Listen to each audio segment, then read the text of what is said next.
आरती।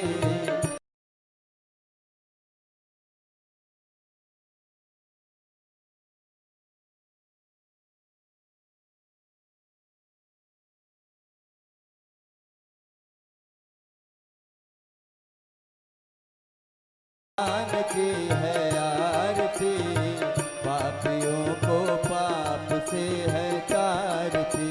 ये अमर ग्रंथि है मुक्ति पंथी है, पंचम वेद निराला, नव ज्योति जगाने वाला।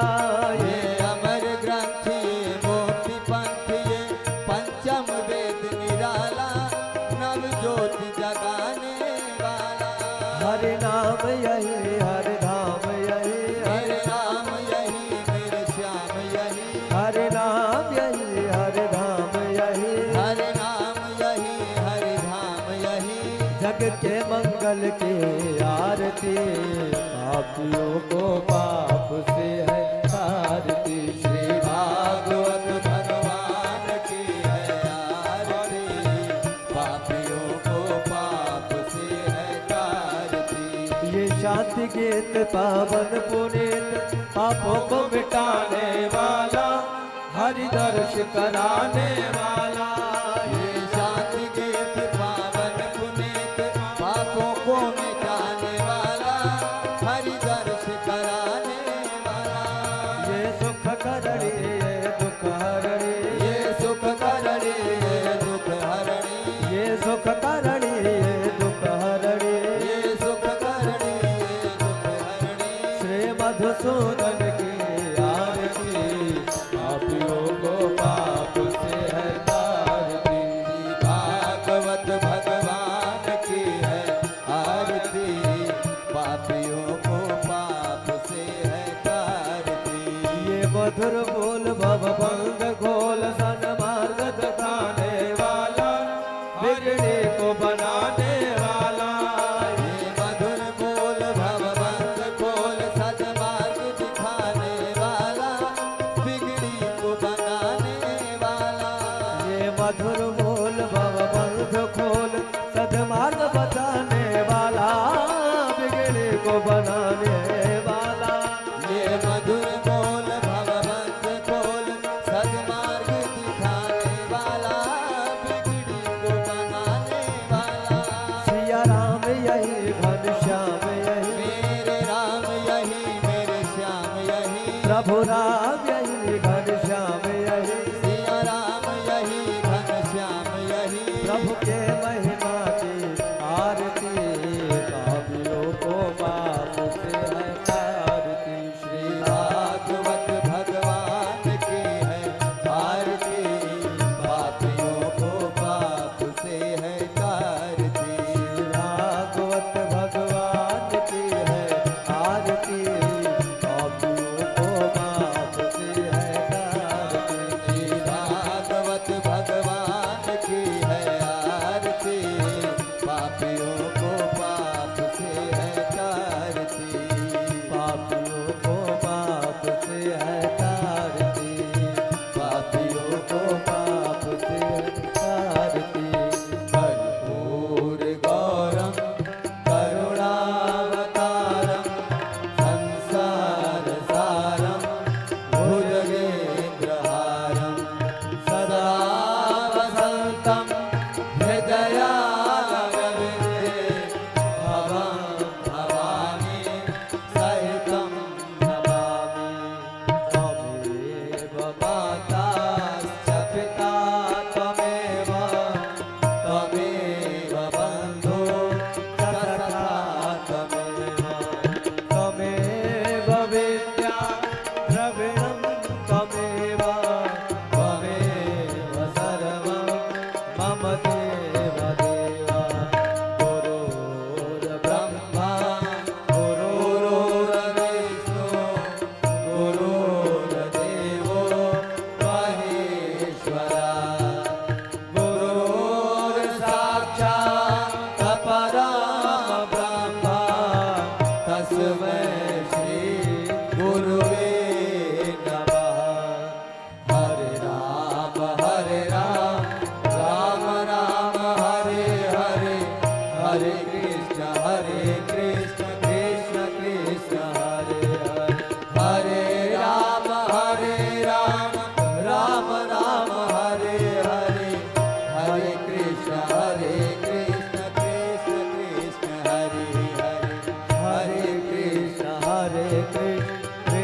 कृष्ण हरे हरे हरे कृष्ण कृष्ण कृष्ण हरे हरे। बोले श्री सीताराम जी महाराज की जय बोले पवन सुत हनुमान जी महाराज की जय बोले बाके बिहारी लाल की जय बोले वृंदावन बिहारी लाल की जय बोले व्यासदेव भगवान की जय बोले भक्तवत्सल भगवान की जय बोले श्रीमद् भागवत महापुराण की जय जय जय श्री राधे।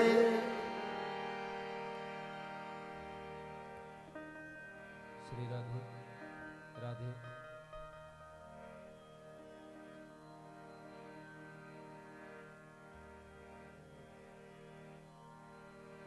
श्री राधे राधे श्री राधे श्री राधे राधे श्री राधे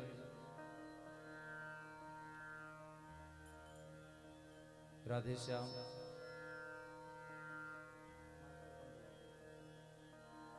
श्री राधे राधे श्याम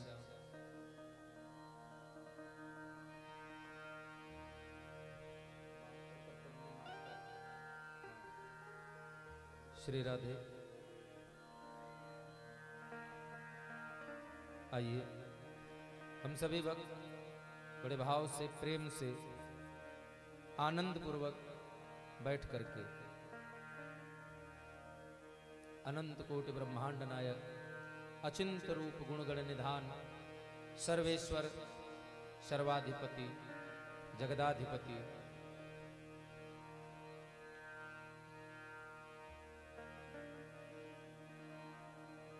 निर्गुण रूप होकर के निराकार स्वरूप में रहने वाला परमात्मा अपने भक्तों के कल्याणार्थ साकार स्वरूप लेकर इस मृतलोक इस धराधाम पर आते हैं और नित्य अपने नवीन लीलाओं से अपनी कलाओं से इस जीव को आनंद की अनुभूति कराने वाले नंद के नंदन जसुदा नंदन भगवान श्री कृष्ण एवं साक्षात जगदम्बा परम्बा राधिका रानी सरकार के युगल चरणारविंद में इस दास का बारंबार कोटिशः प्रणाम चंदन वंदन अभिनंदन। तदुपरांत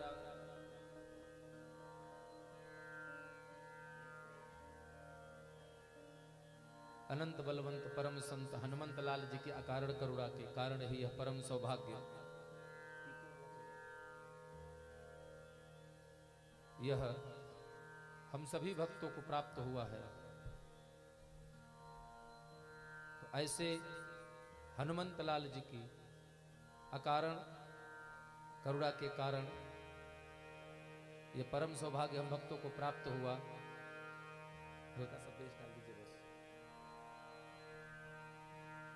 तो हनुमान जी की गरिमामयी उपस्थिति में इस कथा का रसपान करने से पूर्व हम सभी भक्त उनके चरणों में नमन बंदन। इसी क्रम में इस कथा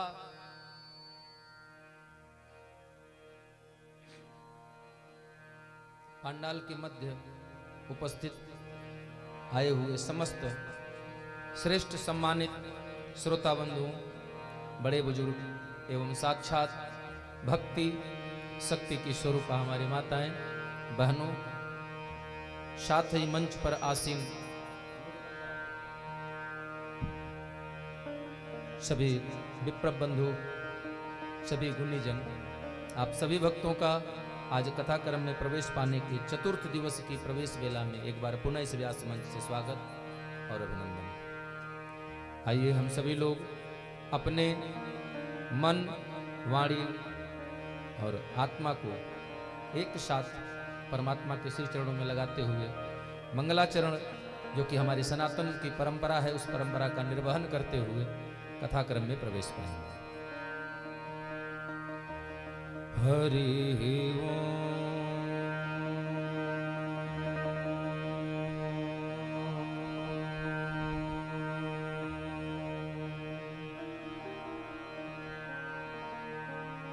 श्री सद्गुरुदेव चरण कमलेभ्यो नमः।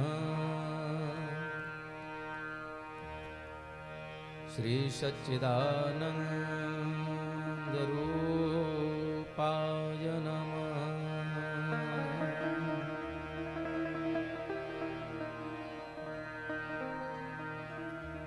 श्री सीतानाथ समारंभा श्री रामानंदार्य मध्यमा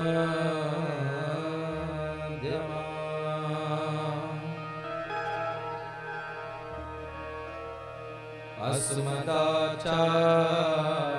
पर्यन्ता वंदे श्री गुरु परंपरा।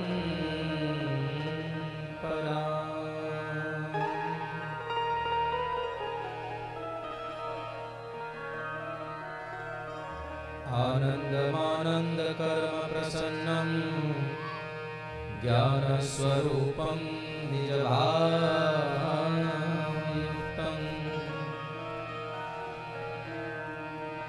योगीन्द्रमेड्यं भवरोगवेद्यं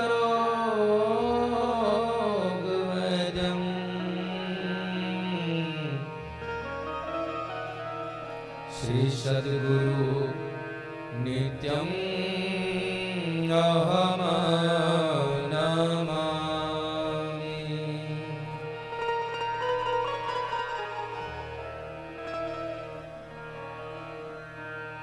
गंगा तरंगरमणीय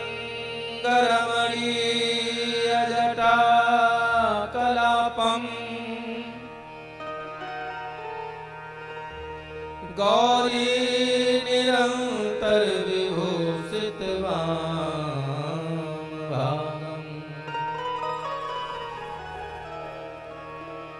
नारायण प्रियमनंगमदापहारम् श्री वाराणसीपुरपतिं भज विश्वनाथम्।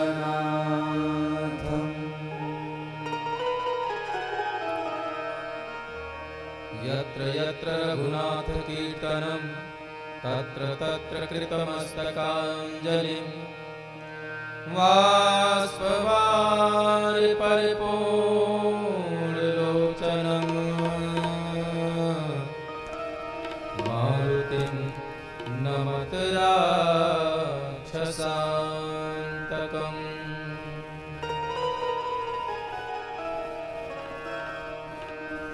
वंशी विभूषितकरा नवनीताभा पीताम्बराधरुडबिम्बफलाधरोष्ट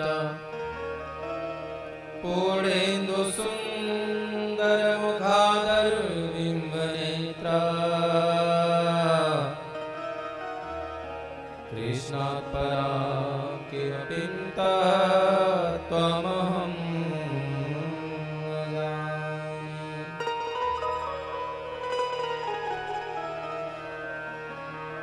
आइए हनुमंत विराजिए श्री शंभुनाथ हनुमान।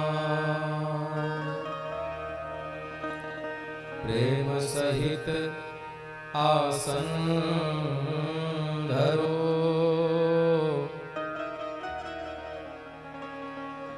सुनो कथा धरे ध्यान।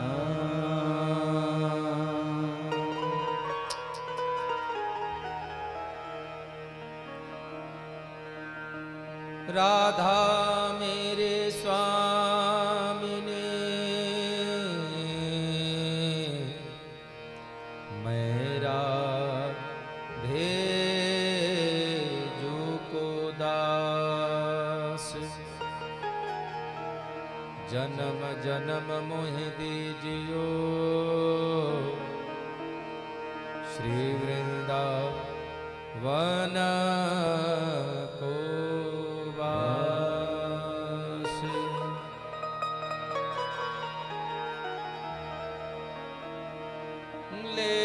सदा सुधि दीन की सहज दया के धाम। जननी जनक सुबोध के प्रभु श्री राधे श्याम। प्रभु श्री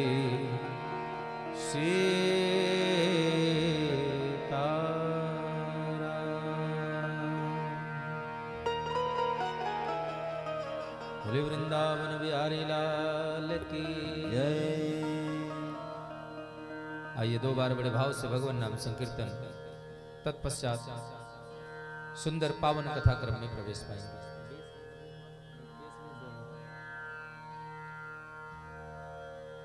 श्री कृष्ण गोविंद हरे मुरारे, हे नाथ नारायण वासुदेव, हे नाथ नारायण वासुदेव। श्री कृष्ण गोविंद हरे मुरारी, हे नाथ नारायण वासुदेव, हे नाथ नारायण वासुदेव।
सखा हमारे, हे नाथ नारायण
वासुदेवा। बोलिए वृंदावन बिहारी लाल की जय। बोलिए राधा रानी सरकार की जय। जय जय श्री राधे, जय जय श्री राधे श्याम। राधे श्री राधे।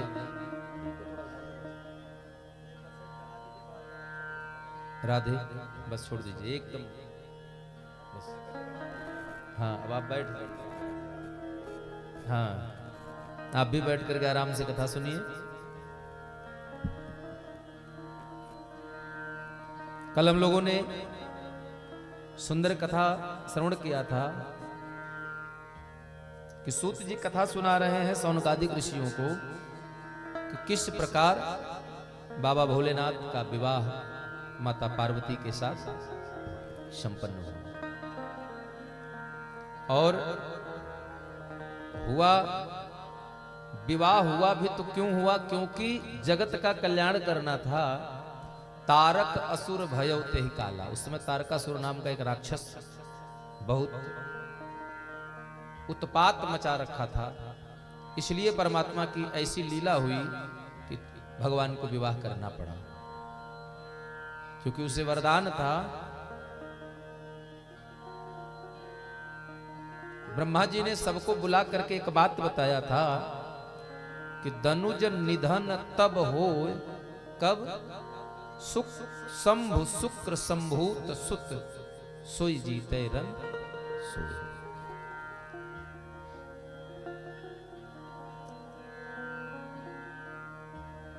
इसलिए भगवान ने विवाह किया और भगवान भोलेनाथ ने माता पार्वती को अपने वाम भाग में स्वीकार करके जगह दे करके स्थान दिया और लेकर के चले आए कैलाश पर। माता पार्वती कैलाश पर आई। कल आपने कथा सुना कि व्यास जी की पत्नी माता अरड़ी सूर्य भगवान को अर्घ दे रही थी। उसी समय उनको जम्भाई आती है, जम्हाई आती है और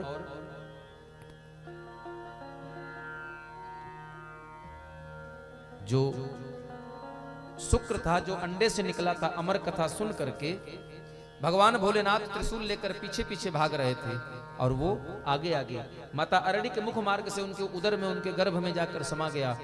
और बाबा पहुंचे माता अरड़ी के पीछे पीछे कुटिया पर आकर के कहते हैं कि तुम्हारे आश्रम में मेरा चोर छिपा हुआ है, इसलिए मैं उसका वध करके ही मानूंगा।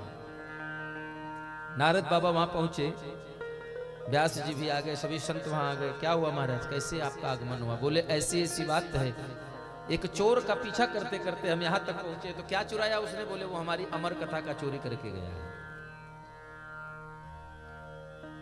सब लोग मुस्कुराए, बोले बाबा उस कथा का प्रतिफल क्या मिलता है? अमर कथा का प्रतिफल क्या है? बोले अमर कथा जिसने सुन लिया वो अमर हो गया, वो मर नहीं सकता। तो बोले आप वास्तव में भोले ही हैं, नाम के भोले नहीं, काम से भी भोले हैं। जब उसने अमर कथा सुन लिया तो मर तो सकता नहीं, तो आप मारेंगे कैसे उसको? फिर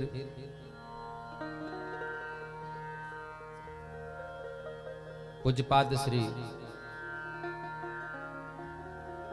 व्यास जी के घर में 12 वर्ष व्यतीत होने के बाद और सुखदेव जी मां के गर्भ से इस धराधाम पर प्रकट तब हुए जब स्वयं भगवान ने आकर के उनको इस बात का वचन दिया कि तुम्हें मेरी माया प्रभावी नहीं होगी, तुम पर तुम्हें मेरी माया स्पर्श नहीं करेगी।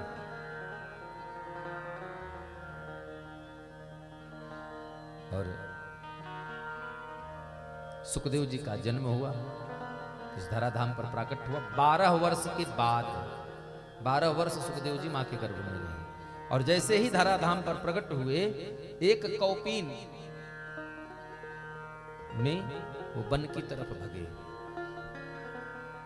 आगे आगे सुखदेव जी जा रहे हैं, पीछे पीछे व्यास जी पीछे पीछे पुकारते हुए, हे पुत्र, पुत्रेति तन्मयतया विरह कातर आजुहाव। हे पुत्र, तुम्हारी माँ तुम्हारे वियोग में मूर्छित हो गई है, तुम उसे ऐसे छोड़कर मत जाओ, वापस चलो। लेकिन सुखदेव जी वापस नहीं आते हैं। ना सुखदेव जी ने पलटकर कोई जवाब दिया उनकी बात का। तो उनकी बात का जवाब दिया किसने? उनकी बात का जवाब वृक्ष देते हैं, पत्ते देते हैं कि आप वापस चले जाइए, वो माया मोह से परे हैं, उनको माया ने स्पर्श नहीं किया है।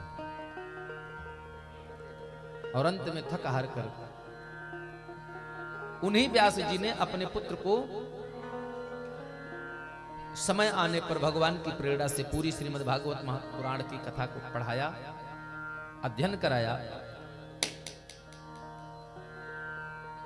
और अध्ययन कराकर फिर वो अपने वन में चले गए।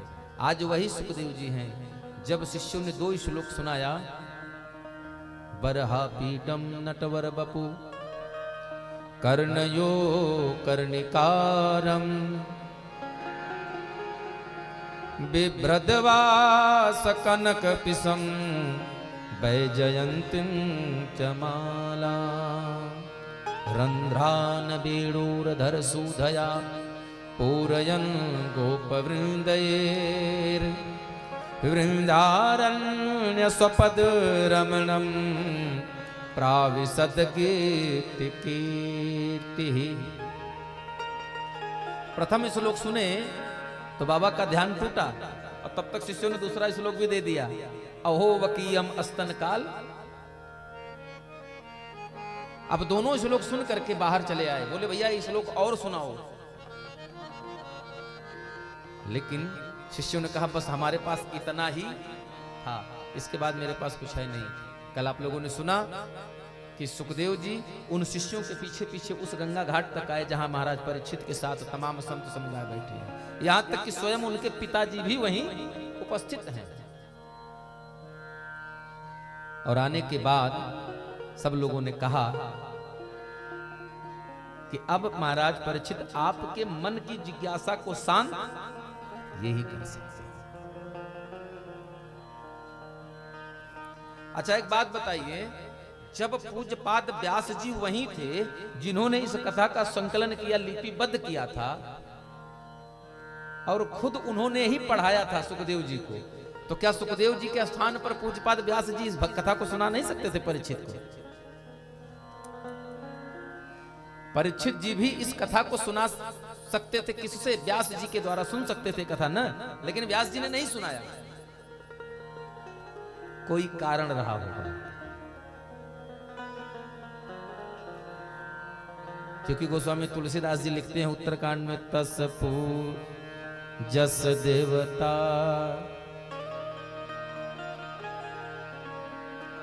तस पूजा जस चाहिए देवता। जैसन देवता पूजा, जस देवता तस चाहिए पूजा। आखिर क्या समानता थी राजा परीक्षित के श्राप में और सुखदेव जी की कथा सुनाने में? क्योंकि तस पूजा जस चाहिए देवता, जैसा देवता होगा उसी के अनुरूप उसका पूजा। जैसा रोग वैसे वैद्य। पेट में तकलीफ है और चले जाइए हड्डी रोग विशेषज्ञ के पास, तकलीफ पेट में है, अल्ट्रासाउंड पेट का कराना है और चले जाइए हड्डी रोग के पास जो प्लास्टर चढ़ाता होगा, तो क्या करेगा पेट के लिए? पेट पे प्लास्टर तो चढ़ेगा नहीं।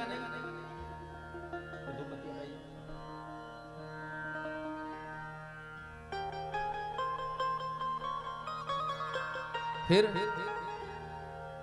पेट का इलाज तो जब करेगा वही जो पेट का डॉक्टर होगा।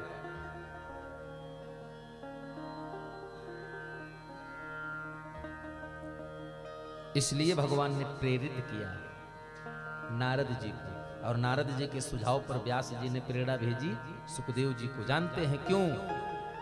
क्योंकि परीक्षित जी को श्राप था कि मृत्यु सर्प से होनी है, अगर मृत्यु सर्प से होनी है और इस धरती पर सर्प ही है जो अपनी मां का दूध नहीं पीता, क्योंकि सर्प मां का दूध नहीं पीता और सुखदेव जी ने भी अपनी मां का दूध नहीं पिया था। 12 वर्ष बाद जन्म लियो, जन्म लेते ही धरती पर भाग चले। दूसरी बात, श्रीमद् भागवत महापुराण का इतना सरस और इतना मार्मिक कथा सुनाने वाला, इतना आनंद पूर्वक कथा सुनाने वाला कोई दूसरा था नहीं। व्यास जी ज्ञान था, व्यास जी नहीं पढ़ाई थी, लेकिन वो कहते ना गुरु गुड़ रह गया और चेला। दूसरी बात, ये कोई और नहीं था, ये स्वयं बाबा भोलेनाथ थे। अगर भौतिकता की दृष्टि में देखेंगे तो गुरु गुड़ रह गया, चेला चीनी हो गया, लेकिन चेला चीनी हुआ क्यों? हाँ,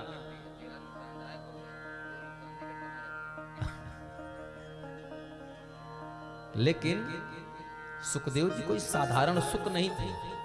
सुखदेव जी स्वयं, पहली बात तो राधा रानी के द्वारा पालित सुख थे, जिनको खुद राधा रानी ने अध्ययन कराया था। एक दूसरा, स्वयं भोलेनाथ थे के अंश के रूप में थे, जो अमर कथा सुन करके आए थे। तो जो अमर कथा सुन करके आया,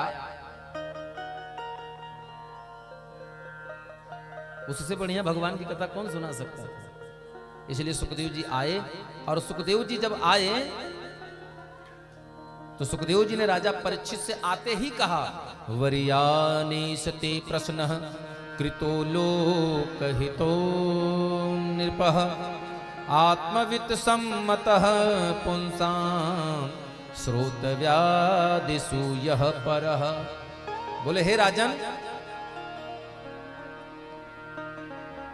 आप ने जो प्रश्न किया है वो सर्वथा समाज के हित में है, इसलिए सभी प्राणी मात्र को इस कथा को श्रवण करना चाहिए, इसका अध्ययन करना चाहिए, क्योंकि इस मानव जीवन का लाभ तब है, जन्म लाभ परः, जन्म लाभ परः, जन्म का इस मानव जीवन का लाभ तभी तक है जब तक पुंसा मनते नारायण मति, जब आपके मन में, आपकी आत्मा में श्री हरि का वास हो, उन्हीं का चिंतन हो, तभी आपका जीवन सार्थक है।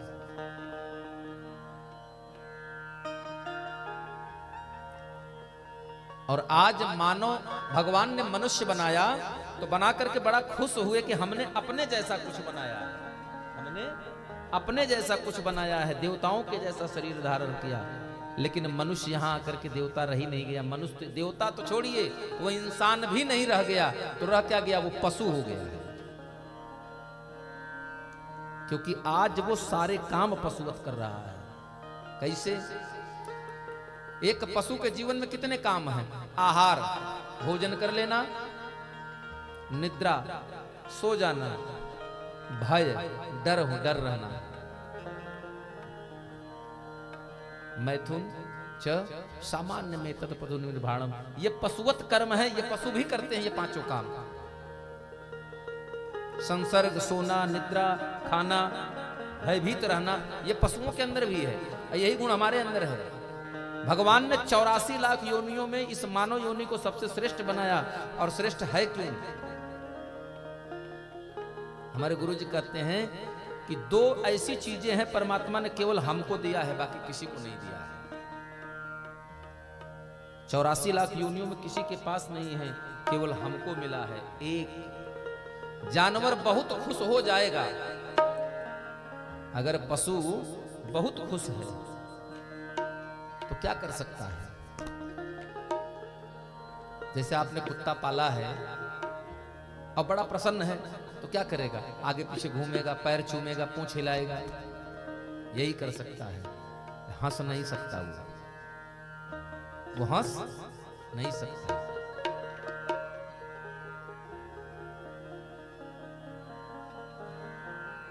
ये भाव केवल परमात्मा ने हमको दिया है। रोना तो सब रो लेते हैं, आपने देखा होगा गांव जानवर भी रोते हैं, पशु पक्षी भी रोते हैं, लेकिन हंसने की क्रिया केवल मनुष्य के पास है, भगवान ने दिया है।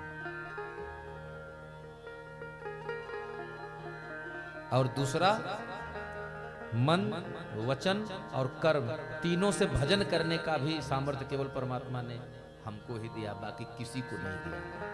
बोले राधे।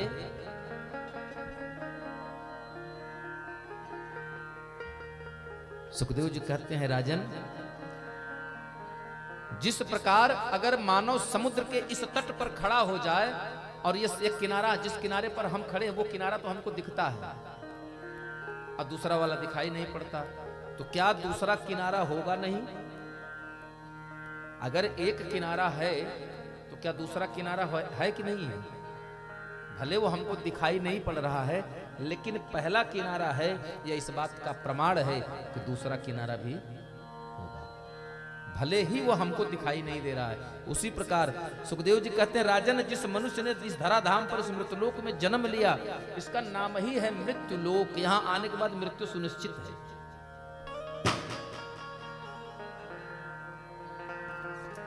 बोले आज हमारा जन्म हुआ तो हमें अपने जन्म की तारीख तो मालूम हो गई कि हम फला दिन को जन्म लिए, फला तारीख को फला इतने बजे जन्म हो गया, लेकिन किस तारीख में कितने बजे और कहां मरेंगे ये पता नहीं है। अगर पता नहीं है तो इसका मतलब नहीं कि मृत्यु नहीं है, वो भी है, उसका भी एक नियत स्थान है, नियत समय है, वो अपने समय पर ही आएगी। हे राजन, आप बड़े सौभाग्यशाली हैं कि आपको परमात्मा ने बड़ी कृपा किया। क्या कृपा किया? महाराज 7 दिन में मरने का श्राप दे दिया, आप कह रहे कृपा कर दिए। बोले राजन, यही तो सबसे बड़ी कृपा है कि आपको अपने मरने की तिथि पता है कि हमको 7वें दिन मर जाना है। तो अगर ये पता नहीं होता तो जो काम आज आप शुरू कर रहे हैं, जिस काम के बारे में इतना चिंता आपको है, ये अभी भी नहीं होती। इसलिए आप परम सौभाग्यशाली हैं कि आपको संपूर्ण जीवन जीने का अधिकार मिल गया।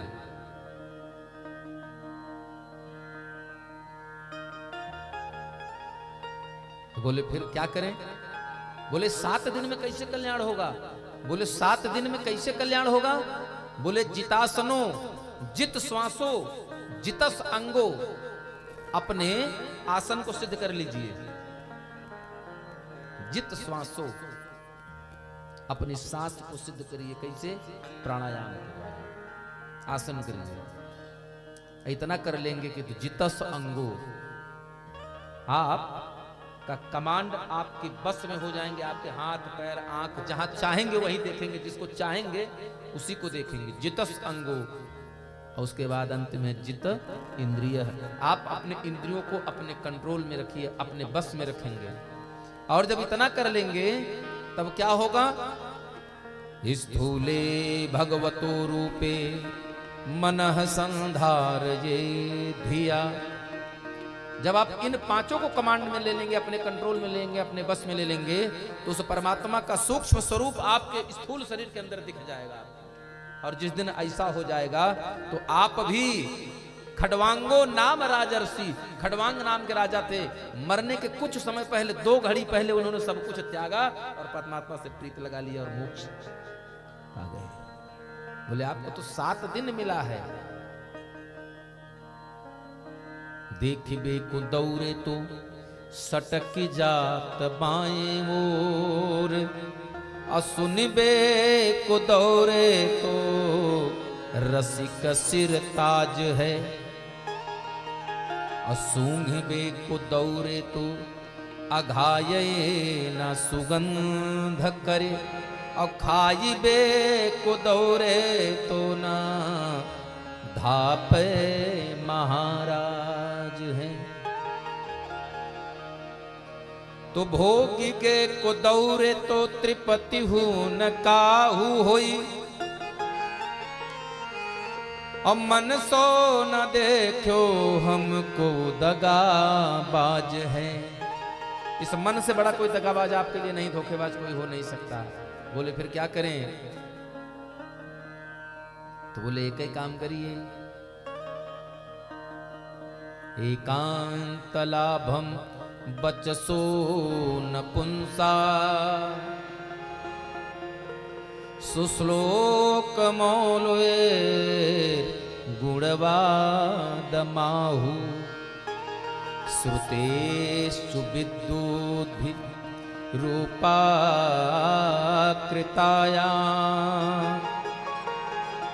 कथा सुधायामुप संप्रयोगम।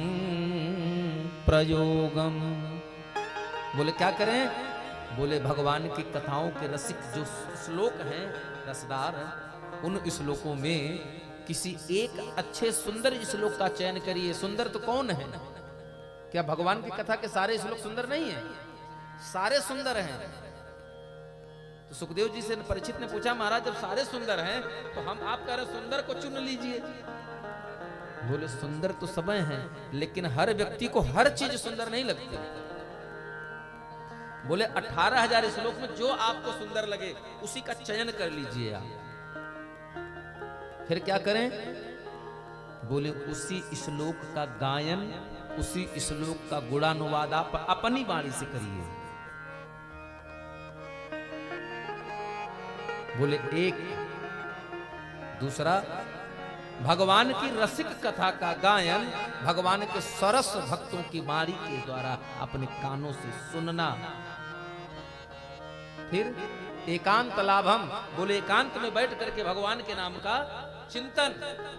यही 3 मार्ग है जो व्यक्ति को कम समय में परमात्मा के सन्निकट पहुंचा देता है। और बाबा गोस्वामी तुलसीदास जी कहते हैं, जिन हर कथा सुनहि नाहि काना, जिन हरि कथा सुनहि नाहि काना, श्रवण राध आही भवन समाना। श्रवण राधा आहि भावन समाना। जो नाही कराई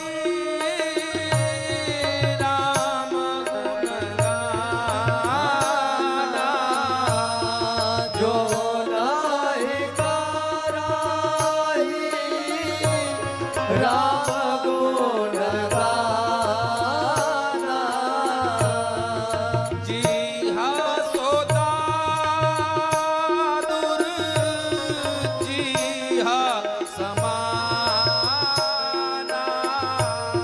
जीहा सदा दूर, जीहा समाना।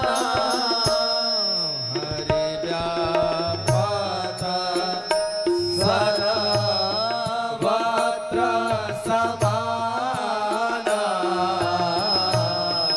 हरि व्यापक सर्वत्र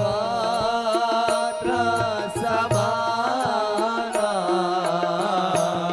प्रेम के प्रगट होहि माया जाना।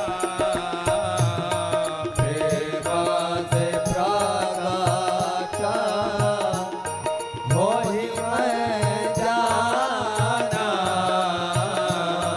प्रेम से प्रगट होहि मैं जाना। जिन हरि कथा सुनहि नहीं काना। तब श्रवण राधा आहि भावन समाना। हे राजन, जिन्होंने परमात्मा की कथा का गायन नहीं किया, जिन्होंने परमात्मा की कथा का श्रवण नहीं किया, नयनन संत दरस नहीं देखा। जिन्होंने तीनों का लाभ नहीं लिया। कैसे? लोचन मोर पंख के लेखा। हाँ, जिन्होंने तीनों का लाभ नहीं लिया, आंखों से संत का दर्शन नहीं किया, कानों से भगवान की कथा का श्रवण नहीं किया, वाणी से भगवान के नाम का कीर्तन नहीं किया, इनका जीवन कैसा है? उसके कान सांप के बिल की तरह है। आंख जिस प्रकार मोर, देखा होगा मोर के पंख, जब पंख फैलाता है तो उसके पंखों पर तमाम कई आंख होने की भ्रांति होती है, हर जगह आंख की भ्रम पैदा होता है, लेकिन वास्तव में वो आंख होती नहीं है। यही बात बाबा कहते हैं कि उसके नेत्र मोर के पंख के समान हैं। और जिसने दुनिया भर की बात तो कही लेकिन मुख से राम राम नहीं कहा, तो वो जी कैसे रहा है? जैसे बरसात के समय में मेढक होते हैं ना, जमीन के बाहर आ जाते हैं और टर टर टर करते हैं। दादुर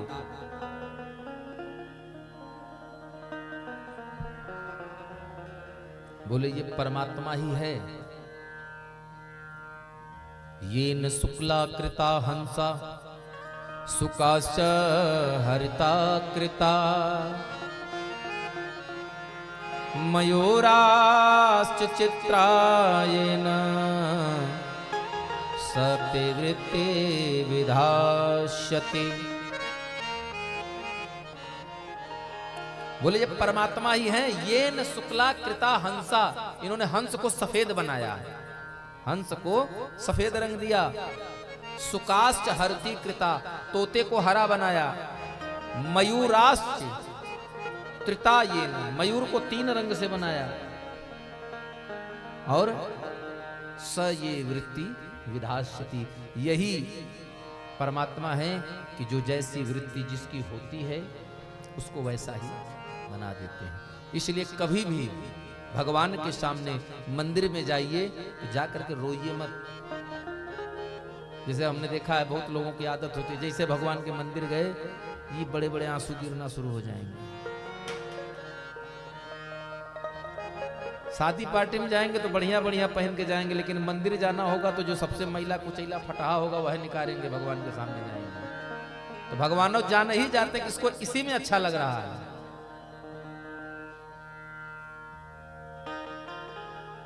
सते वृत्ति, जिसकी जैसी वृत्ति होती है भगवान उसको वैसा ही बना देते हैं।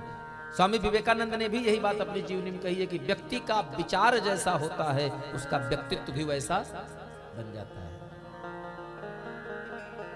तो ऐसा न करें कि जिसकी जैसी वृत्ति भगवान उसको वैसी ही आकृति प्रदान कर देते हैं। बेटा ठीक है, अगर तुम्हें रोना ही अच्छा लग रहा है तो रोते रहो।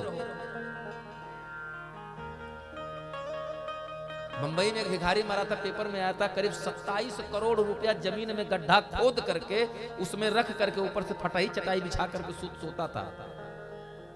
और जब मर गया 4 दिन बाद जब बदबू हुई तो जब पुलिस वालों ने उसकी झोपड़ी तोड़ी उजारी, जब उसको उठाया गया चटाई सहित तो नीचे से नोटों की गड्डी और सिक्के निकले। गिना गया तो 27 करोड़ कुछ लाख रुपया था। तो भगवान ने उसको वैसे बना दिया, कहें बेटा तुम्हारी वृत्ति है भीख मांगने की, तो जीवन भर मांगो, कभी पेट भरने वाला नहीं, तृप्त नहीं हो सकती। इसलिए एक मूल मंत्र है जीवन में सुखी होने का कि जितना प्राप्त है वही पर्याप्त है। अगर उसके आगे की कामना हम करते हैं तो हमें दुख देने का सबसे बड़ा काम करता है हमारी कामनाएं। और मन एव मनुष्यानां कारणम बंध मोक्षये। मन एव मनुष्यानाम कारणात बंध मोक्षये। मनुष्य को बांधने, मुक्ति देने, सुख दुख देने का एकमात्र साधन है, और वो कुछ नहीं केवल मानव का मन है। इसीलिए तो क्या करना चाहिए? पिछले जन्म के पाप से हर चर्चा न सुहाय, और जैसे ज्वर के ताप से भूख हरण होई जाए। कुछ लोग कथा में बैठेंगे अड़ोसी पड़ोसी के दबाव में, चाहे अब इनके यहाँ पड़ोसन में कथा नहीं जाएंगे तो ये कहेंगे बताइए आए नहीं, चले तो आएंगे, बैठे हैं कथा में, लेकिन मन कथा में नहीं है। और जब मन कथा में नहीं है तो फिर ऐसी कथा में आने से कोई मतलब नहीं निकलता। क्यों?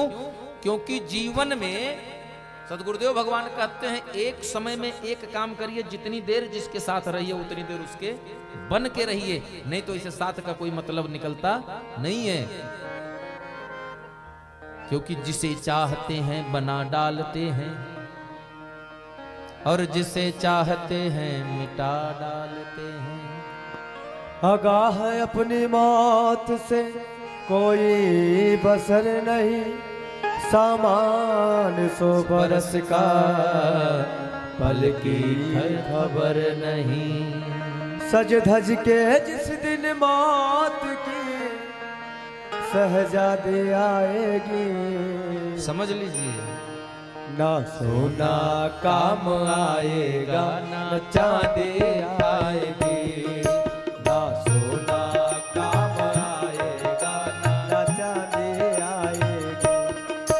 सज धज के जिस दिन मौत की, सज धज के जिस दिन मौत की शहजादी आएगी, ना सोना काम आएगा ना चांदी आएगी, ना सोना काम आएगा ना चांदी आएगी, ना सोना काम आएगा ना चांदी आएगी, ना सोना काम आएगा ना चांदी आएगी। राधे।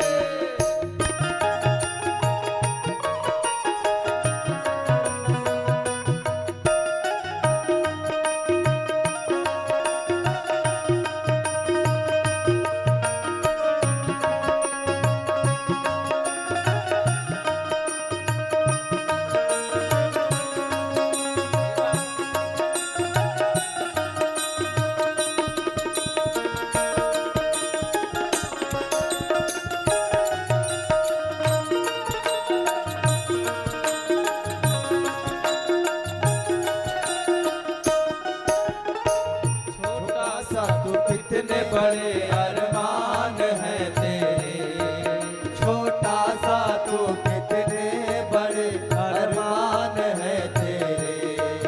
मिट्टी का तू सब सोने के सामान है तेरे, मिट्टी का तू सब सोने के सामान है तेरे। लेकिन मिट्टी की काया मिट्टी में, मिट्टी की काया मिट्टी में, मिट्टी की काया मिट्टी में जिस दिन समाएगी, ना सोना काम आएगा ना चांदी आएगी, ना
में डूबा है क्यों ये मूर्ख तेरा मन। अब मोह में डूबा है क्यों ये मूर्ख तेरा मन। ये मोह की नैया तुझे, ये मोह की नैया तुझे एक दिन डुबाएगे। ना सोना काम आएगा, न चांदी आएगी। ना सोना काम आएगा ना चांदी आएगी। सज धज कर जिस दिन मौत की, सज धज कर जिस दिन मौत की शहजादे आएंगे। ना सोना काम आएगा, न चांदी आएगी। ना सोना काम आएगा, न चांदी आएगी। ना सोना काम आएगा, न चांदी आएगी। ना सोना काम आएगा, न चांदी आएगी। ना सोना काम आएगा न चांदी आएगी। किस दिन? सज धज कर जिस दिन मौत की शहजादी आएगी। उस दिन कोई काम नहीं आएगा। तो काम आता कौन है? काम केवल एक आएंगे, और कौन है? एक आधार राम गुण गाना भगवान की कथा और भगवान का नाम संकीर्तन, इतना ही काम करने वाला है। तो परीक्षित कहते हैं कि हे गुरुदेव, समीचीनम वचो ब्रह्मन् सर्वज्ञ तवा नघ तमो विशीर्यते मह्यम हरेह कथयत कथाम। बोले हे गुरुदेव, जैसे जैसे उस ऋषि पुत्र के साप की अवधि नजदीक आती जा रही है, वैसे वैसे मेरा विवेक शून्य होता जा रहा है। अर्थात आपकी ये बातें बहुत शांति दे रही हैं, मुझे बहुत स्थिरता प्रदान कर रही हैं। इसलिए कृपा करके अब आप हमें विस्तीर्ण रूप से भगवान की उस कथा का दर्शन कराइए, अमृतमयी कथा का रसपान कराइए। तब पूज्यपाद सुखदेव जी कहते हैं कि राजन, नमः परस्मै पुरुषाय भूयसे सद्भव स्थानल निरोध लीलया गृहीत शक्ति तृतयाय देहिना अंतर्भवायानुलप्यक्षवर्तमने। बोले, जिस संसार में हम आप हैं, उस संसार की उत्पत्ति परमात्मा की अपनी ही लीला है। अपने ही तन से परमात्मा ने उपजाया है। कैसे उपजाया?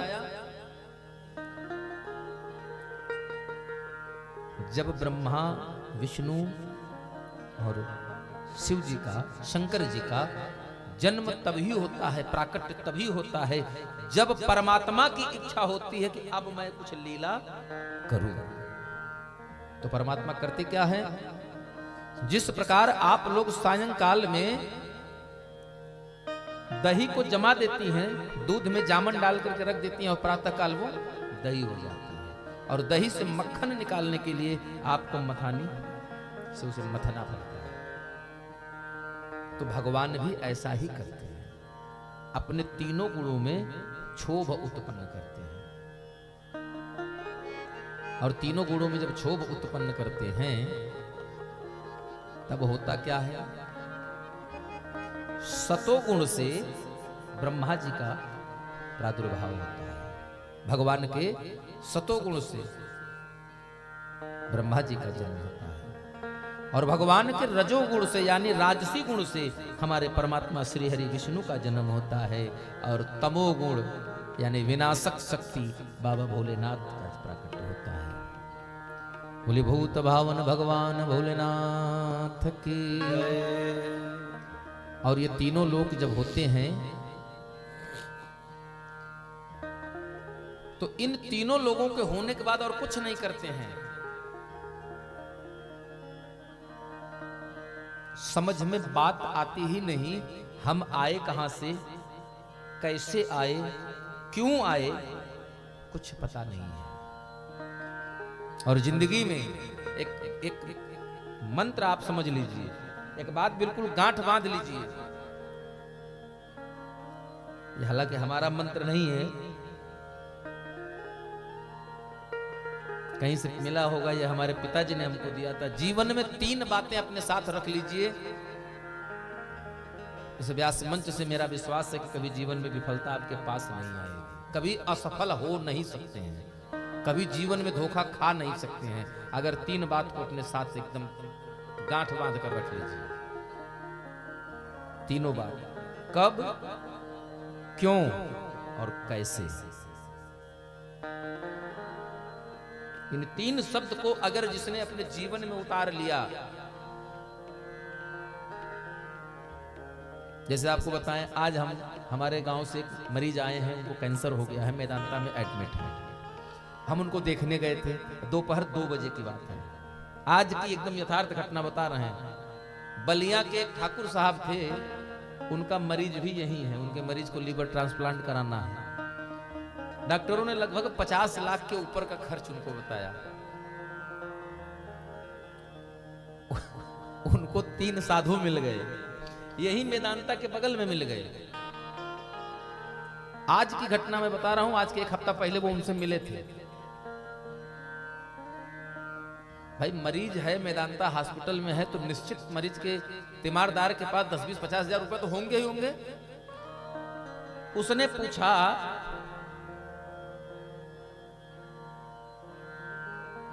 कि आप बड़े परेशान लग रहे हैं। स्वाभाविक सी बात है, अस्पताल में रहने वाला आदमी परेशान नहीं रहेगा। तो कहना हाँ महाराज बड़े परेशान हैं। तो क्या हुआ? बोले ऐसी सी बात है, लीवर ट्रांसप्लांट कराना। डॉक्टर कितना खर्चा बताए? बोले डॉक्टर खर्चा बताए हैं 50 से 60 लाख रुपया। बोले कितना डैमेज है लीवर? बोले 75% से ऊपर जा चुका है, माने अब सुधार की संभावना नहीं है, अब उसको बदलना ही पड़ेगा। देखिए मति भ्रम यहीं से होना हो गया उसका। साइंस कह रहा है कि 75 से 80% बिगड़ चुका है, मतलब वो बनने की स्थिति में नहीं है। अब वो बदल सकता है, तो कोई दैवीय चमत्कार हो जाए तो अलग बात है, बाकी बनाने वाला कोई है नहीं। एक 3 साधु मिल गए, साधु है नहीं, बनाए हुए साधु, बने हुए साधु।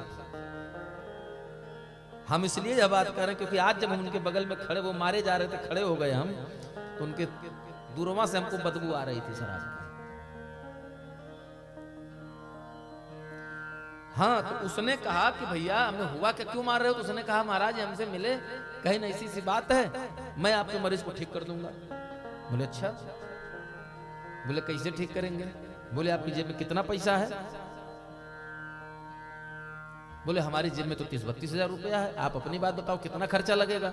कहीं बस खर्चा कुछ नहीं, ना कोई मांग है, आपकी इच्छा जो आप अपने आप से निकाल लीजिए और निकाल करके मुट्ठी में बंद करके बिल्कुल उसको लपेट करके हमको दीजिए। वो निकाले जेब से 3500 रुपया लपेट करके 500-500 के 7 नोट, ये उनके मुख का बयान है। 3500 रुपया लपेट करके उसको दिए, अब वो लेकर के इनके माथे पर लगा करके 2-4 ठो पता नहीं जो भी किया हो, 2-4 बार फूफा किया, उसके बाद रुपया गायब हो गया और वहां गणेश जी की मूर्ति हो गई। एकदम बिल्कुल अक्षरशः प्रत्यक्ष घटना मैं बता रहा हूं आज की। इनसे बोला कि आप नजर बंद करिए। अब वो पैसा चाहे यहां से यहां चला आया, 3500 रुपया गायब, अब 5 रुपए की गणेश जी की प्लास्टिक वाली मूर्ति आ गई और माथे पर लगा कर दे दिए, कहने लीजिए ले जाइए, इसको नहला कर रोज मरीज को पिलाइए, और 3500 रुपया आप कितना निकाले थे? तो उसने कहा 3500 रुपया था महाराज। कहन वो गया बागेश्वर धाम, वो गया बागेश्वर धाम, हम उन्हीं के चेला हैं। अब वो 3500 रुपया आपके पास 35 लाख रुपया होकर लौटेगा इतने टाइम के अंदर। पढ़ा लिखा एजुकेटेड व्यक्ति की बात मैं बता रहा हूं, आज वो चला गया, ये बेचारे घर गए, 24 घंटा इंतजार की, 24 घंटा इंतजार भी की, अगला 24 बीत गया, अगला 24 बीत गया, वो 3200 3500 तो चला गया, और जो पैसा इनकी जेब में था उसमें 1 रुपया नहीं बढ़ा। अरे जो चला गया वो अपने माँ बाप से थोड़ा बढ़ेगा, भगवान थोड़ा देने आते हैं जेब में पैसा डालने। ये भी बेचारे हनुमान जी के भगत थे। ठाकुर साहब कहें हम भी बागेश्वर धाम को सौंप, हमने कहा महाराज अगर वो छल किया है हमारे साथ तो हमें मिल जाए बस एक बार वो इसी स्थान के इर्द गिर्द। अब अगर वो सही किए हैं, मेरे कर्म का दोष है, तो फिर हमसे उनसे भेंट दोबारा होगी नहीं। संजोग से आज मिल गए, 4-6 लाफा मारे गए, पहुंच गए तो बच गए, क्योंकि बाबा जी हम भी बने ही थे, ऐसे स्वरूप में थे। गए तो सब देखें तो बाद में पता लगा कि वो हाँ नहीं, स्वरूप स्टाफ का था, बाकी स्टाफ का मामला था नहीं। बाद में पता लगा कि वो खटिक था। जब मारे गए तो कबूले कि हम खटिक हैं, और जो उनके साथ वो बाबा था आज, वो खुद उनको खराओं से मारा। कहा महाराज आज तक तो हम धोखे में पड़े थे कि ये खटिक नहीं, ये पंडित है। वो अयोध्या साइड से थे, खुद खराओं से मारेंगे, भाग जाओ आज के बाद, दिखाना नहीं। तो ये अगर वो बाबू साहब 3 बातें लगा लेते वहां कि पैसा यहां से गायब हो गया, क्यों गायब हो गया, पैसा मूर्ति हो गई तो कैसे हो गई, अगर तीनों में से तो ये प्रश्न यहां लगा लेते तो उनका 3500 रुपया जाता नहीं, और झस करके बेचारा मार खाता नहीं। जीवन में 3 चीज, कब, क्यों और कैसे, ये 3 बातें। सुखदेव जी कहते हैं कि राजन, भगवान की इच्छा होती है लीला करने की, तो अपनी इच्छा से अपने तीनों तत्वों में क्षोभ उत्पन्न करते हैं। क्षोभ उत्पन्न करते हैं तो सृष्टि तैयार होती है, और उसी तीनों तत्वों में विक्षोभ कर देते हैं तो सृष्टि। भृकुटि विलास सृष्टि लय हो, एक तरफ को टेढ़ी हो गई तो सृष्टि,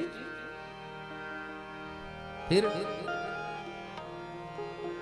इसीलिए उनको कहा जाता है देव देव नमस्तेस्तु भूत भावन पूर्वज तद विजानी अज्ञान आत्म तत्व निदर्शनम। ये नारद बाबा कहते हैं कि हे देव के देव महादेव, हे जगत पिता, हे जगतपति, कौन, वो भगवान, देव देव जगतपति, आप ही परम तत्व हैं, आप ही संसार के तत्व हैं, आपसे परे कुछ नहीं है। फिर क्या करना चाहिए? सुखदेव जी कथा सुना रहे हैं, कह रहे हैं कि हे राजन, भगवान जब अपना विराट स्वरूप प्रकट करते हैं तो उसी विराट स्वरूप से ही, भगवान का जो विराट स्वरूप है, उस विराट स्वरूप से ही समस्त सृष्टि का निर्माण होता है।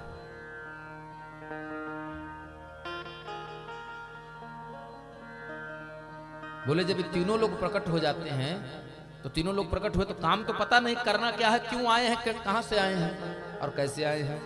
तो आकाशवाणी होती है, ब्रह्मा जी से कहती है आकाशवाणी कि तपश्चर्या करो, तपश्चर्या करो, तपह करो, तपह करो। तपस्या करने के लिए कहा जाता है, और नारद बाबा ब्रह्मा जी तपस्या करने लग गए, और तपस्या करते हैं। तपस्या करने के बाद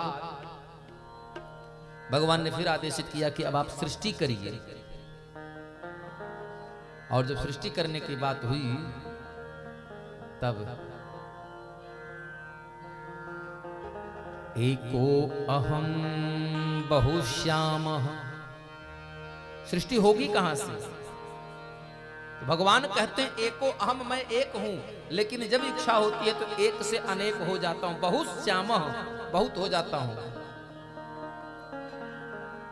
विपुल रूप प्रगटे ते ही काला। भगवान ऐसे करते हैं। त्रेता में राम जी वनवास काट कर अयोध्या है तो एक क्षण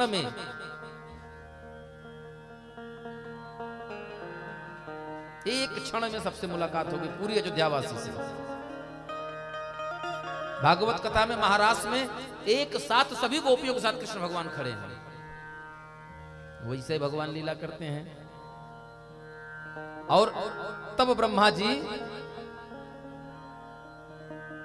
इस सृष्टि में प्रारंभ करने के बाद भगवान के आदेश सुनकर सृष्टि प्रारंभ करना चाहते हैं। लेकिन जैसे सृष्टि प्रारंभ करना चाहते हैं, भगवान के ही अंग प्रत्यंग से इस समग्र सृष्टि का निर्माण हुआ है। जैसे महत तत्व के 3 प्रकार के भगवान के अंदर जो तत्व हैं, उन तत्वों में से महत तत्व से 3 की उत्पत्ति हुई। सात्विक अहंकार से मन, उसका अनिद्र का देवता चंद्रमा है। मन का देवता चंद्रमा। इसके पश्चात उसी से महत तत्व से ही कान, त्वचा, शरीर की जो चमड़ी है, कान, त्वचा, आंख, जिह्वा और नाभि आदि जो 5 ज्ञानेंद्रियां हमारे शरीर में हैं, वो भगवान के महत तत्व से उनका हुआ। और 5 कर्मेंद्रियां वाणी, हाथ, पैर, गुदा और मूत्रेंद्रिय, ये 5 कर्मेंद्रियां जो हैं वो भी भगवान के ही द्वारा हुई। इनके 5 कर्मेंद्रियों के जो अधिष्ठात्री देवता हैं, अग्नि, इंद्र, वरुण, मित्र और प्रजापति, इन 5 से ये 5 उत्पन्न हुए हैं। और भगवान के ही प्रेरणा से सत्य असत्य लेकर इस समग्र सृष्टि का निर्माण होता है। भगवान जब विराट स्वरूप में लेते हैं तो भगवान के कमर के ऊपर 7 लोक है और कमर से नीचे 7 लोक है। इसी लोक को कहा जाता है 14 भुवन। 7 ऊपर और 7 नीचे। कौन कौन? महीतल, एक महीतल लोक, दूसरा आकाश लोक, तीसरा स्वर्ग लोक, चौथा महर लोक, 5वां जनह लोक, 6वां तप लोक और 7वां सत्य लोक। कमर यानी नाभि से नीचे 7 लोक की कल्पना करते हैं गुणीजन, जिसमें अतल, वितल, सुतल, तलातल, महातल, रसातल और 7वां पाताल। ये 7 तल भगवान के कमर से नीचे हैं और 7 ही तल ऊपर है। ये 14 भुवन की पूरी सृष्टि है जो भगवान की अपनी इच्छा से निर्मित होती है। ब्रह्मा जी कहते हैं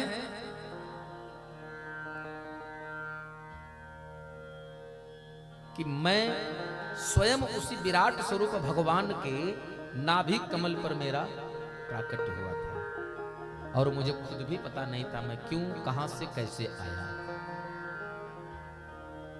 स्वयं मैंने उस नाभि कमल में उतर करके उसके ओर छोर का पता लगाने का बड़ा प्रयास किया, लेकिन जान नहीं पाया कि कहां से आरंभ है और कहां अंत हुआ। ये कमल नाल वास्तव में आई कहां से है? भाई हर चीज की एक सीमा है ना कि वहीं से आ सकती है। कितना नीचे से आई है? ब्रह्मा जी बोले मैं नीचे जाते जाते थक गया, लेकिन नीचे का अंतिम सिरा मिला नहीं, और जब नहीं मिला तो मैं वापस आया और वहीं से भगवान के आदेश पर मैंने उन्हीं के शरीर की यज्ञशाला, उन्हीं के शरीर को समिधा, उन्हीं के शरीर को पद पदार्थ सब कुछ मान करके जिस भूमि पर मैं विराजमान हूं, उत्पन्न हूं, उसी में सब कुछ मान करके भगवान के आदेश पर मैंने यज्ञ प्रारंभ किया। और यज्ञ करने के पश्चात भगवान का आदेश हुआ कि हे ब्रह्मा जी आप सृष्टि का निर्माण करेंगे। और ब्रह्मा जी सृष्टि करने लगे। जातो रुरे च जनयत सुयमान सुयज्ञ आकुते सुनूरमथा नरत दक्षिणायां लोकत्रयस्य महती महरद यदार्ति स्वायंभुवेन मनुना हरेरेत्यनुक्तः। भगवान कहते हैं, ब्रह्मा जी कहते हैं कि हे नारद, अब मैं तुम्हें कथा सुनाऊंगा। और कथा सुना कौन रहे हैं? पूज्यपाद श्री सुखदेव जी महाराज परीक्षित हो। आइए हम लोग भगवान के विभिन्न अवतारों की कथा का रसपान यहीं से करेंगे। और भगवान का अवतार जो है सब एक से बढ़कर विचित्र और दिव्य। जैसे बाबा भोलेनाथ ने और रामचरितमानस में माता पार्वती से कहा था ना कि राम जन्म कर हेतु अनेका परम विचित्र एक तेका।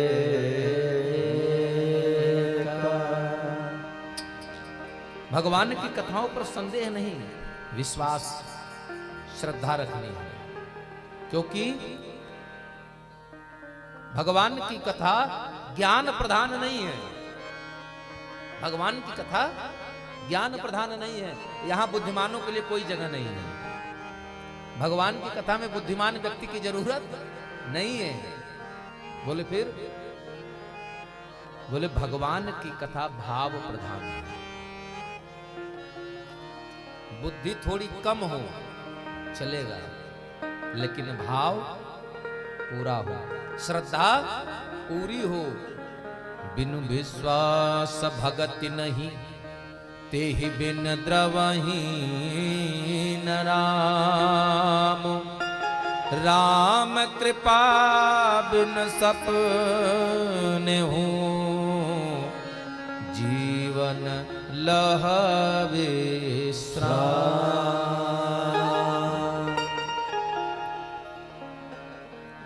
क्योंकि भगवान को अपने भक्त बहुत अच्छे लगते हैं।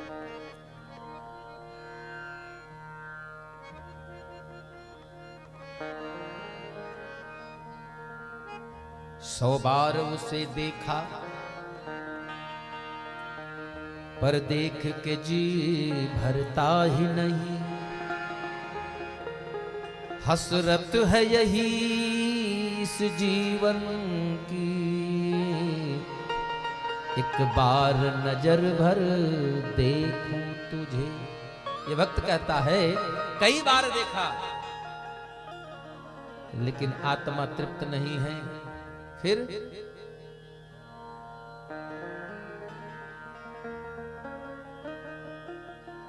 तो कैसे मिलेंगे भगवान? सोई जानई जेहि दे जनाई, और जानत तुमाये तुमहि होई जाय। राजा परीक्षित कहते हैं, ब्रह्मण चोदितो ब्रह्मान गुणाख्याने गुणस्य च यस्मै यस्मै यथा प्राह नारदो देव दर्शन। तो सुखदेव जी से महाराज परीक्षित कहते हैं कि हे गुरुदेव, ब्रह्मा जी से प्रेरित होकर नारद जी ने जिस प्रकार भगवान की कथाओं का वर्णन किया है, हे प्रभु कृपा करके आप मुझे उन्हीं कथाओं को सुनाइए, जिसे मैं सुन करके आसक्ति शून्य यानी मोह माया संसार से शून्य हो जाऊं और अपना मन गोविंद के चरणों में लगा सकूं। हे प्रभु, मनुष्य पितर देवताओं की आयु का क्या प्रमाण है? कितने कितने साल ये लोग जीते हैं? पृथ्वी आकाश पाताल दिशा पर्वत नदी आदि की उत्पत्ति कैसे हुई? मोक्ष की प्राप्ति का आचरण क्या है? कैसे कर्म किए जाएं कि जीव मोक्ष को प्राप्त करे? तब सुखदेव जी कहते हैं, स आदि देवो जगताम परो गुरु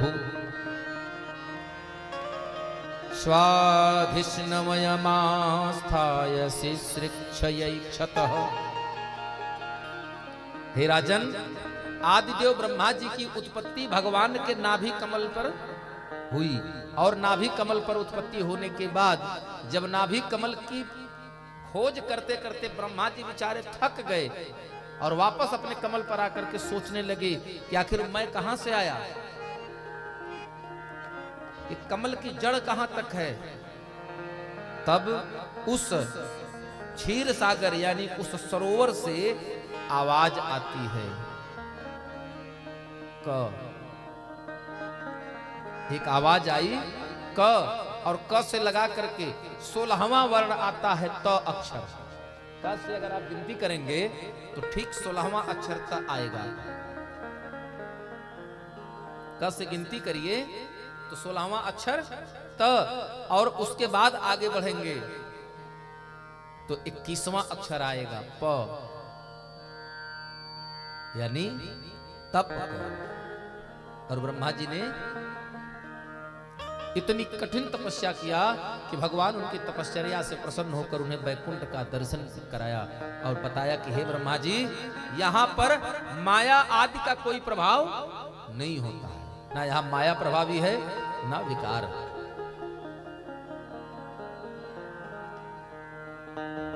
सुखदेव जी कहते हैं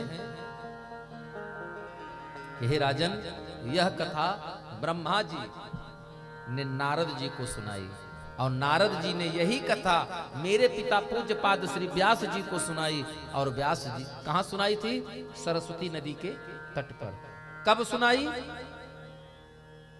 एक बार व्यास जी प्रातः काल नहा धोआ कर स्नान करके बैठे थे, लेकिन वहीं सरस्वती नदी के तट पर, लेकिन उनके मन में चिंता व्याप्त है।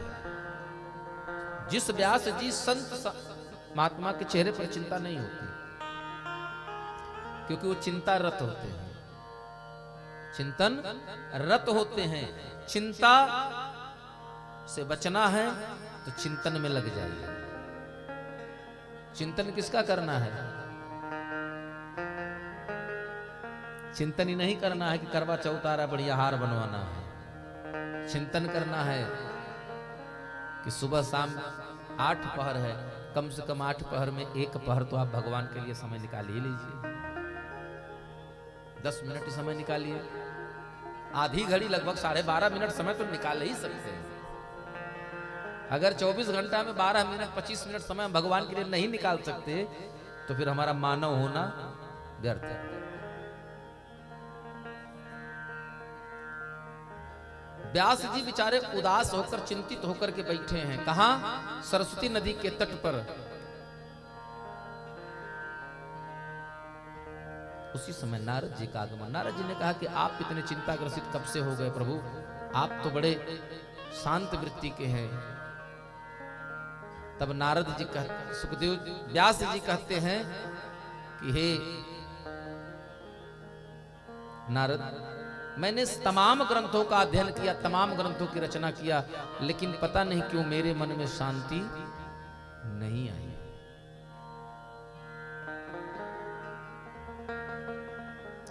बोले फिर?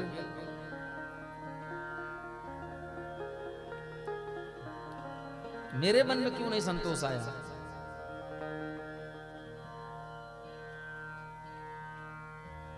तो नारद जी कहते हैं आपने सबका गुणगान तो किया, लेकिन जैसे सबका गुणगान किया आपने वैसा गुणगान भगवान श्री कृष्ण का नहीं किया, नंद के नंदन का वैसा गुणगान नहीं किया। और जीवन में इतना आनंद करने वाला स्वरूप, इतना आनंद करने वाली कथा दूसरी है ही नहीं। तब ब्रह्मा जी उनके आदेश पर वहीं जो पुराण थे, उन जो वेद था, वेद पहले लिखा पढ़ी में नहीं था, वेद पहले एक भाग में था और वेद को 4 भाग में बांटा। किसने? व्यास जी ने। और व्यास जी ने 4 भाग में बांट करके ऋषियों को बांट दिया और एक एक वेद का एक एक ऋषि को ज्ञानी बनाया।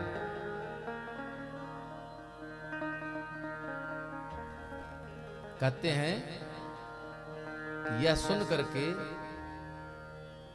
व्यास जी अब भगवान की कथा का रचना करने लगे। किसकी कथा का? भगवान श्री ठाकुर जी का। और कौन सी कथा लिखा?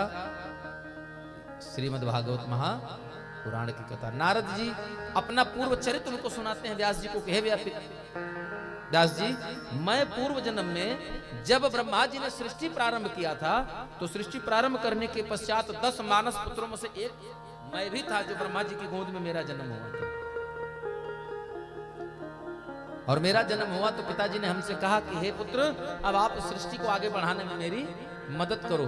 लेकिन मैं वही बीड़ा करताल लेकर भगवान के नाम का कीर्तन करने में मस्त हो गया।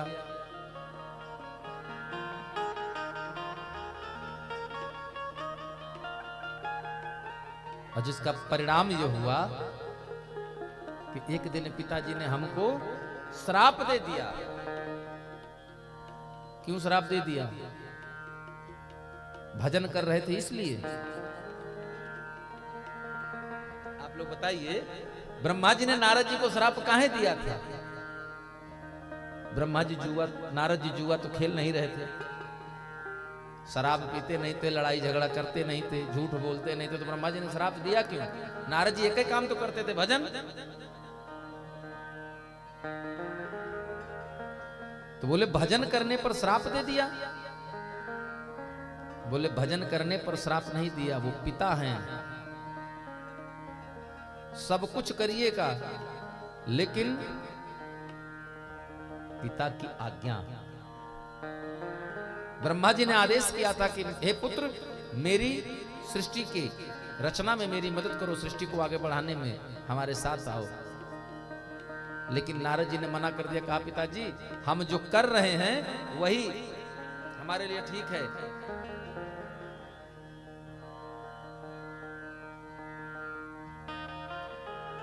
और नारद जी को श्राप मिल गया। श्राप मिला क्या? कि तुम इतने गाने बजाने का शौकत, जाओ जाकर गंधर्व हो जाओ। और नारद बाबा गंधर्व हो गए। गंधर्व कहते हैं जो गाने बजाने वाले। देव सभा में बैठ करके नारद बाबा एक बार गा रहे थे, और गाते गाते गाते गाते ऐसा एक दिन समय हो गया कि ब्रह्मा जी वहीं बैठे थे और नारद बाबा बेताला गा गए। फिर ब्रह्मा जी ने श्राप दे दिया, जन्म भर से गा ही रहे हो, अब आज भी गाने का सहूर नहीं है, लूर नहीं हुआ, तो जाओ जाके मृत्यलोक में जन्म ले लो, शूद्र के घर में हो, शूद्र हो जाओ। क्यों श्राप दिया जानते हैं? संगीत पांचवा वेद है। जो 5 वेद हमारे यहाँ बताए गए, जिसमें कि एक 5वां वेद जिसके ज्ञानी रोमहर्षण जी हुए, जिसको इतिहास और पुराण कहा गया, 4 वेद बताए गए, ऋग्वेद, यजुर्वेद, सामवेद और अथर्ववेद। तो जो सामवेद है, ये सामवेद संगीत का ही है, ये वेद का है। और वेद का अपमान करने के कारण पिताजी ने फिर से श्राप दे दिया, जाओ शूद्र हो जाओ। नारद जी अपने पूर्व जन्म की कथा सुना रहे हैं। अहम पुरातीत भवेत अभवम मुने दास्या अस्तु कस्याश्चन वेदवादिना। बोले मैं दासी के घर में जाकर जन्म हुआ, शूद्र योनि में जन्म हुआ। एक वैदिक ब्राह्मण के घर में सेवा करती थी हमारी मां, और संयोग से उसी गांव में एक बार सत्संग करने संत आए, चातुर्मास करने आए। 4 महीना मैंने उनकी खूब सेवा किया, उनके यज्ञ करने के लिए समिधा एकत्रित करता, उनके आश्रम की जगह की साफ सफाई करता, उनके चरणों की सेवा करता। 4 महीने बाद वो जाने लगे तो हम रोने लगे। हमने कहा प्रभु, मेरा मन अब यहां लगता नहीं है, मुझे अपने साथ ले चलिए। अब सांसारिक जीवन में मेरे मन को शांति नहीं मिल रही है। तो उन संतों ने मुझे शांति प्राप्त करने का उपाय बताया। बहुत ध्यान से सुनिएगा, शांति कब मिलेगी? हाँ, एकांतवासो लघु भोजनादौ। कहाँ रहे? एकांतवासो, एकांत में समय बिताएं। लघु भोजनादौ, भोजन यहां तक नहीं, हाँ कि जब तक 2-3 बार डकार न आवे तब तक रोटी पे रोटी चलते रहे।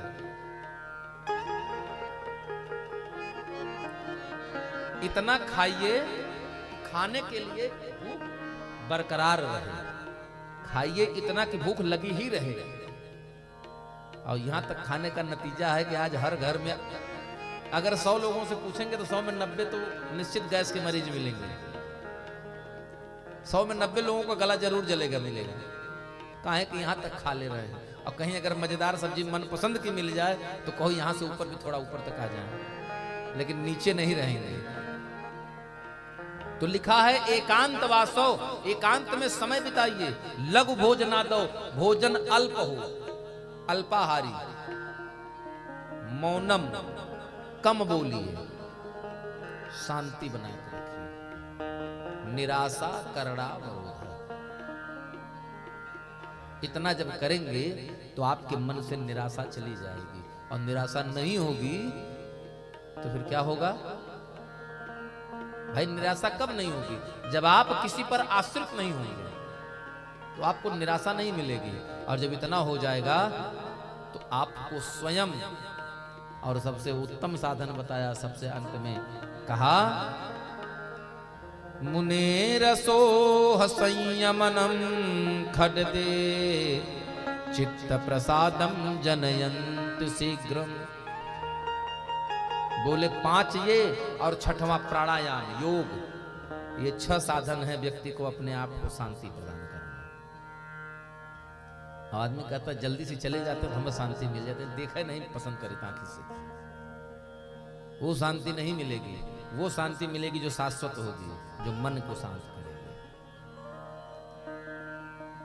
तब नारद बाबा कहते हैं संत जब चले गए तो उन्होंने कहा कि अभी आप बच्चे हो, अपनी माँ की सेवा करो, आप वहां के इकलौते सहारे हो। वो हमें समझा कर चले गए।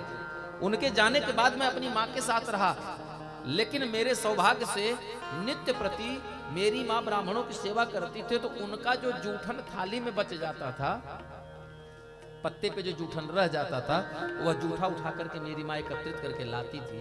तो उसी जूठन को खा करके हम और माँ बेटे, संतों के जूठन प्रसाद के कारण मेरी आत्मा शुद्ध हुई। और संतों ने जिस मंत्र को बताया था, जो नाम 24 घंटे जपा करते थे, उसी नाम का जप हमने भी किया। कब किया? एक दिन शाम को मेरी माँ गौदोहन करने जा रही थी। एकदा निर्गताम गेहा दुहंति निशिगाम पथि।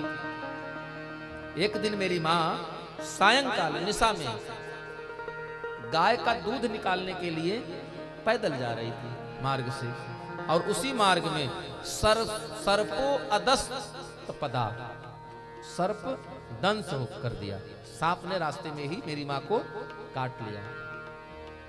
कृपणाम काल चेदितः, जिसके कारण उसकी मृत्यु हो गई। और माँ की मृत्यु होने के बाद अपनी माँ का क्रियाकर्म गांव वालों की जैसा बताया वैसा करने के पश्चात में अपने घर से, अपने गांव से उत्तर की दिशा में चला गया। और जाने के बाद एकांत चित्त में, एकांत स्थान पर शुद्ध चित्त से होकर के भगवान का ध्यान करने गया। और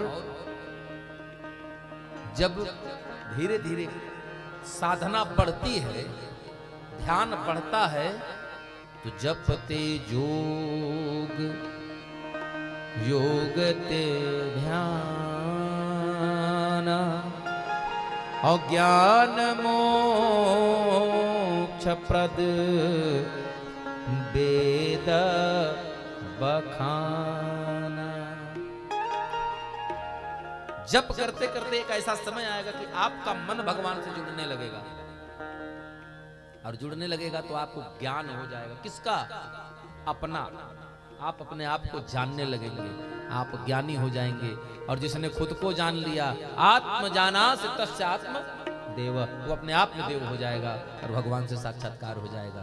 बोले मैं भगवान की तपस्या में इतना लीन हो गया कि मेरी आंखों से निर्झर आंसू गिरने लगा। और आंसू गिरने लगा, एक आकृति बनती लेकिन स्पष्ट नहीं हो रही थी। मेरे आंखों से आंसू गिरने लगा। उसी समय आकाशवाणी हुई कि हे पुत्र, इस शरीर से तू मेरा दर्शन प्राप्त नहीं कर सकता, लेकिन संतों की सेवा और उनका प्रसाद पाने के फलस्वरूप तुम्हें इस जन्म की जो तपस्या या जो भी बातें हैं वो तुम्हें आजीवन आजन्म याद रहेगी, हर जन्म में याद रहेगी, और अगले जन्म में तुझे मेरा दर्शन प्राप्त होगा। लेकिन बोले उसके पश्चात जब अगले कल्प में ब्रह्मा जी ने पुनः सृष्टि बनाई, तब मैं मरीच आदि ऋषियों के साथ ब्रह्मा जी की गोद में प्रकट हुआ, और तब से आज तक मेरे पिता ब्रह्मा जी ने मुझे रोक टोक नहीं लगाई। और इस इच्छा मात्र से समग्र सृष्टि में भ्रमण करता रहता हूं कि भगवान के दर्शन प्राप्त हो जाए। ऐसा कहते कहते नारद जी विह्वल होकर रोने लगे और कहते हैं, दुर्लभ मानव जन्म है, दुर्लभ मानव जन्म है,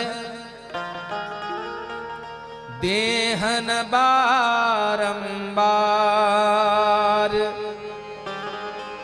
तरुवर जो पत्ता झड़े, बहुर न लागे डार।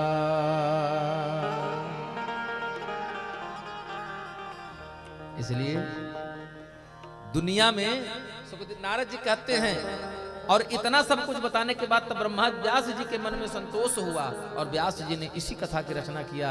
फिर पर राजा परीक्षित, जिस कथा को मैं तुम्हें श्रवण करा रहा हूं, स आदि देवो जगताम परो गुरु, सृजामि तपसे वेदम ग्रसामि तपसा पुनः विभव्य तपसा विश्वम निर्यम ते दुस्तरम तपः। और भगवान की लीला इच्छा से ही इस सृष्टि का संचार होता है।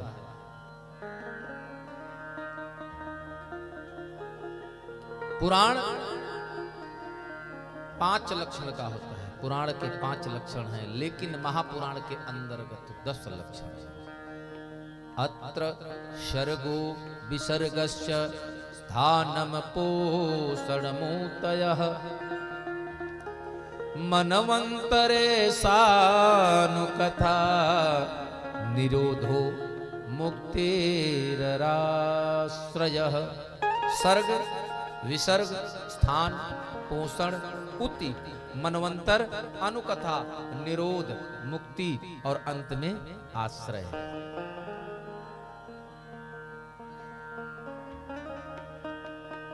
तो परमात्मा है कौन, कहां रहते हैं? बोले पुरुषो अन्नम विनिर्भद्य यदासो स विनर्गतः। बोले वो पूर्ण ब्रह्म, वो परमात्मा स्वयं से स्वयं को अपने आप में ही प्रकट होते हैं, और उन्होंने अपने निवास को हजारों वर्ष तक जल के ऊपर बनाया। जल को नार कहते हैं, और नार जल अयन, जिसका घर जल हो, इसी से उनका नाम पड़ा। बोलिए नारायण भगवान की जय। आपो नारी इति प्रोक्ता, आपो वै नरसूनवः, अयन तस्य तां पूर्व तेन नारायण स्मृत।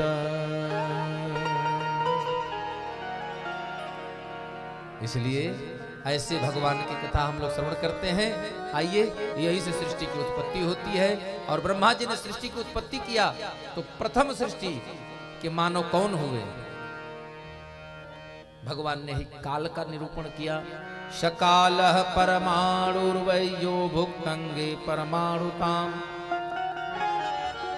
सतो विशेष भुक्तयस्तु सकालः परमो महान्।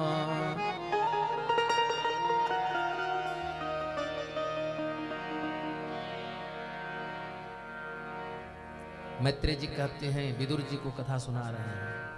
विदुर जी से मैत्रेय बाबा कहते हैं, प्रेम लग्यो परमेश्वर से तब, भूल गयो सब रो घर वारा।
श्वास उठे सब रोम चले दृग नीर अखंडित धारा सुंदर कौन कहे नवधा विधि छाके परो रस मतवारा सुंदर कौन कहे नवधा विधि छाके परो रस मतवारा सुंदर कौन कहे नवधा विधि छाके परो रस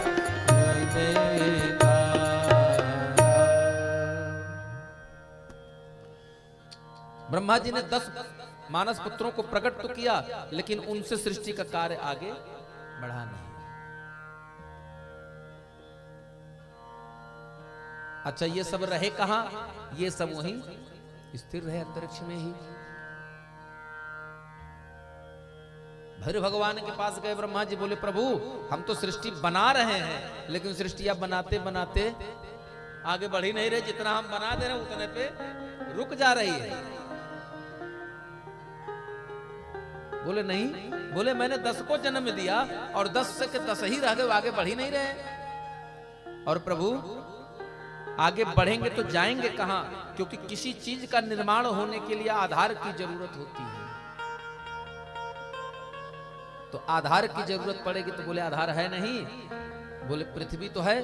बोले महाराज जरा नीचे उतर कर देख लीजिए पृथ्वी है कहां। बोले पृथ्वी कहां गई?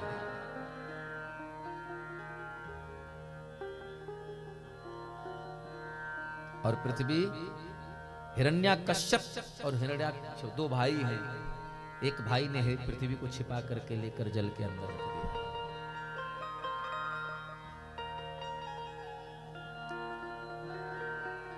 तो जब तक पृथ्वी आएगी नहीं, आधार शक्ति नहीं होगी, तब तक हम बनाकर रखेंगे कहां? भगवान ने कहा अच्छा ठीक है। इधर मैत्रेय जी विदुर जी को कथा सुना रहे। चूंकि राजा परीक्षित ने महाराज सुखदेव जी से भी पूछा था कि प्रभु काल का भी निरूपण करके बताइएगा हमें। काल माने समय, मृत्यु नहीं, काल माने समय। तो बोले सकालः परमाणुर्वै यो भुक्तंगे परमाणुता सतो अविशेष भोग्यस्तो सकालः परमो महान।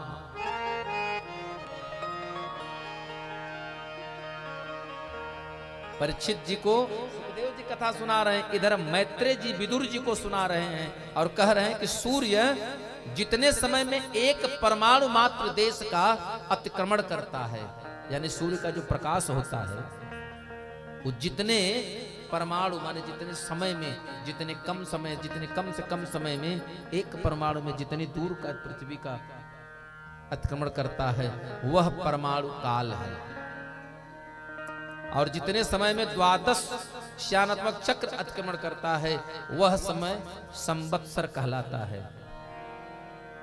वही संवत्सर यानी 2 परमाणुओं का एक अणु होता है, 2 अणुओं का एक त्रिसरेणु बनता है और 3 त्रिसरेणु की एक त्रुटि, 100 त्रुटि का एक वेद, 3 वेद का एक लौ, 3 लौ का एक निमिष बनता है, 3 निमिष का एक क्षण, 5 क्षण मिला करके एक काष्ठा, 10 काष्ठा को मिला करके एक लघु, 15 लघु मिल करके एक नड़िका बनते हैं, एक नाड़ी।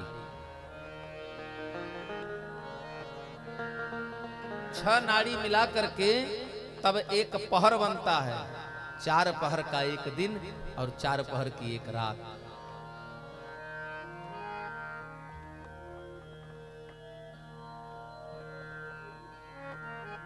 और 15 दिन का एक पक्ष बनता है, एक पखवाड़ा, और 2 पाख मिला करके 1 महीना, 12 2 वर्ष मिला 2 महीने का एक ऋतु होता है। हमारे यहाँ साल में कितने ऋतु हैं? हमारे भारतवर्ष में कितने ऋतुएं हैं? 6 ऋतुएं मानी गई हैं। तो 6 दुना 12, 2-2 महीने की एक ऋतु होती है। और 3 ऋतु का एक अयन होता है, जिसमें कि हम लोग जानते हैं सूर्य नारायण 6 महीना उत्तरायण होते हैं और 6 महीना दक्षिणायन होते हैं, और 2 अयन मिला करके 1 वर्ष होता है। इतना जब हो जाता है, माने हमारा एक दिन नहीं 1 वर्ष जब बीतता है, तब देवता का 1 दिन और 1 रात होती है।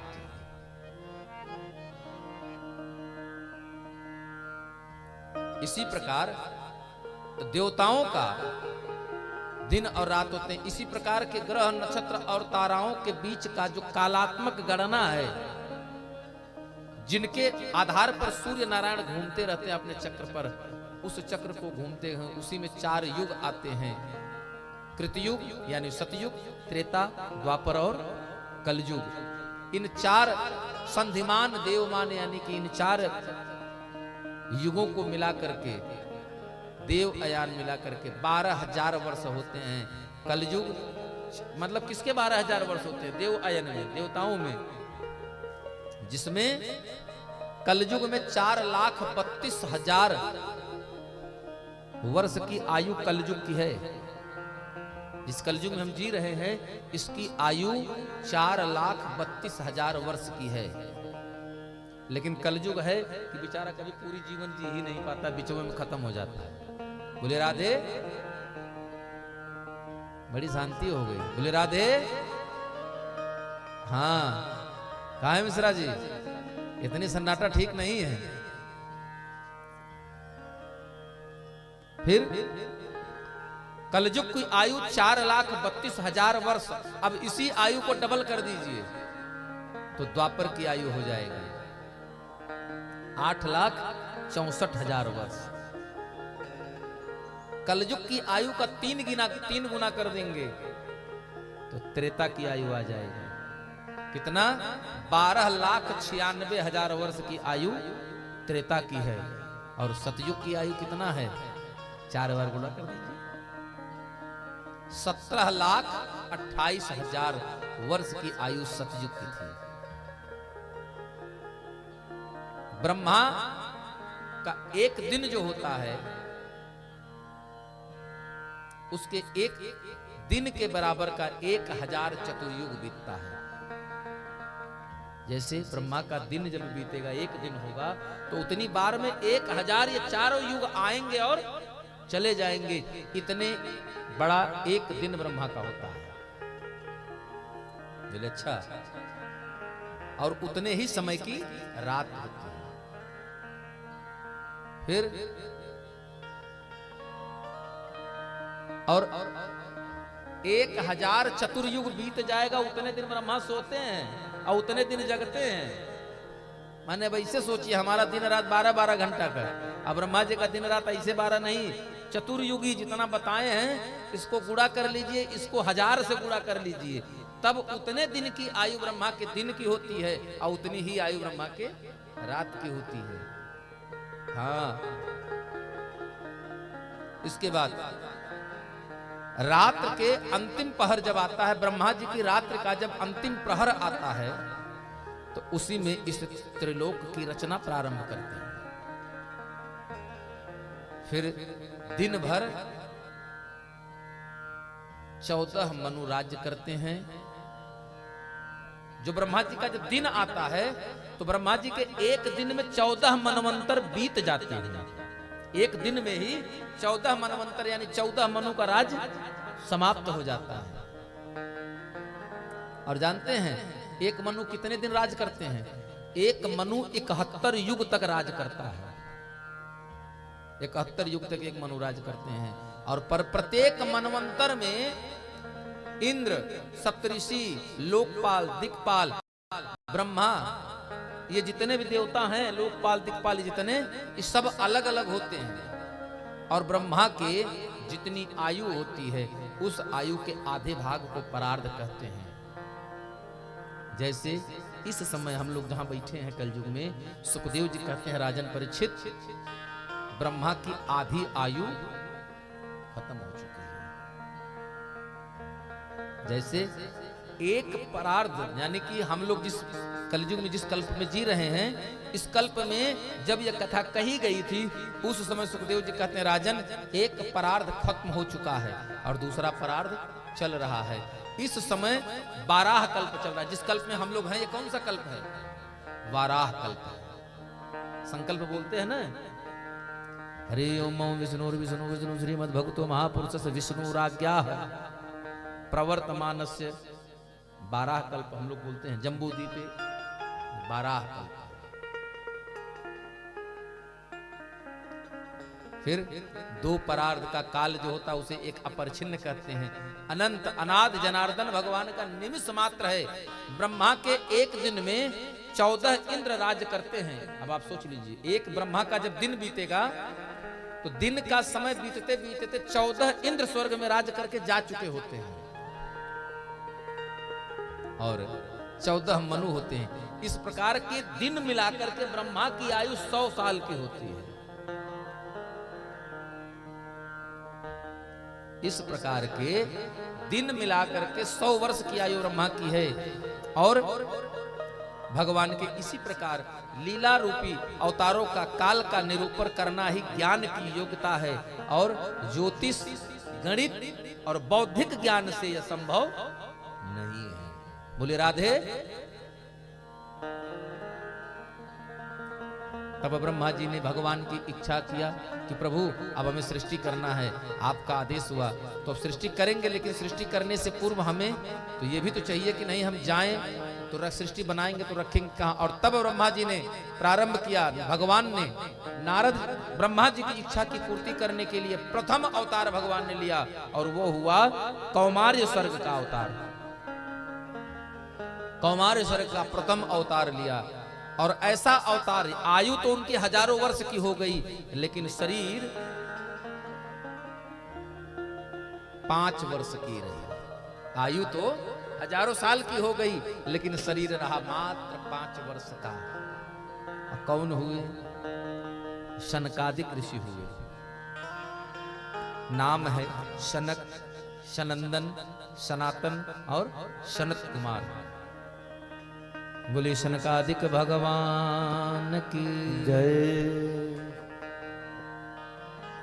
और परमात्मा इसी प्रकार की लीला करते रहे और यही 4 कुमार हैं। आइए यहां से हम लोगों को थोड़ा आगे चलना पड़ेगा। और ये चारों संत एक बार भगवान का दर्शन करने क्षीर सागर वैकुंठ गए, लेकिन वहां जब गए तो वहां 2 द्वारपाल मिले।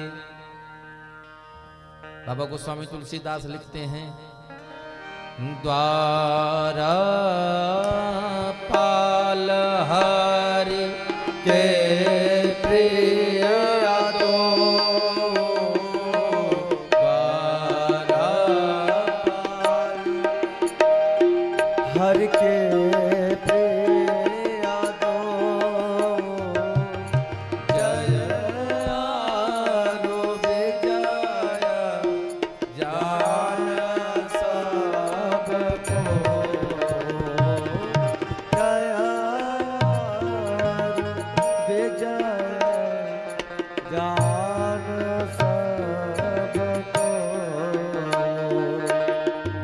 सनकादिक ऋषि भगवान से मिलने गए। हुआ क्या? द्वारपाल हरि के प्रिय दो, उन्होंने रोक दिया, कहा कि आप अभी अंदर नहीं जा सकते। बोले क्यों? बोले भगवान के दर्शन के लिए हम आए हैं। बोले प्रभु आप तो दर्शन करने आए हैं लेकिन भगवान अभी विश्राम कर रहे हैं, शयन कर रहे हैं। कई बार मना करने पर, कई बार के आग्रह पर जब उन्होंने जाने नहीं दिया तब सनकादिक ऋषियों को क्रोध आ गया। और जब क्रोध आया तो उन्होंने किया क्या? उन्होंने तुरंत सनकादिक ऋषियों को श्राप दे दिया। कहा, सनकादिक ऋषियों ने श्राप दे दिया और कहा जा करके, ओह निशाचर जाई तुम कपटी पापी दो, जाओ भक्त को भगवान से मिलने में मार्ग में बाधक बने हो, श्राप दे देता हूं, जाओ राक्षस हो जाओ। अब महाराज जब श्राप लग गया तो दोनों हाथ खड़े कहे प्रभु हम तो अपनी ड्यूटी कर रहे थे, भाई हम तो नौकरी कर रहे हैं ना, हमारी क्या गलती, हमें आप श्राप दे दिए। तब सनकादिक ऋषि कहते हैं ठीक है, अब वृथा न जाय देव ऋषि वाणी, जब जो शब्द वाणी से निकल गया वो कभी निष्फल नहीं होगा। हाँ तो कैसे होंगे? कनक कशिप अरुहाट कलोचन कनकशिप अरुहाट कलोचन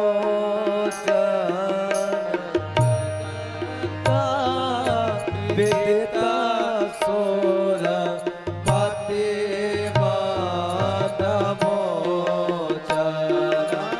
जगता विदिता सोरपति मानमोचर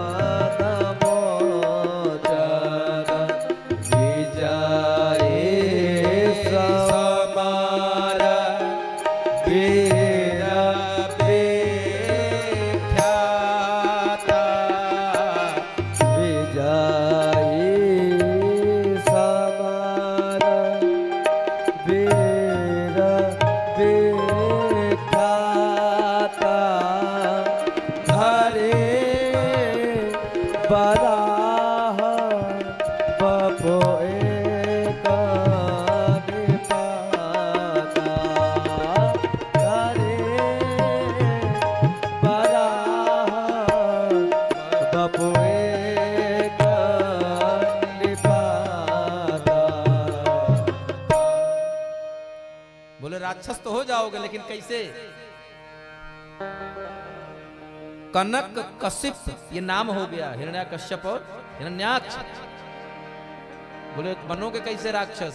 बोले प्रभु हमारा उद्धार, बोले उद्धार भी होगा। कैसे? कब? बोले छोटे मोटे राक्षस नहीं होगे।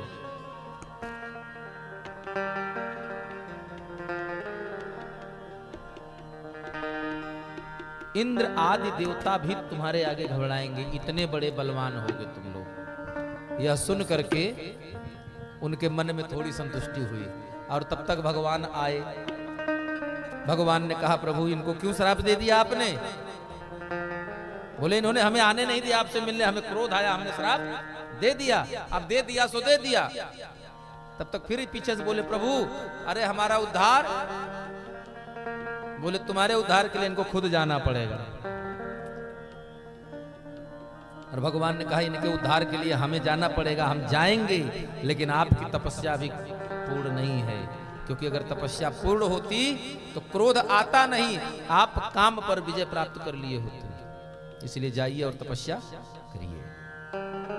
नाम है कनक कशिप अरुहाटक लोचन। हुए कैसे? विजयी समर वीर विख्याता। पहला भाई नाम है हिरण्यकश्यप और दूसरा हिरण्याक्ष। हिरण्याक्ष बड़ा है, हिरण्यकश्यप छोटा है।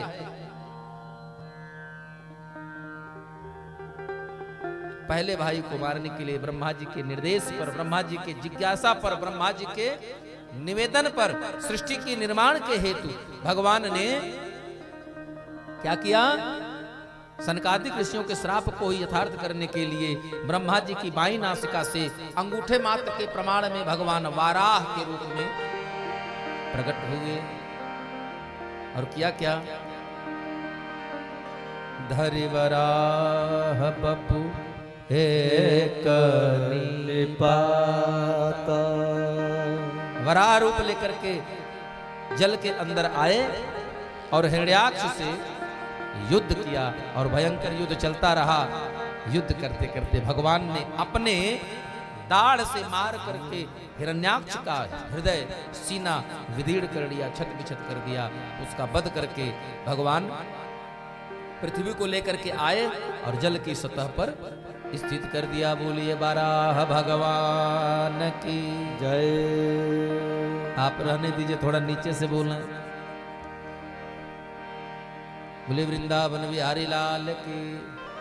और तरी धीरे से बोलिए तो हम भी देखें कितना धीरे बोल लेते हैं आप लोग। बोलिए राधा रानी सरकार की। और थोड़ा कम, जो और थोड़ी सी ताकत कम लगाइए, तब खाना खा रहे में ज्यादा खाएंगे। बोलिए राधा रानी सरकार की। जय बोलिए तो ऐसे बोलिए कि पता लगे कि हैं। हाँ, धीरे से बोल के खुदे बोलकर खुदे सुन लेते हैं।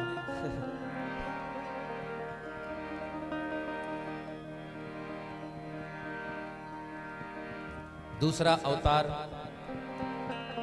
अब दूसरे अवतार की पृथ्वी की रचना हुई।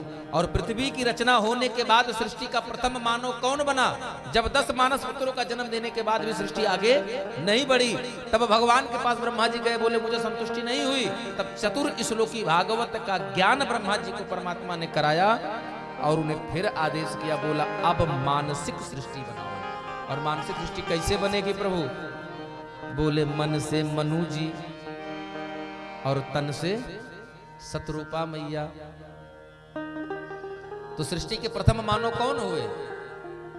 मनु और सतरूपा। अरे स्वयं भू मनु हरु सतरूपा स्वयं भू मनु हर सतरूपा जिनते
महाराज मनु सृष्टि के प्रथम मानव, प्रथम पुरुष और सृष्टि की प्रथम महिला माता सतरूपा।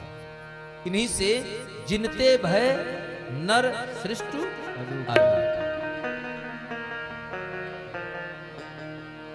और इनके पुत्र हैं, नाम है नृपवुत्तान पादसुत। और इन्हीं उत्तान पाद। उत्तान पाद किसका? उत्तान पाद कोई अलग से हाँ नहीं है।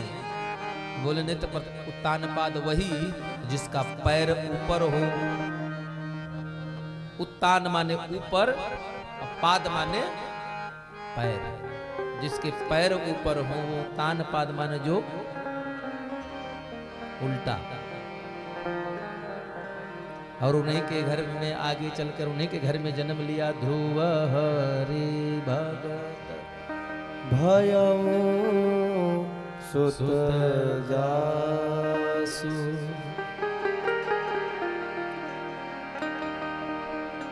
सुखदेव जी कहते हैं राजन, आगे चल के ये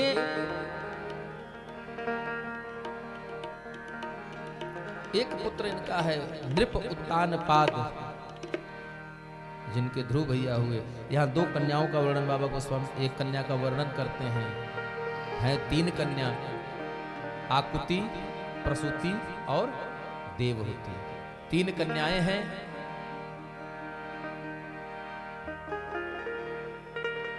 एक पुत्र प्रियव्रत, दूसरा उत्तानपाद, ये दो पुत्र हैं। अदिति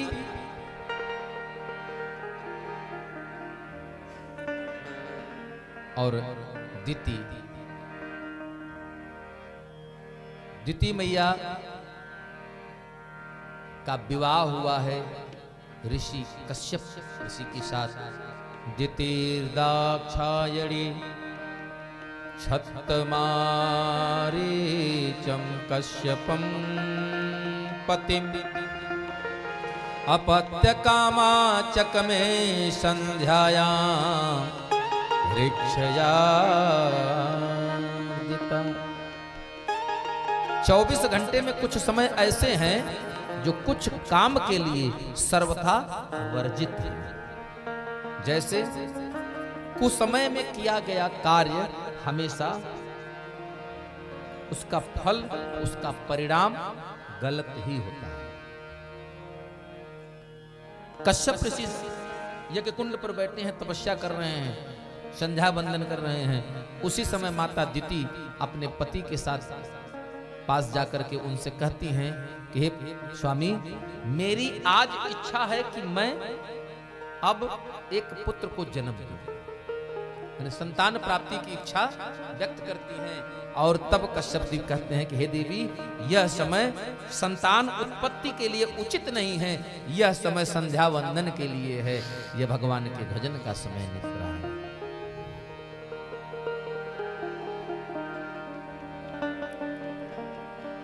और अपनी पत्नी दिति को समझाते हैं क्या?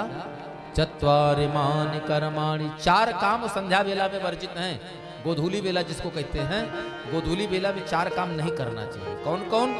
चत्वारिमानि कर्माणि संध्याया परिवर्जयेत्, आहारम मैथुनम निद्रा स्वाध्यायम च चतुर्थकम्। पहला, आहार यानी गोधूली वेला में भोजन नहीं करना चाहिए। दूसरा, संसर्ग नहीं करना चाहिए। तीसरा, निद्रा, सोना नहीं चाहिए। और चौथा, स्वाध्याय, खुद से अध्ययन नहीं करना चाहिए। कोई पढ़ाने वाला आया है, गुरु है, उसके पास बैठ करके अगर वो बता रहा है तो अध्ययन ले लीजिए। किसी के सानिध्य में अध्ययनरत रहने में दोष नहीं है, लेकिन स्वाध्यायम, अपने आप से बैठ करके पढ़ाई नहीं करनी चाहिए। स्वाध्यायम च चतुर्थकम। तो देवी ने कहा ऐसा करने से क्या होगा? आहारे जायते व्याधि गर्भदोषमय तूने। बोले गोधूली बेला में भोजन करने वाला व्यक्ति रोग ग्रसित हो जाता है। एक दूसरा मैथुन,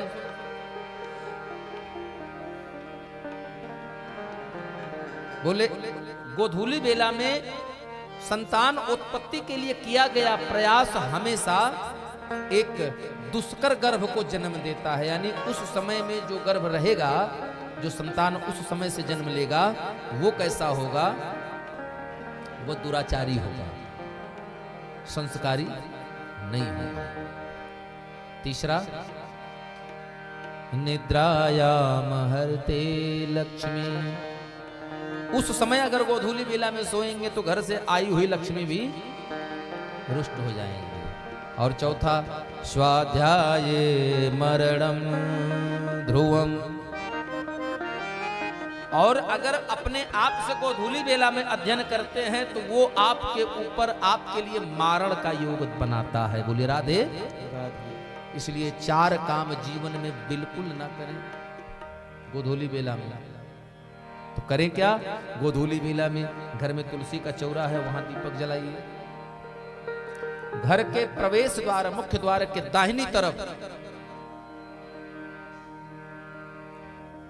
हमेशा सायंकाल सरसों के तेल का दीपक जलाकर रखें। घर के आंगन में अगर तुलसी का चौरा है, तुलसी का स्थान है, तो वहां भी दीपक जलाएं। ये काम करें। और संभव हो तो तो समय हो तो थोड़ा बहुत सीताराम सीताराम सीताराम सीताराम कहिए, जाहि विधि राखे राम ताहि विधि रही। सीताराम सीताराम सीताराम कहिए, जाहि विधि राखे राम ताहि विधि रही। सीताराम सीताराम सीताराम कहिए, जाहि विधि राखे राम ताहि विधि रही। जाहि विधि राखे राम ताहि विधि रही। और मुख में हो राम नाम, राम सेवा हाथ में। मुख में हो राम नाम, राम सेवा हाथ में। तू अकेला नहीं प्यारे, राम जी तेरे साथ में। तू अकेला नहीं प्यारे, राम तेरे साथ तब में। विधि का विधान जान, हानि लाभ सही। विधि का विधान जान, हानि लाभ सही। चाहे विधि राखे राम ताहि विधि रही। हो जाए विधि राखे राम ताहि विधि रही। राघव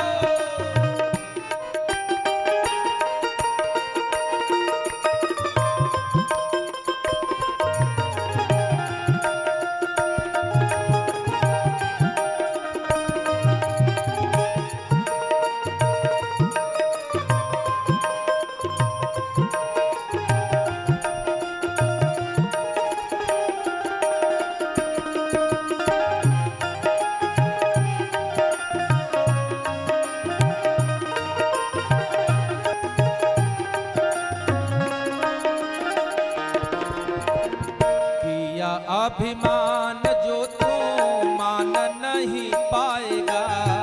किया अभिमान जो तू मान नहीं पाएगा। होगा प्यार वही जो राम जी को भाएगा। होगा प्यार वही जो राम जी को भाएगा। इसलिए फल आशा त्याग शुभ कर्म करते रहिए। फल आशा त्याग शुभ कर्म करते रहिए। चाहे विधि राखे राम ताहि विधि रही। हो जाए विधि राखे राम ताहि विधि रही। हाँ, सीताराम सीताराम सीताराम कहिए, जाहि विधि राखे राम ताहि विधि रही। जाहि विधि राखे राम ताहि विधि रही। राधे।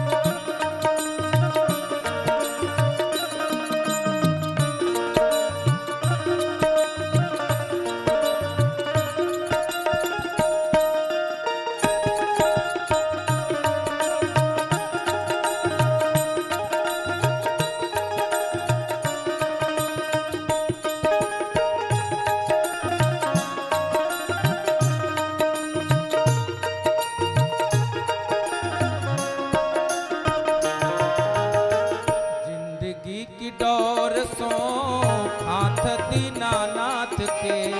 जिंदगी की डोर सो हाथ दीनानाथ के। महलों में राखे चाहे झोपड़ी में वास दे। महलों में राखे चाहे झोपड़ी में बास। लेकिन धन्यवाद निर्विवाद राम राम कहिए। धन्यवाद निर्विवाद राम राम कहिए। जाहि विधि राखे राम ताहि विधि रही। जाहि विधि राखे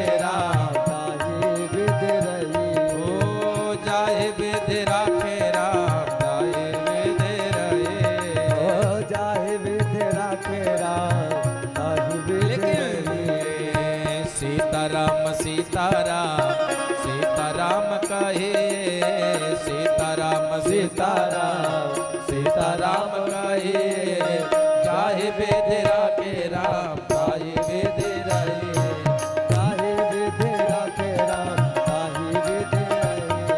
ओ चाहे वेद राखे राम, चाहे वेद वेद राम,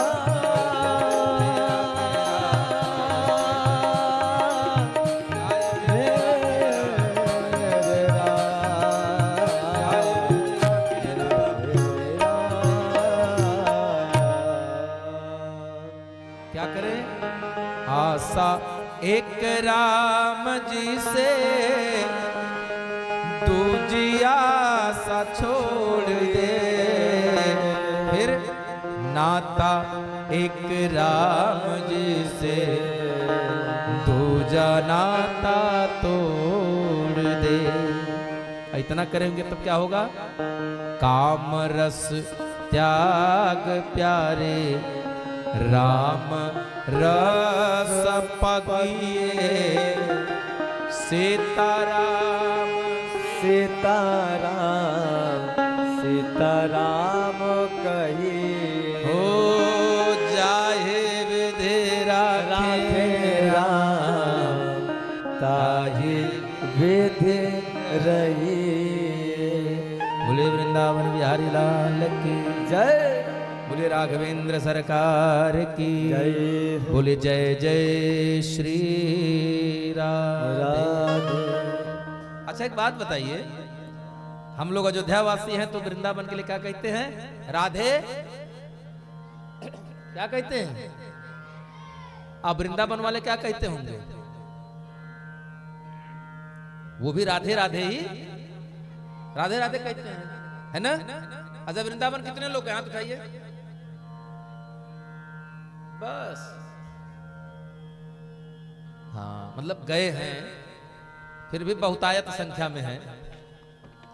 तो वृंदावन गए होंगे तो वृंदावन में रहने वाले लोग भी वृंदावन में राधे राधे ही कहते हैं। लेकिन एक बात बताइए, जब कन्हैया से, जब भगवान कृष्ण से माता राधिका रानी मिलती होंगी, या कभी नंद बाबा से उनके मित्र मिलते होंगे, तब क्या कहते होंगे?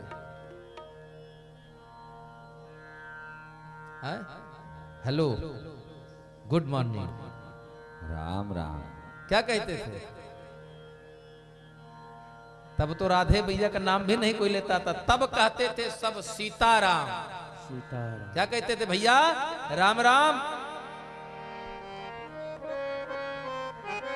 उस समय वृंदावन में जब नंद बाबा वसुदेव जी से मिले होंगे, या उग्रसेन से मिले होंगे, या स्वयं राधा रानी भगवान कृष्ण से मिलते होंगे, तो क्या करके अभिवादन करते होंगे? राम राम। क्योंकि राम ही एक ऐसा नाम है जिसमें सब आ जाता है महाराज।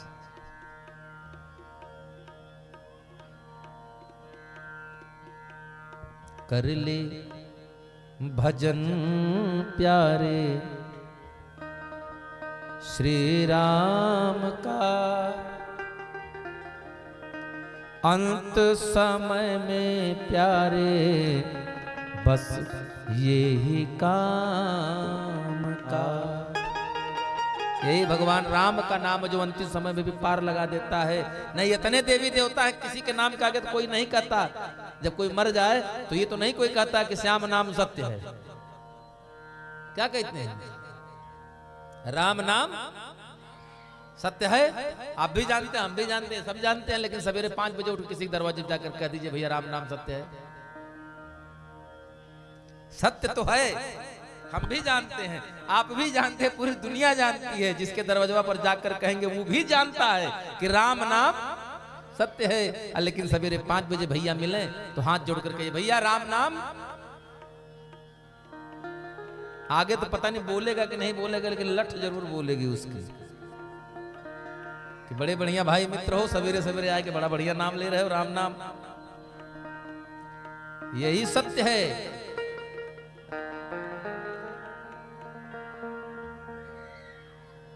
हम बता रहे थे, कथा चल रही थी कि 4 काम गोधूली भेला में नहीं करना चाहिए।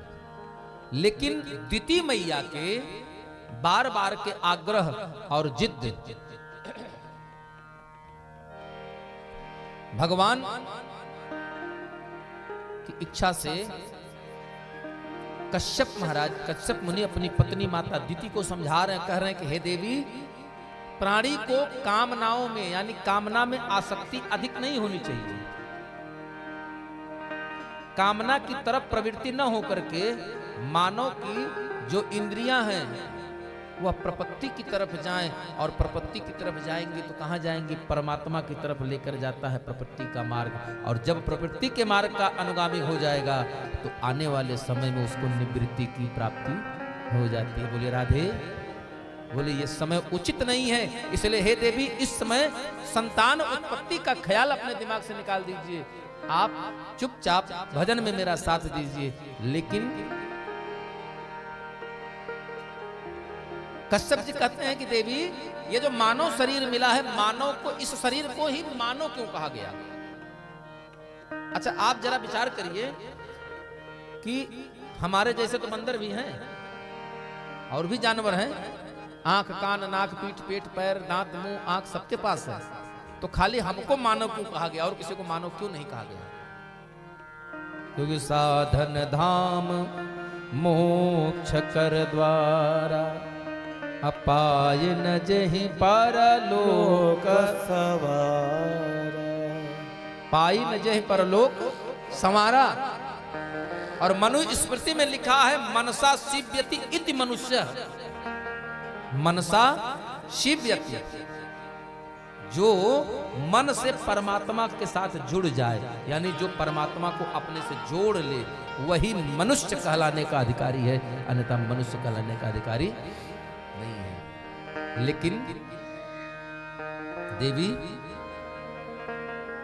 भोगा न भुक्ता वयमेव भुक्ता, तपो न तपतम वयमेव तप्ता, कालो न यातो वयमेव याता, तृष्णा न जीर्णा वयमेव जीर्णा। वैराग्य शतक में लिखा है, कश्यप जी बोली, देवी ये जो समय है ये भोग के लिए नहीं है। किस लिए है?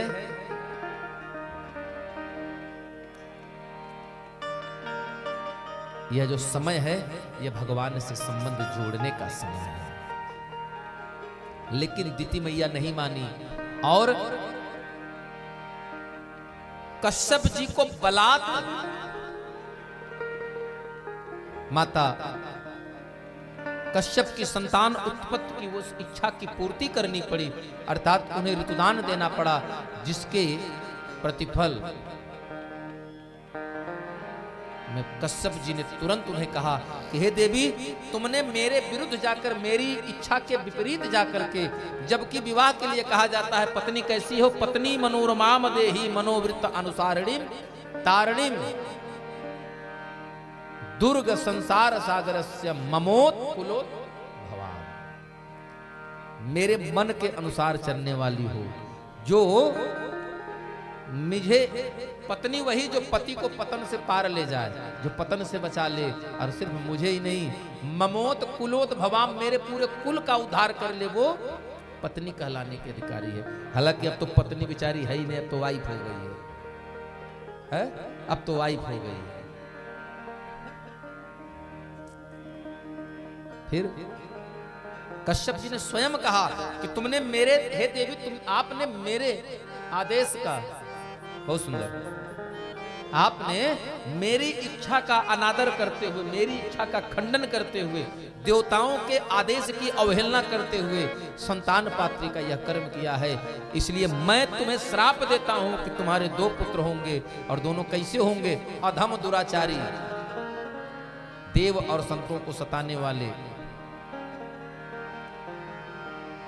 राक्षस प्रवृत्ति के होंगे। और वही दोनों हुए, दिति के गर्भ से हिरण्याकश्यप और हिरण्याक्ष का जन्म हुआ था।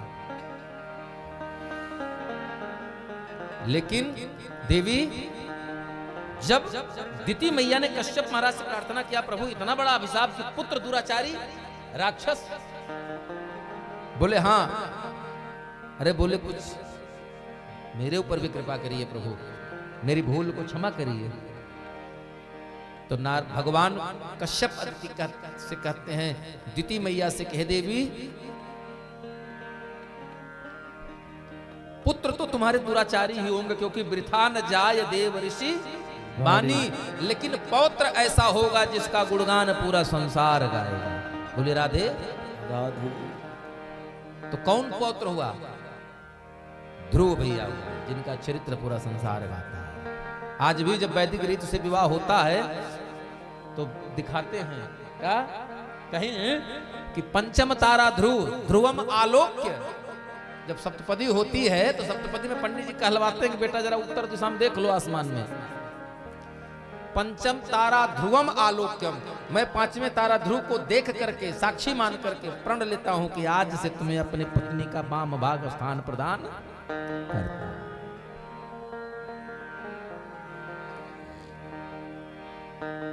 फिर भगवान वही कश्यप पद्धति हुए, जय के पुत्र कश्यप और दिति के जय और विजय जो श्रापित थे सनकादिक ऋषि द्वारा, वही आगे चल करके भविष्य में हिरण्याकश्यप और हिरण्याक्ष हुए। भगवान के प्रथम अवतार वाराह से भगवान ने प्रथम पुत्र का वध किया, उद्धार किया। किसका? हिरण्याक्ष का। लेकिन मुकुत न भये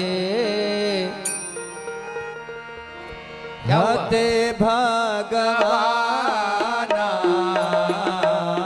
दीन जामा द्विज श्राप प्रमाना दीन जनामा द्विज वचन प्रमाना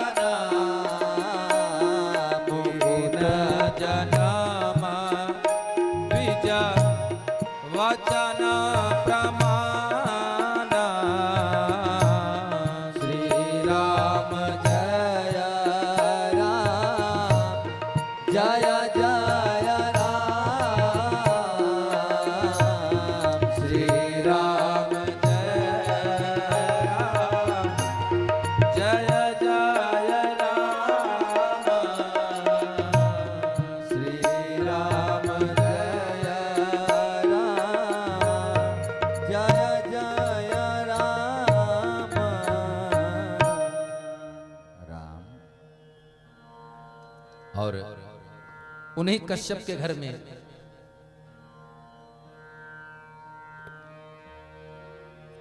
आगे चल करके महाराज मनु की जो पुत्री हैं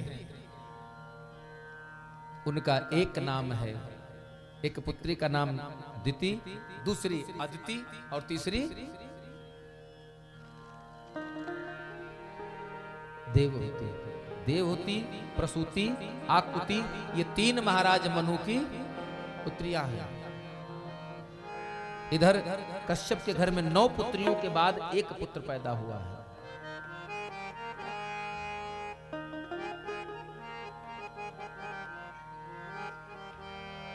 लेकिन भगवान की इच्छा, मनु जी कहते हैं महाराज, कुलम पवित्रम जननी कृतार्था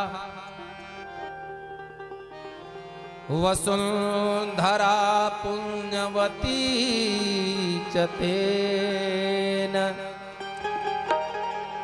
अपार संवित सुख सागरे अस्मिन् लीनं परे ब्रह्माण्यस्य चेत। क्या कहा? तनम पवित्रम सेवा किए, धन पवित्र करिदान, मन पवित्र हरि भजन करी, होई त्रिविध कल्याण, होए त्रिविध कल्याण।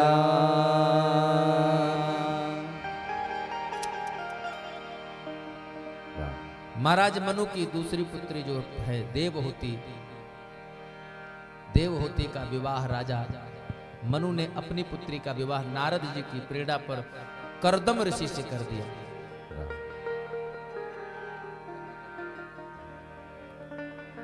और करदम ऋषि की पत्नी है देवहूति पुनि तासो कुमारे।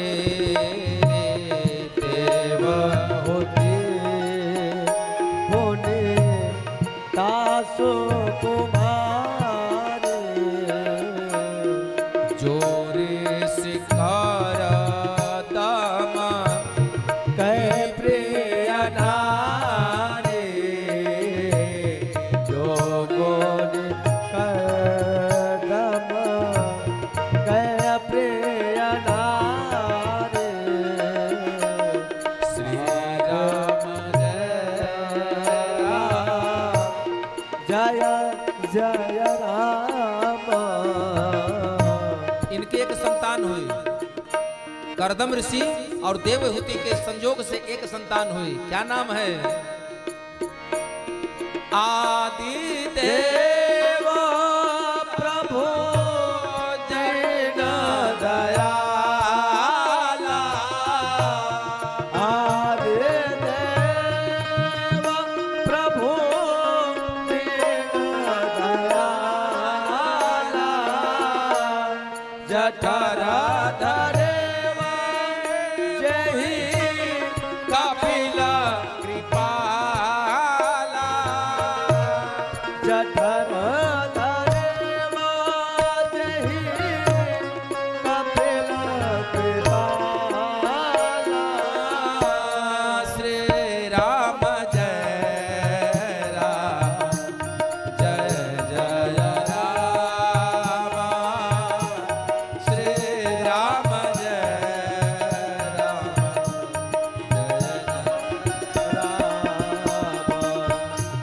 श्री राम जय राम जय जय राम। श्री राम जय राम जय जय राम। और तब करदम ऋषि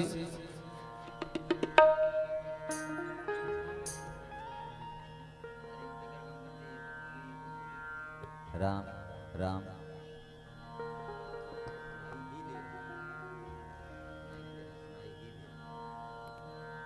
भूप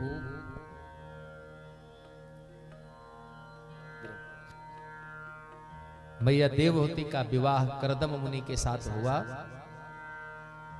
करदम ऋषि विवाह होने के बाद भी अर्थात विवाहोपरांत बहुत समय तक तपस्या किया। उन्होंने कभी अपनी पत्नी देवहूति की तरफ ध्यान नहीं दिया। पीछे का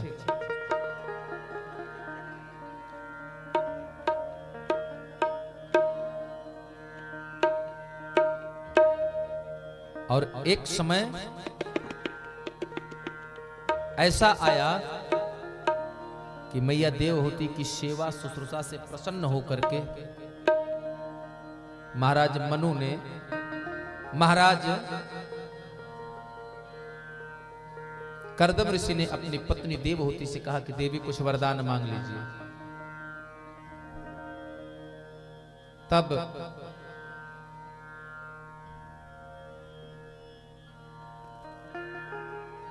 उन्होंने कहा हे स्वामी, हर पत्नी की इच्छा होती है कि उसे के गर्भ से एक पुत्र का जन्म हो। और तब ऋषि करदम ने अपने तप बल से एक दिव्य रथ उपस्थित किया और उसी दिव्य रथ पर सवार होकर अपनी पत्नी देवहूति के साथ गगन मार्ग में चले गए और वहां 1000 वर्ष तक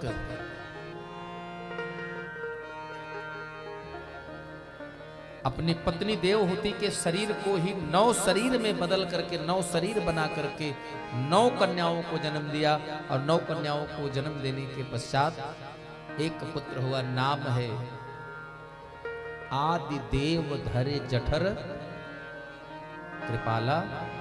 नाम पड़ा महाराज कपिल मुनि। और कपिल मुनि का जन्म हुआ। कपिल मुनि ने अपनी माता देवहूति को ज्ञान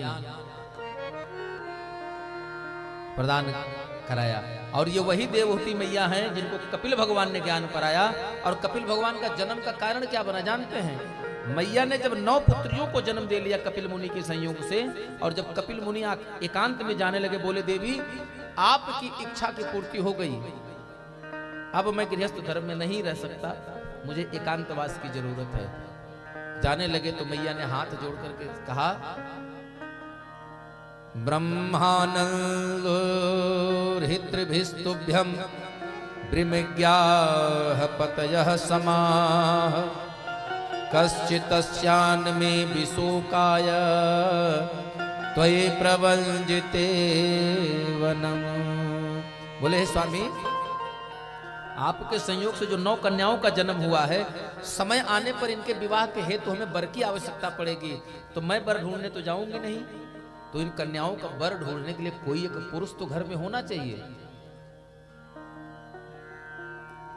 प्राणनाथ तुम बिन जग माही, मुँह कहूँ सुखद कतहु कछु नाही। जिय बिनु देह नदी बिनु बारी, तैसे नाथ पुरुष बिनु नारी। हे प्रभु, बिना पति के अगर आप चले जाएंगे, घर में कोई पुरुष नहीं, तो मेरा क्या अस्तित्व बचा? नक्षत्र भूषणम चंद्र नारीणाम भूषणम पति। बोले तारों का श्रृंगार चंद्रमा से है, स्त्री का श्रृंगार उसके पति से है, इसलिए हे प्रभु आप हमें छोड़कर न जाएं। तो भगवान समझाते हैं कर्दम मुनि, हे देवी इच्छति सती सहस्रम सहस्त्री लक्ष्यते। बोले ये इच्छाएं जो हैं, एक पूरा करो तो 100 जन्म लेती हैं, 100 पूरा करो तो 1000 होती है, 1000 को पूरा करो तो लाख हो जाती है।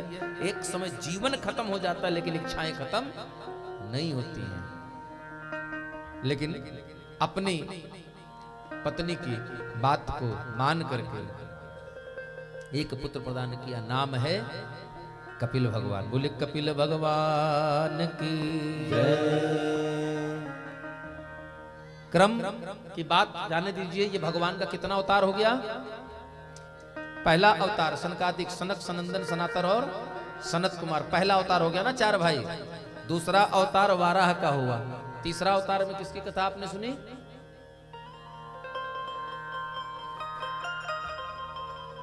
बताइए, अभी किसकी कथा सुन रहे थे? बोलिए कपिल भगवान की। 4 वेद, 6 शास्त्र, 6 शास्त्र में एक शास्त्र है, नाम है सांख्य शास्त्र। इस सांख्य शास्त्र के रचयिता, इस सांख्य शास्त्र के प्रणेता कपिल भगवान हैं। और ऐसा करके उन्होंने अपनी माता को ज्ञान प्रदान कराया।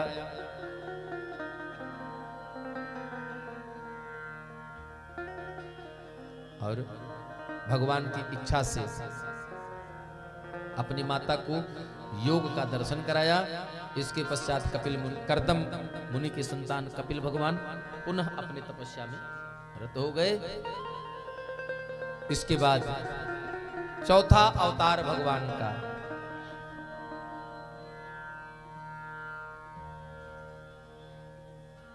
हे नारद, एक प्रजापति हैं, उनका नाम है रुचि। रुचि की पत्नी है। रुचि का विवाह किसके साथ हुआ था? महाराज मनु की पुत्री हैं आकुति। आकुति के साथ रुचि का विवाह हुआ, जिनके परस्पर संयोग से एक पुत्र का जन्म हुआ, नाम है सुयज्ञ। और इन्हीं सुयज्ञ नाम से उत्पन्न होकर के भगवान स्वयं अवतार लेते। देखिए ये सब जो हैं अंशा अवतार हैं, कला अवतार है, पूर्ण अवतार भगवान के नहीं है। कला अवतार में आए भगवान सुयम नाम के, सुयज्ञ नाम से उत्पन्न हुए और बड़े हुए, उम्र हुई विवाह का। तो सुयज्ञ भगवान का विवाह किसके साथ हुआ था? यज्ञ नारायण की पत्नी कौन है? नहीं पता है?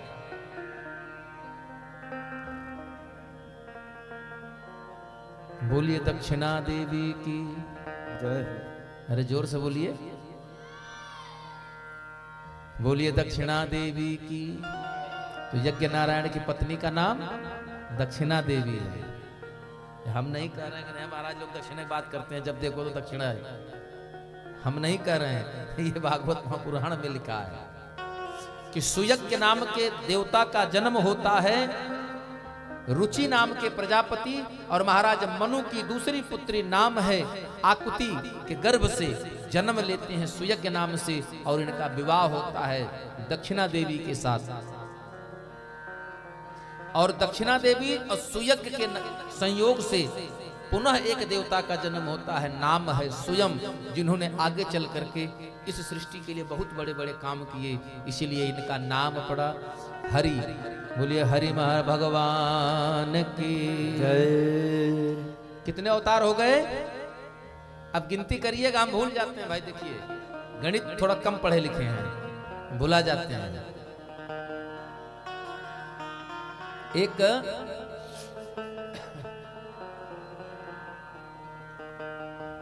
जगह कथा हो रही थी, तो महाराज जी कथा सुना रहे थे, खूब सुंदर भक्त ऐसे बैठे थे। अच्छा महाराज जी, आज तो जमाना बदल गया है, आज घड़ी ये सारी व्यवस्था हो गई है, पहले नहीं हुआ करती थी। पहले लोग नक्षत्रों से यानी सूर्य से चंद्रमा से दिन का अनुमान लगाया करते थे।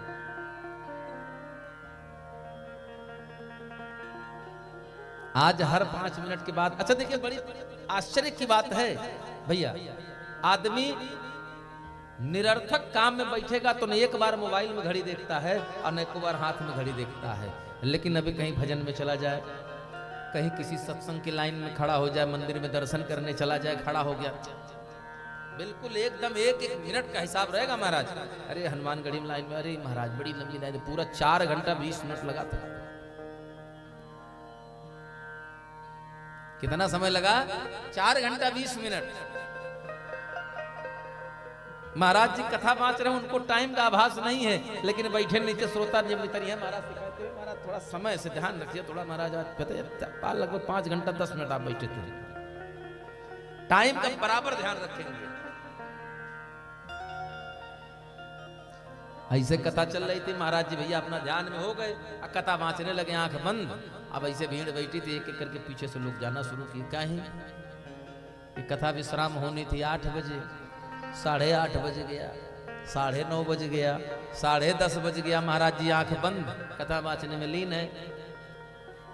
बजते बजते 11 बज गया, एक एक करके सारे लोग चले गए, एक बूढ़ी मैया बेचारी बैठी रही।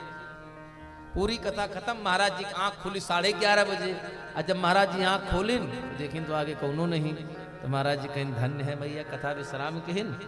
पंडित जी से कहें महाराज आरती, पंडितों जी चले गए रहे, तो बेचारे अपने आरती धूप बत्ती दिखाए, उतर के व्यास गद्दी से प्रणाम कहिन आए, माता जी को प्रणाम कहिन, कहें धन्य है मैया, हम आज जाने हैं, हम मूर्खों के गांव में भागवत कर रहे थे, हमको आज पता लगा कि इस गांव में खाली भक्त आप हैं जो भगवान की कथा को समझ रहे हैं।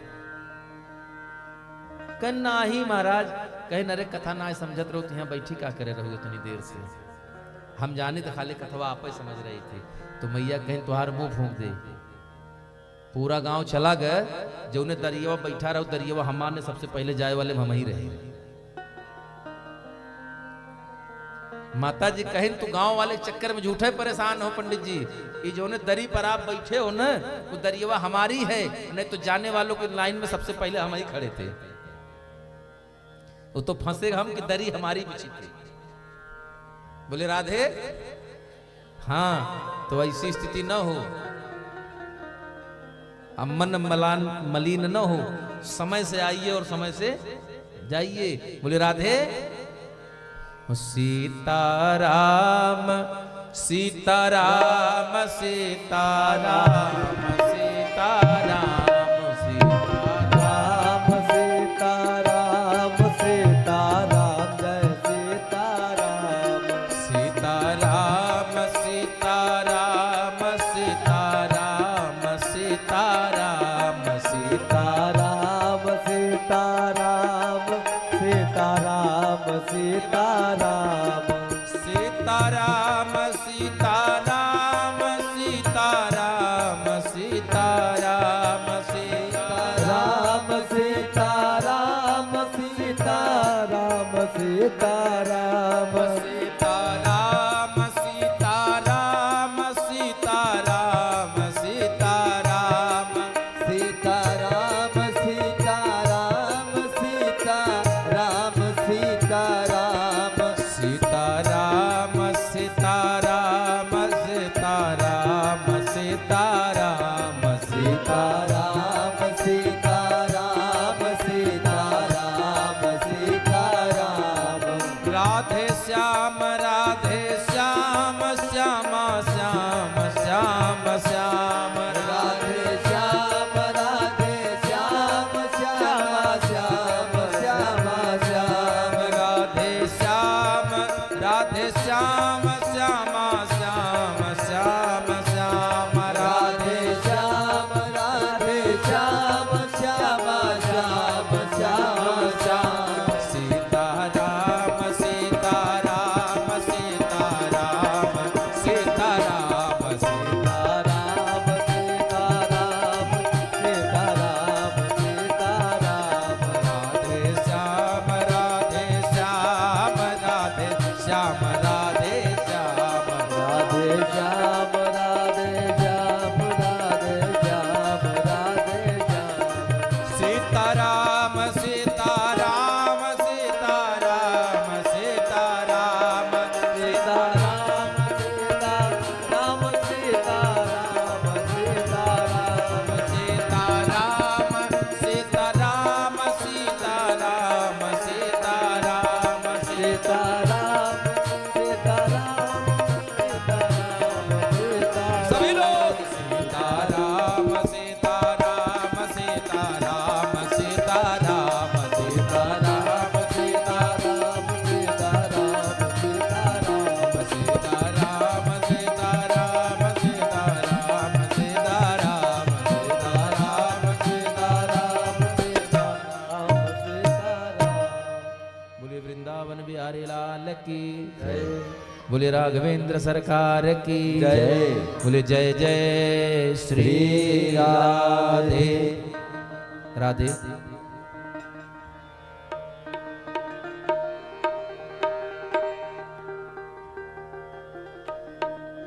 पांचवां अवतार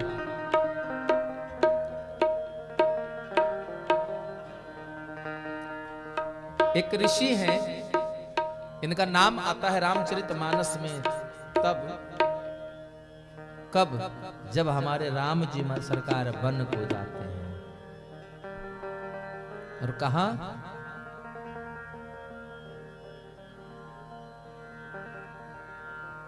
क्या नाम आया? सुरसरिधार नावो मंदाकिनी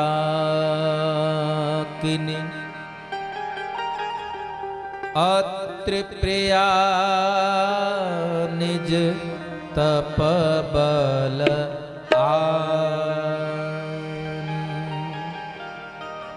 सुरसरिधार नाव मंदाकिनी अत्रि प्रिया निज तप बल आनी। ये कौन है? इनका नाम है अत्रि मुनि है। अत्रि मुनि की पत्नी है, नाम है अनसुईया। ये कहानी तो आप लोग खूब सुने होंगे, सती अनसुईया वाली, है ना? हाँ।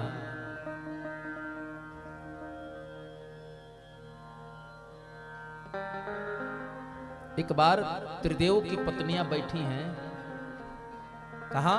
अपने अपने लोक में, अपने अपने धाम पर बैठी हैं और आपस में चर्चा कर रही है कि पूरी सृष्टि में हमसे बड़ा कोई सती नहीं है। जानते हैं स्त्रियों के अंदर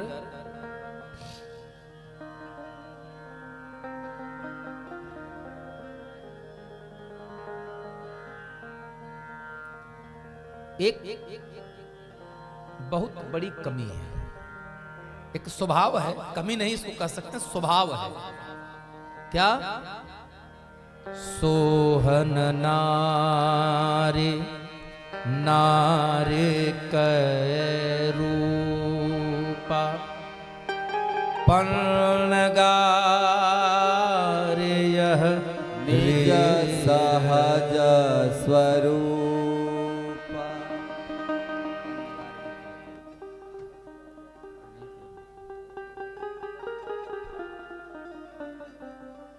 सोहन नारी नारी कै रूपा पन्नगारी यह रीत अनूपा। ये आप लोगों का एक व्यक्तिगत स्वभाव है जो जन्मजात है। आपकी बहुत प्यारी बहन सखी, प्यारी जो बिल्कुल आपकी छोटी हो, सगी बहन हो, अगर आपके सामने उसकी तारीफ कोई कर देगा तो आपको तुरंत जलन हो जाएगी। ये स्वभाव है। स्त्री की परछाई अपनी छाया की तस्वीर की अगर कोई बड़ाई कर दे दूसरा, ये तुमसे नहीं तो है लगता है, तो जान लीजिए कि तुरंत पाव भर खून जल जाएगा।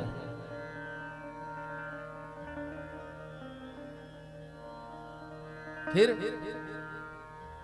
अब तीनों देवियों ने आपस में परिचर्चा चल रही है। उसी समय नारद बाबा का आगमन होता है और नारद बाबा का आगमन हुआ तो नारद बाबा आए तो देवियों से कहा, देवियों आप लगता है किसी गहन चर्चा में है। तो देवियों ने कहा, नहीं नहीं महाराज, नारायण नारायण। क्या चर्चा चल रही थी? बोले हम लोग यही सोच रहे थे कि हमसे बड़ा इस धरती पर कोई सती नहीं है। अच्छा, सती का बल, सती का पावर जानते, ताकत कितनी होती है सतीत्व में?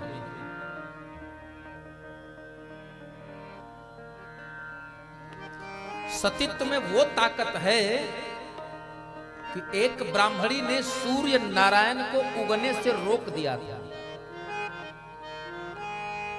भगवान सूर्य को उदय होने से रोक दिया कि आप उदय नहीं होंगे और भगवान नहीं होंगे।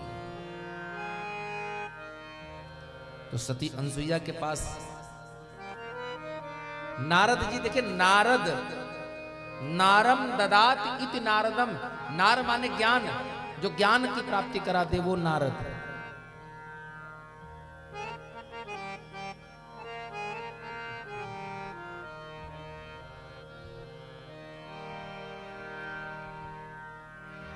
और दूसरा नारद, 3 अक्षर है नारद।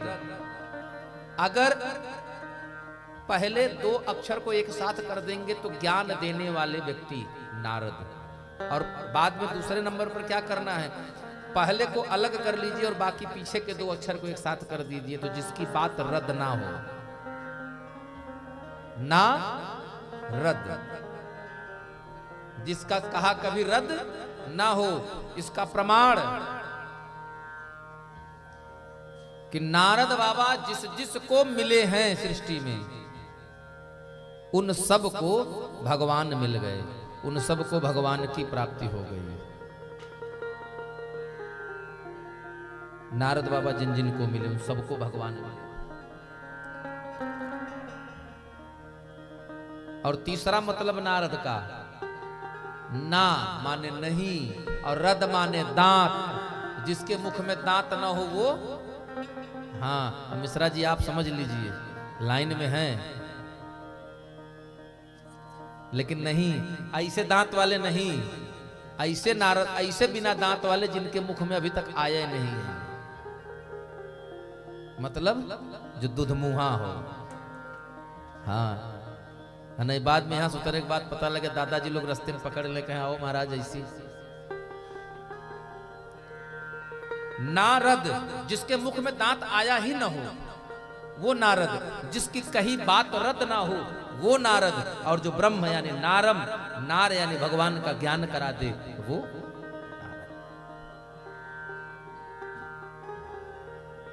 तो नारद जी ने कहा देवी आप लोग झूठ मूठ के भ्रम पाल रही हैं। अरे धरती पे तो सबसे बड़ी सती तो धरती पर है। कौन है पतिव्रता? बोले अत्रि मुनि की पत्नी नाम है अनसुईया। अब अनसुईया का नाम सुना, देखिए वही हमने बताया ना कि सोहन नारी नारी के रूपा।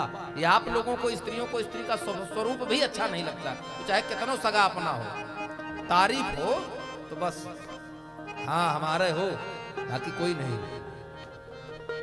हम बाकी सब चीनी। हाँ अब इन तीनों देवियों ने अपने तीनों पतियों को भेजा, कहा जाओ और जाकर के उनके सतीत्व का परीक्षा लो। तीनों लोग चले। कौन? ब्रह्मा, विष्णु और महेश। ये तीनों लोग आए। तीनों लोग आकर के कहां गए?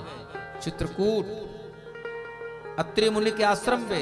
और अत्रि मुनि के आश्रम पर आकर के उन्होंने भिक्षाम देहि। मैया अनसुईया ने कुटिया का दरवाजा खोला और तुरंत स्वागत सत्कार किया। स्वागत सत्कार करने के बाद उन्हें विराजमान किया और कहा क्या चाहिए भिक्षा में? कच्चा अन्न ला करके दिया। तो उन्होंने कहा नहीं भैया हमें इसकी आवश्यकता नहीं है। बोले फिर हमें आप प्रसाद पवा दीजिए। प्रसाद पवा दीजिए। तो कौन सा प्रसाद पाना? सत्यनारायण भगवान का? बोले ना। बोले हमें प्रसाद पवा दीजिए, अर्थात हमें भोजन प्रसादी, हम भूखे हैं। तो भैया ने कहा ठीक है थोड़ी देर रुकिए, अभी तत्क्षण। जब तक वो लोग बैठे अपना कंठी माला समाज सही करें, जो बिगड़ा उगड़ा होगा, उतनी देर में मैया अनसुईया ने तीनों बटुक के लिए तुरंत सुंदर भोजन प्रसादी सिद्ध कर दिया। और सिद्ध करके आसन लगाया, केले के पत्ते पर सुंदर बिठाया भोजन के लिए। जब आमंत्रित किया तो तीनों बटुक एक साथ खड़े हो गए। कहा हम ऐसे भोजन नहीं पाएंगे। मैया ने सोचा कोई गलती हो गई क्या?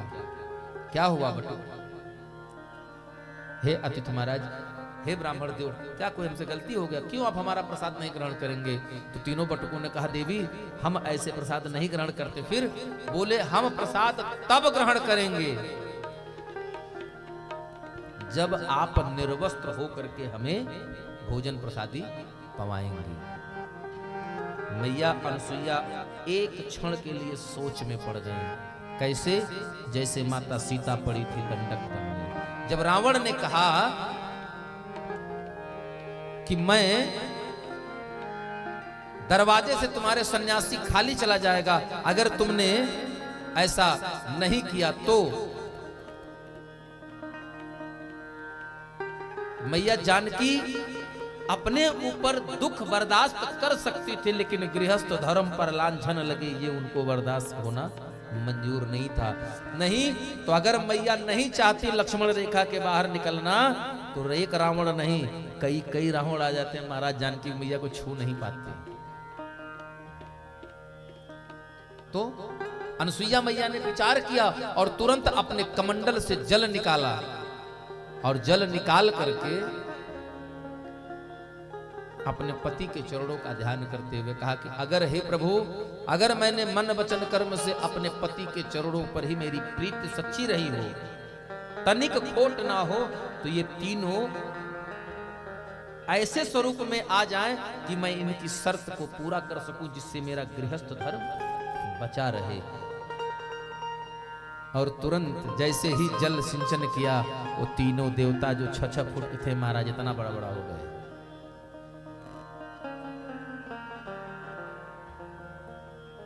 और मैया ने तुरंत उनको ले लिया और गोद में लेकर के, अब छोटे बच्चे हैं तो उनके सामने देखिए मां, अब अनसुईया मां के स्वरूप में हो गई और तीनों देवता उनके पुत्र के रूप में हो गए। और जब ऐसा हो गया तो मैया अनसुईया ने तुरंत उन तीनों लोगों को आहार प्रदान किया।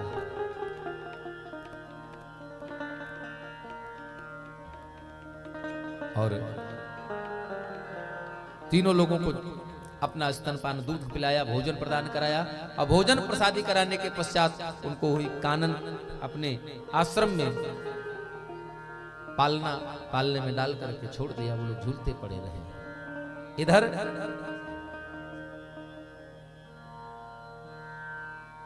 महाराज तीनों देवियों को काफी समय बीत गया। तीनों देवियों ने देखा कि हमारे पति तो परीक्षा लेने गए थे कि देने लगे। चिंता हो गई, बड़ा दिन हो गया, लौट के आए नहीं। तब तक नारद बाबा फिर पहुंच गए। कहें देवियों प्रणाम प्रणाम, और कैसे हैं आप लोग? कहें अरे कहीं भगवान की भी खोज खबर है, कहाँ है? तो नारद बाबा ने कहा हमको क्या पता, हमारे साथ थोड़ी थे। अरे कहें नहीं, तो कहाँ गए थे? बोले वहीं परीक्षा लेने भेजे थे, तब से आए नहीं। तो कहें जहाँ भेजे थे वहीं चले जाओ। और तब तीनों देवियां आई चित्रकूट। चित्रकूट में आई तो मैया अनसुईया से कह रहे हैं कि हे माता, आपके यहाँ हमारे पति आए थे, वो तीनों पति कहाँ हैं? तीनों त्रिदेव कहाँ हैं? कृपा करके आप हमें हमारे पतियों को वापस कर दें। और तब मैया ने कहा कि हे अनसुईया मैया ने कहा कि हे देवियों, हमारे यहाँ कोई देव नहीं आए थे, आप अंदर आंगन में चले जाओ और वहां एक पलना है, एक पलना में एक छोटा छोटा बच्चा लोग झूल रहे हैं। अपना अपना पति देखो, पहचानो, ले जाओ। और जब देवियां अंदर गई तो उन्होंने देखा झूले तीनों देवता, झूलावे मुनि लाल ना, झूले तीनों देवता, झुलावे मुनि लाल ना, झूले तीनों देवता, झुलावे मुनि लाल ना, झूले तीनों देवता। कानन की कुटिया में, कानन की कुटिया में फूलों का पालना, झूले तीनों देवता, झुलावे मुनि लाल, झूले तीनों देवता, झुलावे मुनि लाल ना, झूले तीनों देवता।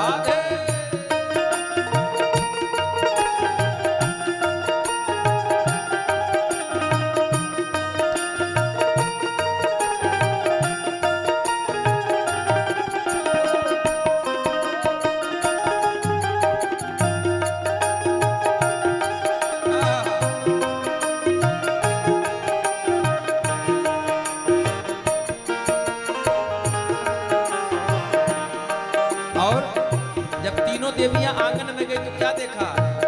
आज है त्रिदेव बने बालक पधारे, आज है त्रिदेव बने बालक पधारे, नन्हे मुन्ने अनसुईया के आंखों के तारे, नन्हे मुन्ने अनसुईया के आंखों के तारे, चलने लायक होता है तो मैया क्या करती है? गोद में उठाती है, अंगुली पकड़कर चलना सिखाती है दोनों हाथ से। चूम के सिखावे माँ, चूम के सिखावे माँ, घुटनों से चालना, झूले तीनों देवता, झुलावे मुनि लालना, झूले तीनों देवता, झुलावे मुनि लालना, तीनों देवता। राधे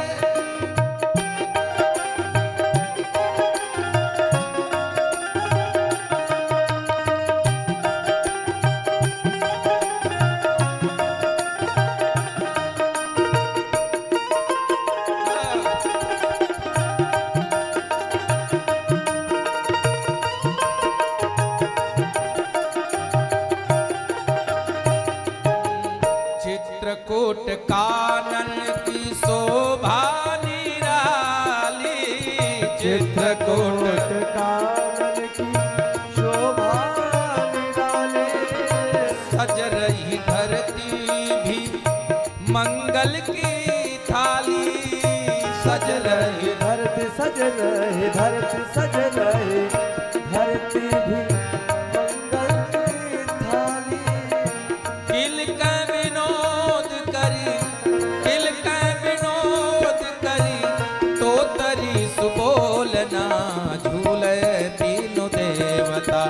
झुलावे मुनि लाल ना झूले तीनों देवता झुलावे मुनि लाल ना झूले तीनों देवता। कानन की कुटिया में, कानन की कुटिया में फूलों का पालना झूले तीनों देवता, हो झूले तीनों देवता झुलावे मुनि लाल ना झूले तीनों देवता झुलावे मुनि लाल ना झूले तीनों देवता। झुलावे मुनि लाल ना झूले तीनों देवता। आई तो तीनों देवियों ने दर्शन किया और अपने अपने पति को पहचाने और पहचान कर गोदी में लेकर घर से निकले। और फिर मैया से कहा, मैया हमसे बड़ी भूल हुई, हमारे पति जैसे थे वैसे बना दीजिए। तब अनसुईया मैया ने तीनों को पुनः देव बनाया और जाने लगे। तो तीनों ने मैया से कहा, मैया वरदान मांग लो। मैया ने कहा, हमें वरदान की आवश्यकता नहीं है। तब तीनों देवताओं ने एक साथ एक स्वर में वरदान दिया कि हे देवी, आज आपने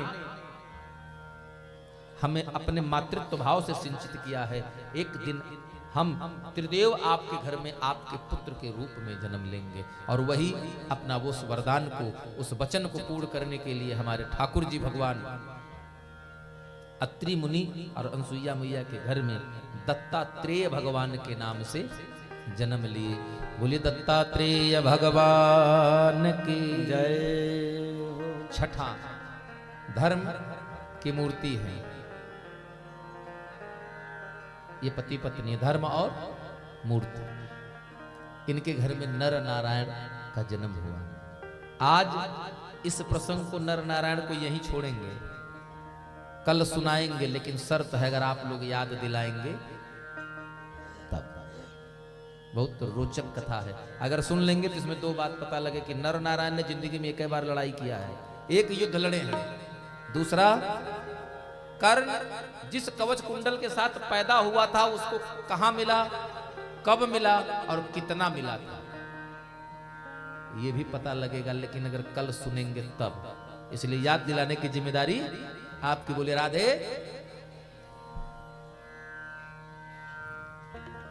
सातवां अवतार, प्रथम दिन की कथा में आपने सुना था कि राजा वैन को भी पुत्रों के कारण दुख भी झेलना पड़ा था। तो वही राजा वैन है जो अत्यंत उदंड हो गए, धर्म की हिंसा करने लगे और ब्राह्मण कुपित होकर के राजा वैन की हत्या कर देते हैं। लेकिन कुछ समय बीता तो उन्होंने देखा कि वहां की प्रकृति भी अब धीरे धीरे मुरझा रही है। तो विचार किया कि वीर भोग्या वसुंधरा, जहां तक जिस राज्य का शासक नहीं होता है वह राज्य, वहां तक कि पृथ्वी जो है विधवा हो जाती है, उसका तेज खत्म हो जाता है। इसलिए बिना शासक के राज्य नहीं होना चाहिए। तब उन्होंने ऋखव, उन ब्राह्मणों ने राजा वैन की जंघा का मंथन किया और उनके मंथन से एक पुत्र पैदा हुआ, नाम है पृथु। बोले पृथु भगवान की जय। आज हम जो अन्न खाते हैं या हम जो दवाई आयुर्वेद में लेते हैं, वो सारी दवा और अन्न इन्हीं पृथु भगवान की देन है, जो इस पृथ्वी से दोहन करके उन्होंने मानव मात्र को प्रदान किया है। बोले पृथु भगवान की। नौवां, जब ब्रह्मा जी यज्ञ कर रहे थे, ब्रह्मा जी कहते हैं कि जब मैं यज्ञ कर रहा था तो मेरे ही यज्ञ से प्रसन्न होकर के जगत के कल्याण के लिए भगवान ने एक रूप धारण किया, जिसमें शरीर तो आदमी का था लेकिन गर्दन से ऊपर का सर जो है वो घोड़े का था, और नाम पड़ा है ग्रीव। ग्रीव माने गर्दन, है माने घोड़ा। और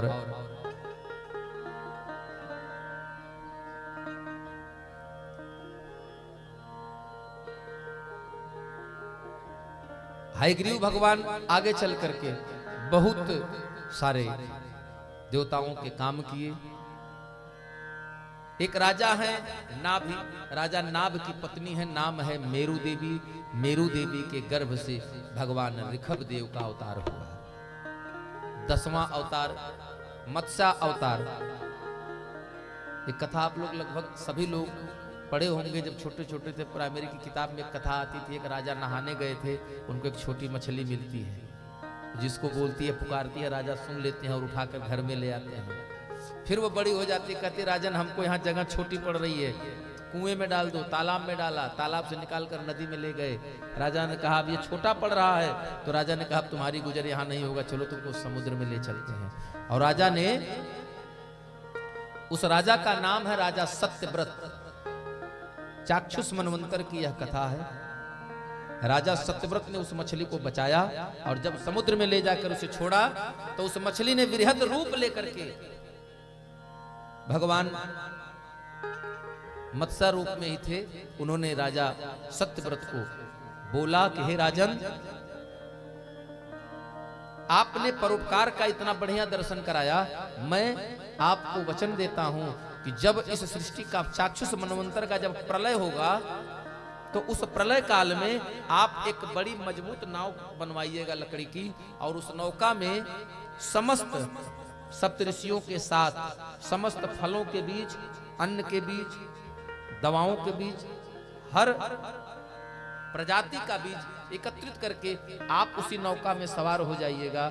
और मैं उसी समय जब प्रलय का बाढ़ बरसात शुरू होगी, मैं उसी समय एक बड़ी मछली के रूप में, एक मत्स्य के रूप में तुम्हारे सामने आऊंगी और आप एक मजबूत रस्सी से, एक मजबूत रस्सी से उस नौका को मेरी सींग में बांध देना। मैं तब तक तुम्हें बचाए रखूंगी जब तक प्रलय का बादल बरसेगा, जब तक प्रलय काल आरंभ रहेगा। तो राजा सत्यव्रत ऐसा ही करते हैं और प्रलय के समय वही मछली के रूप में भगवान श्री हरि आते हैं और उस नौका में समस्त सामग्रियों के साथ सत्यव्रत को सींग से बंधी होने के कारण जब तक प्रलय काल रहा, जब तक बारिश होती रही, तब तक महासागर में, महासमुद्र में उनको घुमाते रहे और उन्हें वहीं पर भगवान के दर्शन कराए और दर्शन करा करके उन्हें भगवान का ज्ञान कराया। यही राजा सत्यव्रत हैं जो कालांतर में आकर के इसी 12 कल्प जिसमें हम लोग हैं, इस कल्प में जो रामायण हम लोग गाते हैं, जो राम कथा गाते हैं, उस राम कथा का केवट जिसने भगवान को गंगा पार कराया, ये वही सत्यव्रत राजा हैं जो कहते हैं कि कहे तुम्हार मरम मैं जाना। ये वही केवट हैं राजा सत्यव्रत जो इस बार केवट हुए। इस बार भगवान ने 10वां अवतार किसका लिया? मत्स्य अवतार, मछली का। 11वां समुद्र मंथन। जब देवता दानों के युद्ध हुआ, निर्णय नहीं हो पाया तो समुद्र मंथन की बात आई और समुद्र मंथन करने के लिए इतने बड़े समुद्र को मंथन मथानी की तरह मथने के लिए तो बड़ी मथानी भी चाहिए, तो मंदराचल की मथानी बनाई गई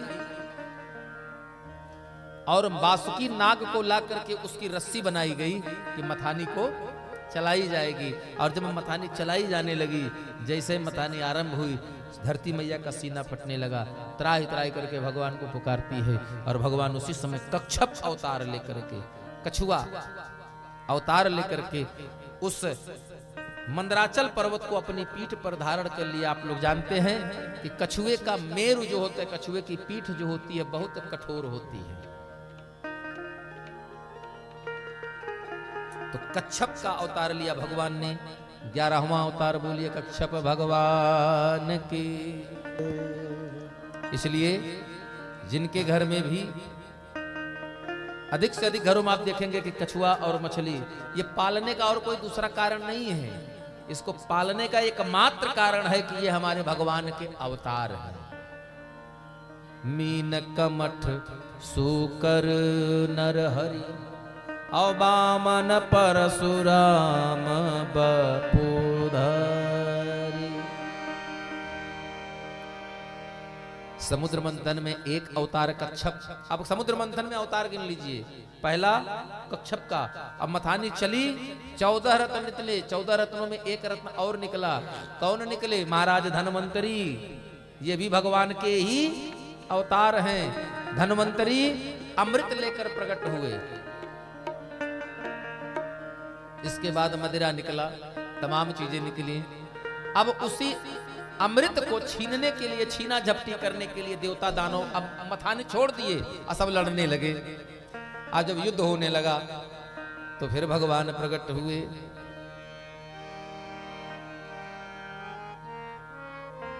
अभी हमने जी भर के देखा नहीं है कि वही रूप धर के दिखाना पड़ेगा। कौन सा रूप था?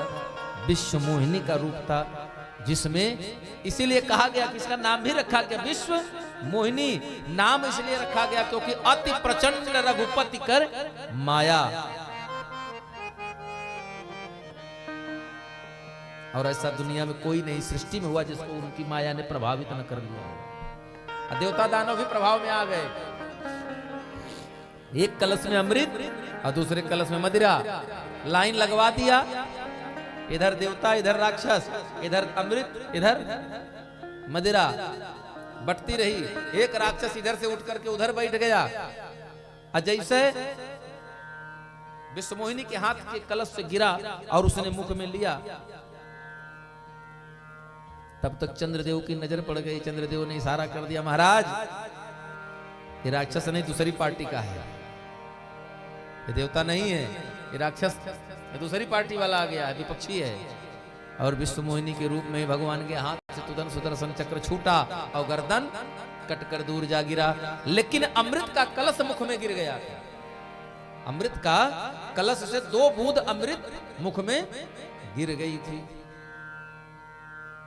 या यूं कह लीजिए कि गर्दन तक 2 बूंद अमृत की रुकी फंसी रह गई। जिस समय गर्दन कटी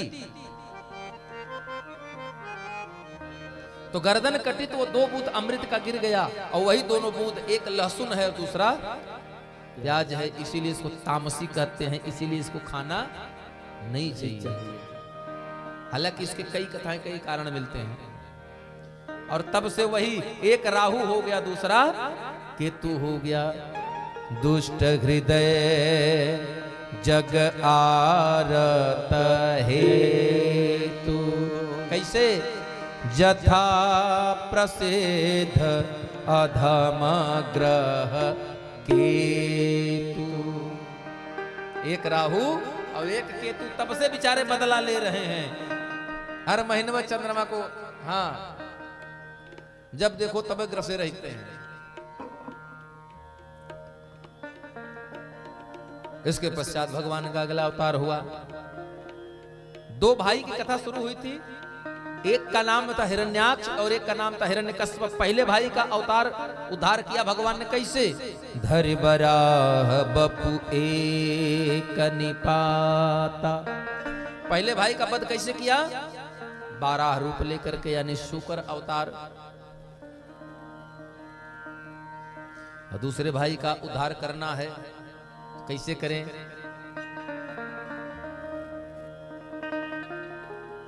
होई नर हरि पुनि दूसर मारा। दूसरे को मारा नरहरि रूप में। और क्यों मारा, कैसे मारा? इन्हीं के पौत्र रूप में। चूंकि भगवान कपिल का वरदान था कश्यप का कि तुम्हारे पौत्र जो होंगे वो यशस्वी होंगे। तो यशस्वी रूप में पौत्र जो जन्म लिए उनका नाम पड़ा वही प्रहलाद, हिरण्यकश्यप का बेटा। और हिरण्यकश्यप गुरु शुक्राचार्य के घर भेज दिया पढ़ने के लिए। अब गुरु जी पढ़ाते हैं। अच्छा, हिरण्यकश्यप के घर में प्रहलाद का जन्म कैसे हो गया? हिरण्यकश्यप के घर में प्रहलाद का जन्म कब हुआ, कैसे हुआ? एक बार हिरण्यकश्यप चला गया तपस्या करने, और तपस्या करने जैसे बैठा, ओम ब्रह्मणे नमः, वो जपता ओम ब्रह्मणे नमः। तब तक एक सुग्गा आ जाता, उसी पेड़ पर बैठ जाता बरगद के, और वो जपने लगता ओम नमो भगवते वासुदेवाय। ओम नमो भगवते वासुदेवाय। ओम नमो भगवते वासुदेवाय। ओम नमो भगवते वासुदेवाय। ओम नमो भगवते वासुदेवाय। ओम नमो वासुदेवाय। ओम नमो भगवते वासुदेवाय। ओम नमो भगवते वासुदेवाय। ओम नमो भगवते वासुदेवाय।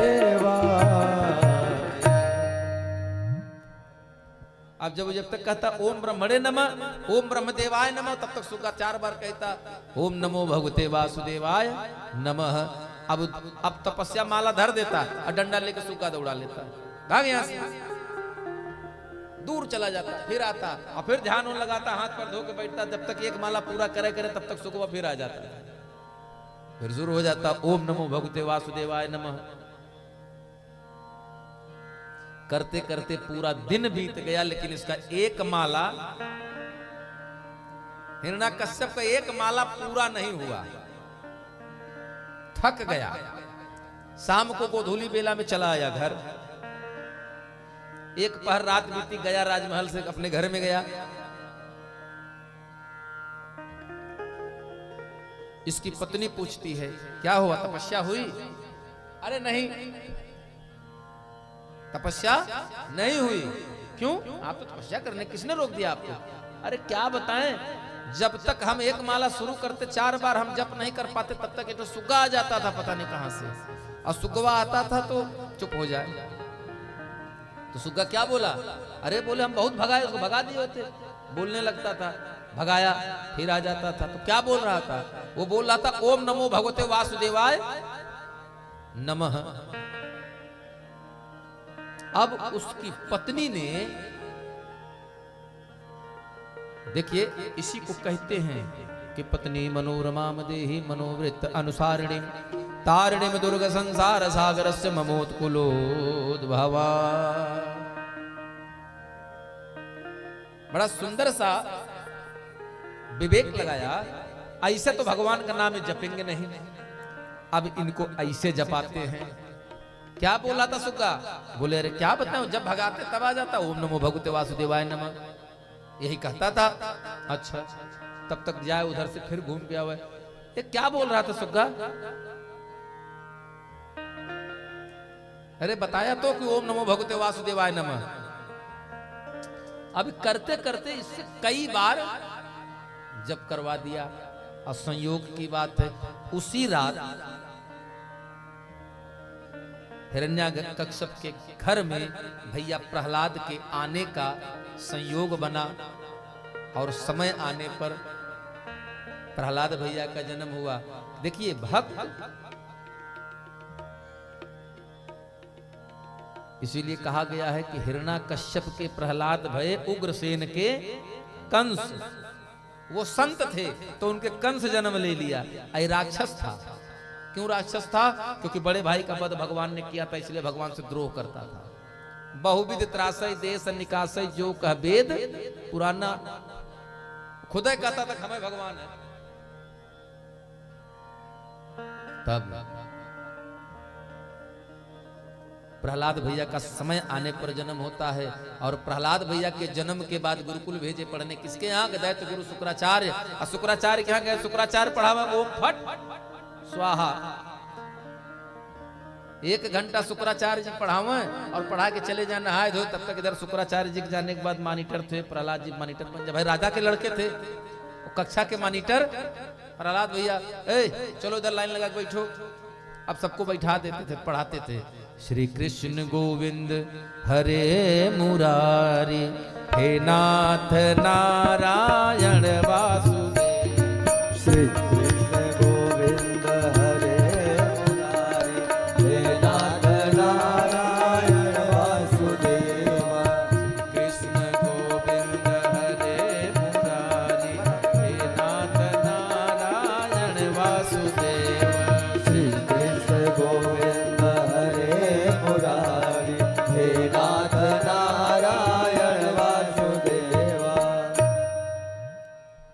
1 घंटा में शुक्राचार्य जैठे मंत्र पढ़ाए के जाए, और जब तक लौटे क्यों भैया क्या पढ़े हो सुनाओ, तो ओम फट भूल जा तो सब सुनाओ मैं गुरुजी श्री कृष्ण गोविंद हरे मुरारी।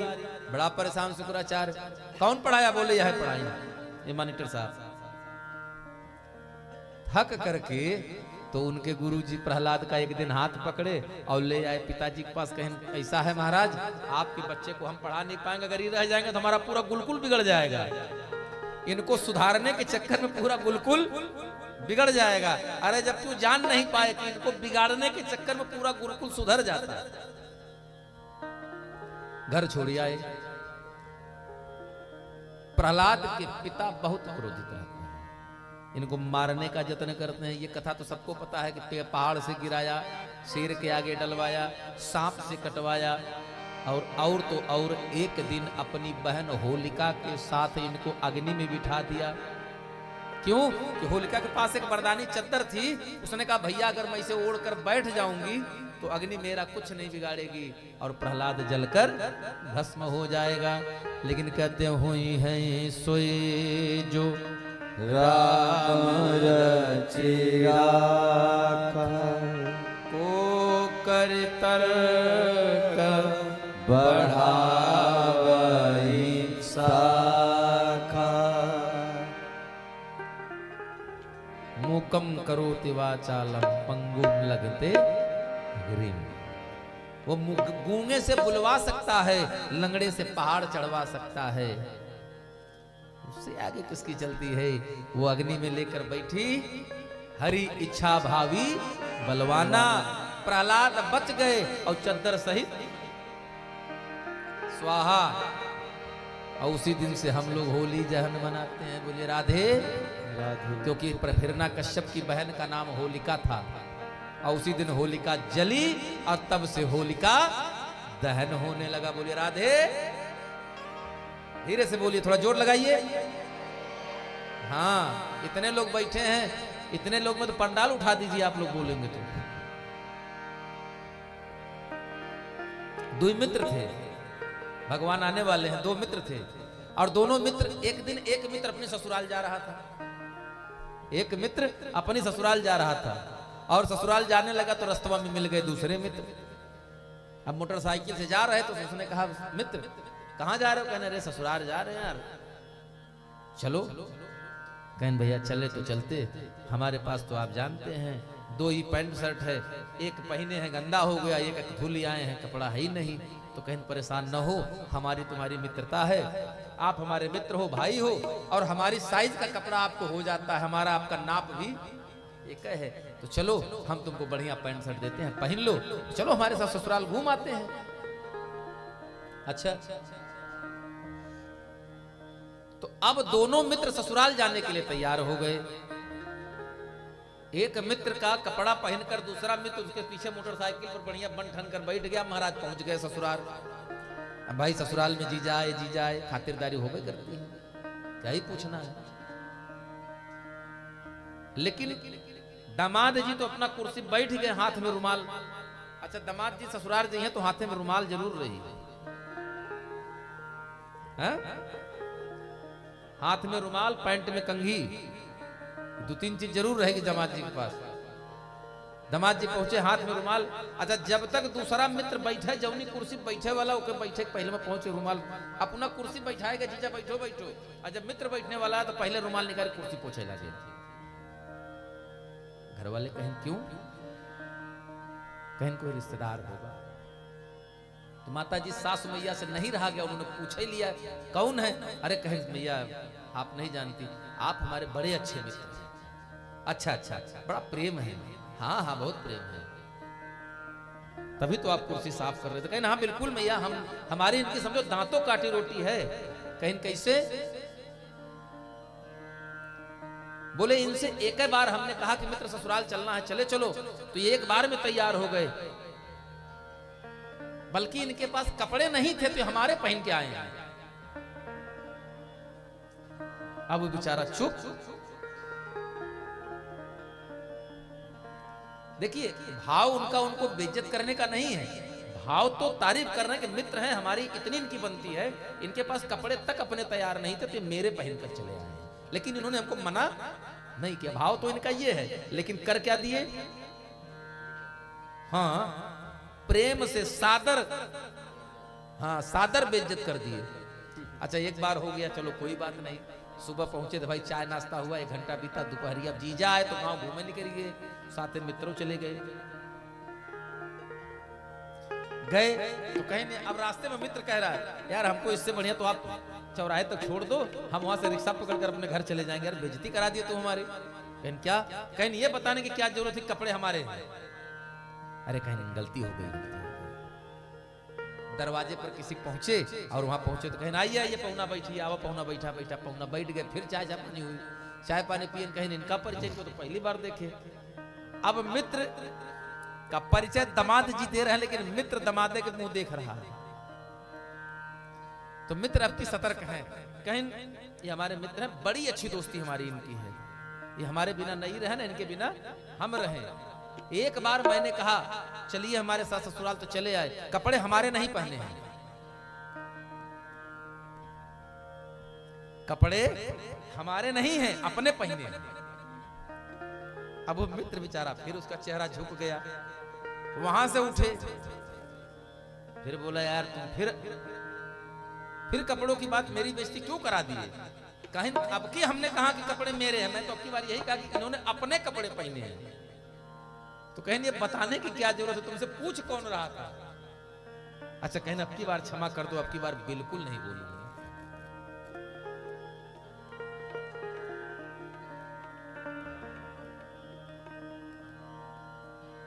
तीसरे घर गए तो वहां गए, तो वहां उसने पूछा, फिर हाल चाल हुई, सब कुछ हुआ। तो जैसे ही कहें कि कपड़े, तो इन्हीं की तरफ देखिए, तो कहें नहीं कपड़े हमारे नहीं है, कपड़े हमारे नहीं है। वो बेचारा पानी गिलास वैसे धर दी, उठा और चुप पे वापस लौटा। रास्ते में कहा, कहें ये बताओ परिचय लोग तुम्हारा हमारा पूछते हैं कि कपड़े का पूछते हैं, कि हमारा है कि तुम्हारा है कि किसका है? तो ऐसे मित्र तुमसे कहते परसों सुनाएंगे, लेकिन कल भूल गए, तुमने कहा आज ही सुना दे। बोले राधे, इसलिए याद रखिए कभी मित्र के ससुराल जाइए तो कपड़े अपने पहन कर जाइएगा, और गमछा भी। हाँ? और नहीं तो अगर कहीं उनके जैसा मित्र मिला तो कहीं कपड़े हमारे नहीं है, कपड़े हमारे नहीं पहने। अरे मूर्ख, तुमने इतना कह दिया कि हमारे नहीं पहने हैं। हाँ, कहीं ना हमारे नहीं है तो वो तो जान ही जाएगा कि कपड़े उन्हीं के हैं जो कह रहे हैं कि हमारे नहीं है। बोलिए राधे। इसके पश्चात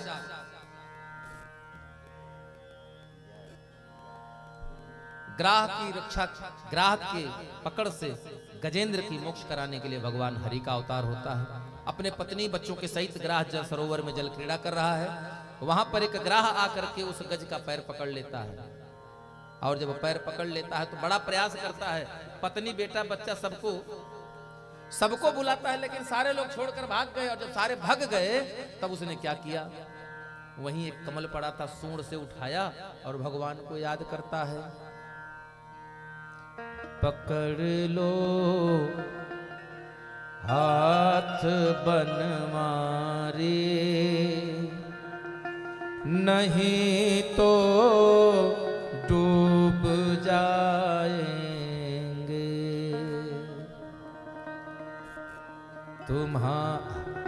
हमारा कुछ ना बिगड़ेगा प्रभु, हमारा कुछ ना बिगड़ेगा, लेकिन तुम्हारे लाज जाएगी। और भक्त की पुकार सुनकर भगवान हाव चरे बैकुंठ में थी हाथी के पास। इतनी तेज भगे हैं भगवान कि पीतांबर गिर गया। नारद बाबा मिले, बोले कहां? गेट पे मिले बैकुंठ के। नारद बाबा से बता रहे, बोले एक भक्त के प्राण संकट में, उसका उद्धार करने जाना है। कौन भक्त है?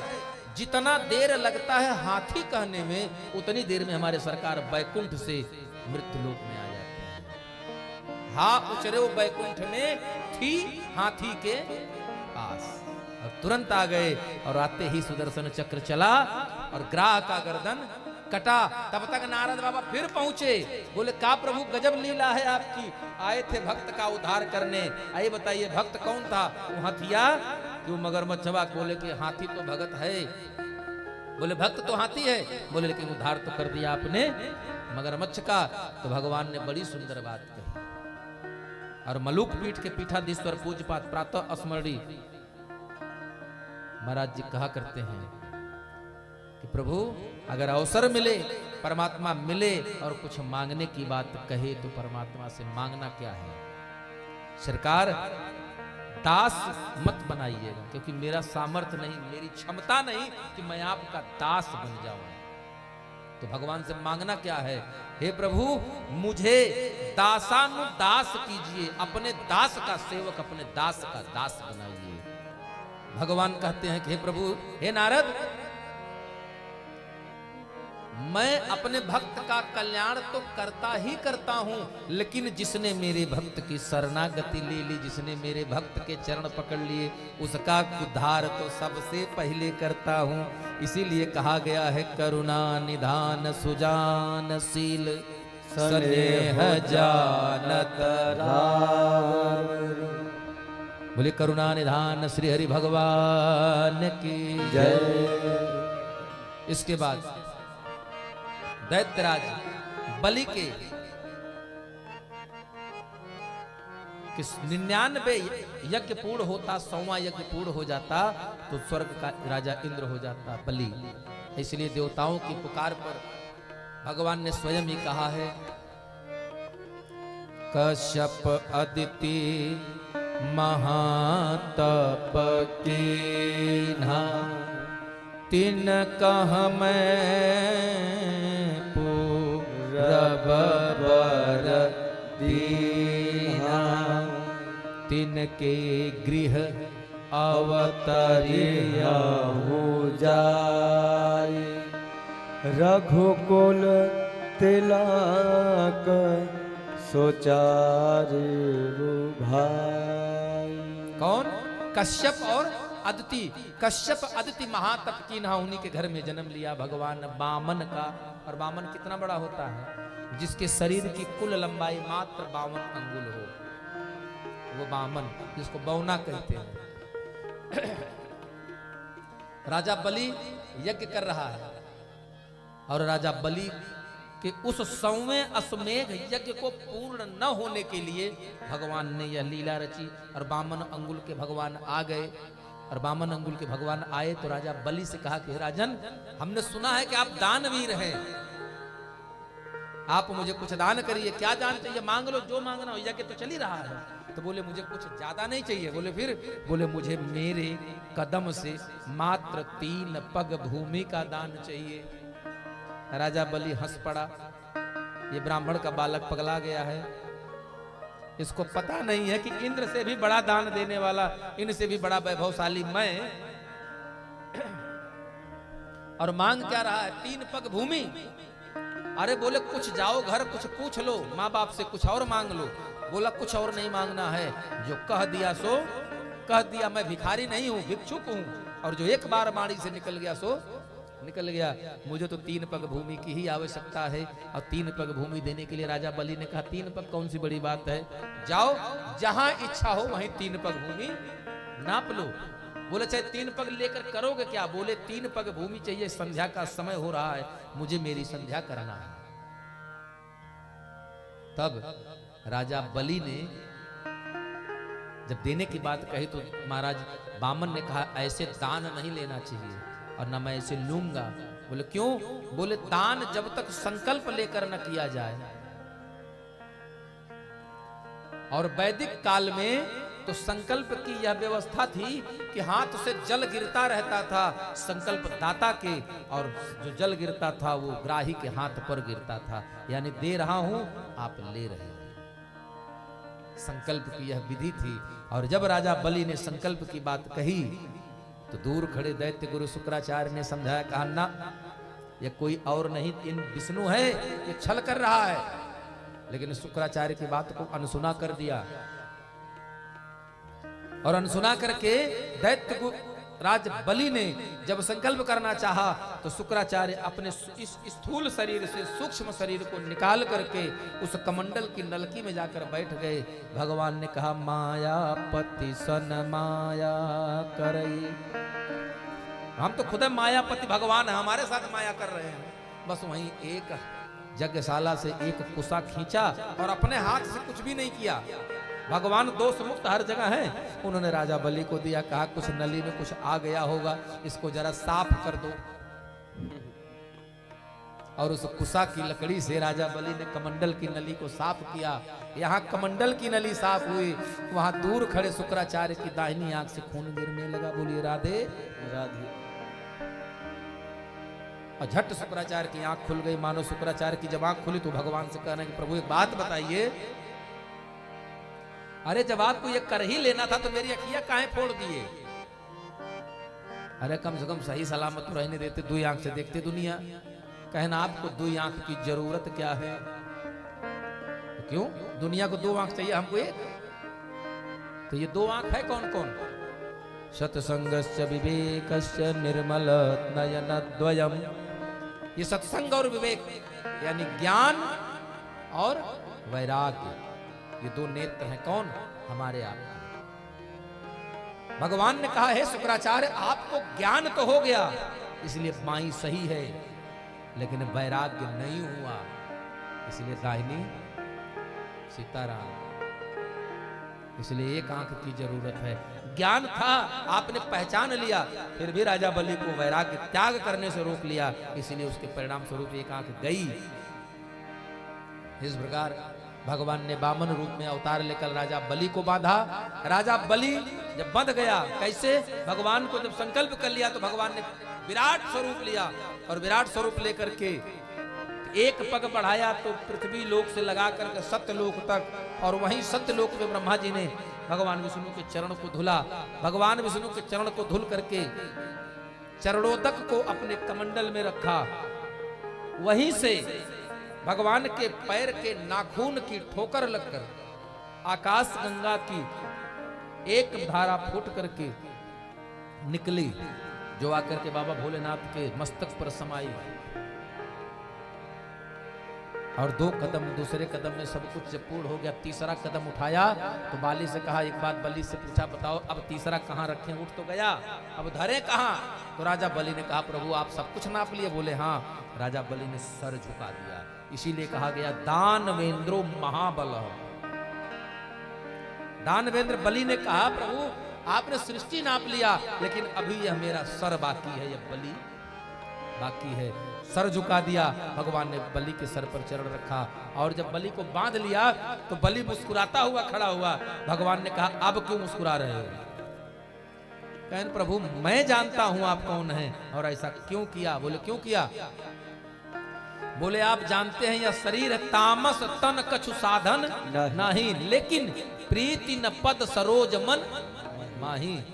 बोला मैं जानता हूं कि आप कौन हैं, और मैं ये भी जानता हूं कि आपने ऐसा कैसे किया। अगर आप चाहते तो एक कदम में त्रिलोक नाप सकते थे, और चाहते तो 3 कदम में त्रिलोक नाप लेते, लेकिन आपने 2 ही में सब नाप लिया। क्यों? क्योंकि यह तामसी शरीर है। आज नहीं कल नहीं, किसी न किसी दिन यह सर फिर उठेगा अहंकार में कि मैंने विष्णु को सर्वस्व दान कर दिया। दानियों में सबसे बड़ा यह राजा बलि, इसलिए आपने अहंकार से भरे इस सर को सदा झुका रहे, इसलिए एक कदम बचा कर रखा कि राजा बलि का भी उद्धार हो जाए। बोले राधे राधे। भगवान राजा बलि की भक्ति समर्पण पर प्रसन्न हुए, कहा वरदान मांग लो। तब राजा बलि ने कहा कि राजा था, भगवान ने वरदान दिया, कहा तुम पाताल लोक में चले जाओ और तुम राजा बन जाओगे पाताल लोक के, और जिस महल में दैत्यराज महादानवीर बलि रहता है उसमें 56 दरवाजे।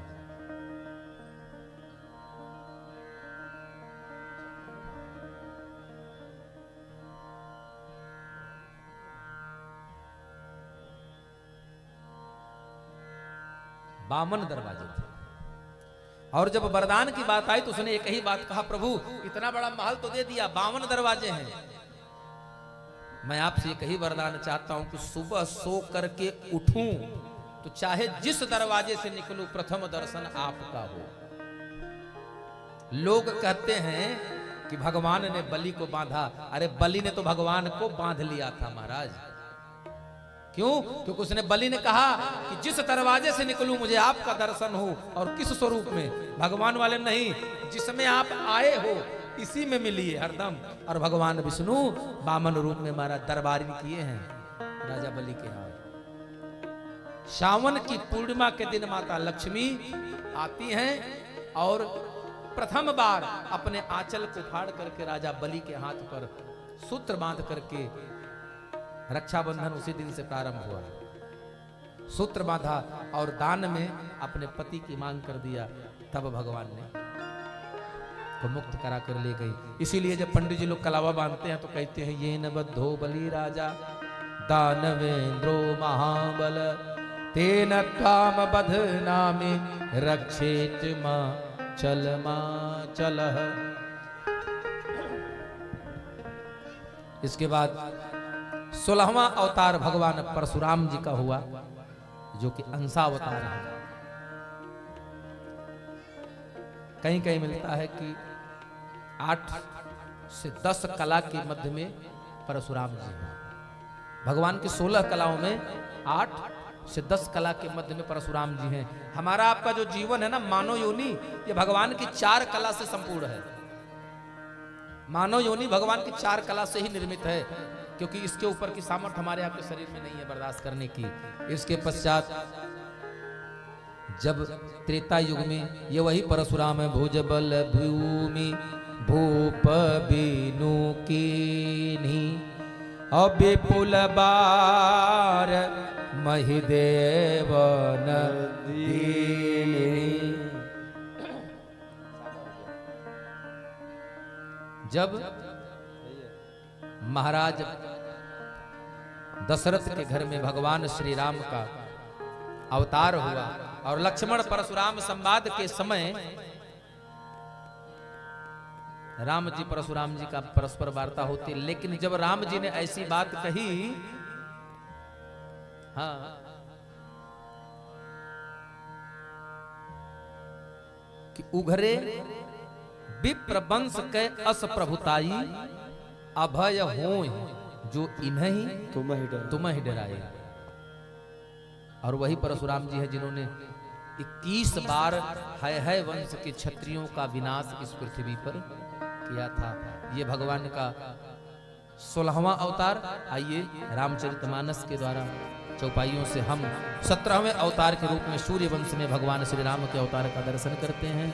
बोले श्यावर रामचंद्र की जय। एक बार भूपति मन माहे भय गलाने मोरे सुत नाई। गुरुगृह गया वो तुरत माहे पाला चरण लागे पर विनय विशाला। निज दुख सुख सब गुरहि सुनाया वो। निज दुख सुख सब गुरहि सुनाया वो। कहि वशिष्ठ बहुविधि समुझाया वो। धरहु धीर होई है सुतचारी।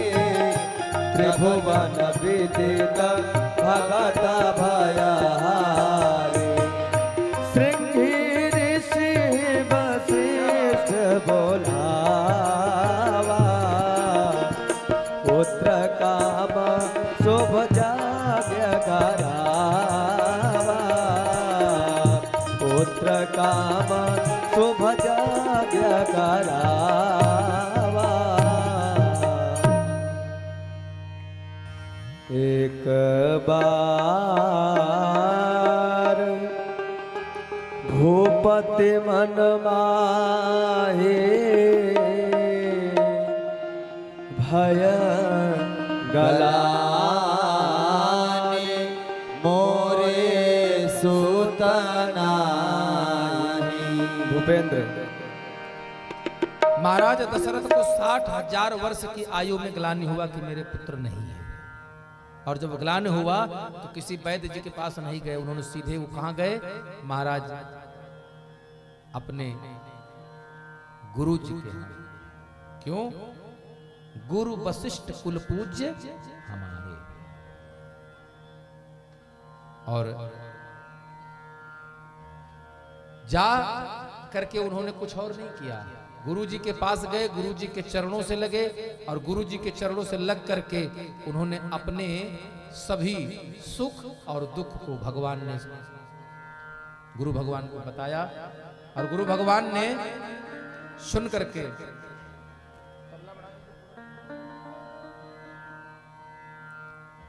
गुरुजी सुने और राजा दशरथ से कहते हैं कि हे राजन, आपने यहाँ तक आने में बड़ा विलंब किया, चौथे पन में आए हो, इसलिए जाइए, 4 पुत्र होंगे। और 4 पुत्र होने का वरदान मिला। इसके पश्चात श्रृंगी ऋषि को बुलवाया। श्रृंगी ऋषि कौन है? महाराज दशरथ के ही दामाद हैं, जो महाराज दशरथ और मैया सुमित्रा के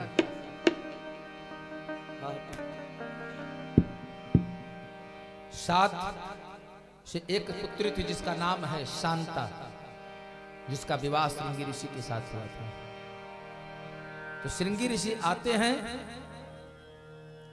और श्रृंगी ऋषि आ करके पुत्र काम यज्ञ कराया। अच्छा, श्रृंगी ऋषि ही पुत्र काम यज्ञ करा सकते थे पुत्रेष्ठी, वो इसलिए कराते थे कि उनके पास वो गाय थी जो बिना बच्चा को जन्म दिए दूध देती थी।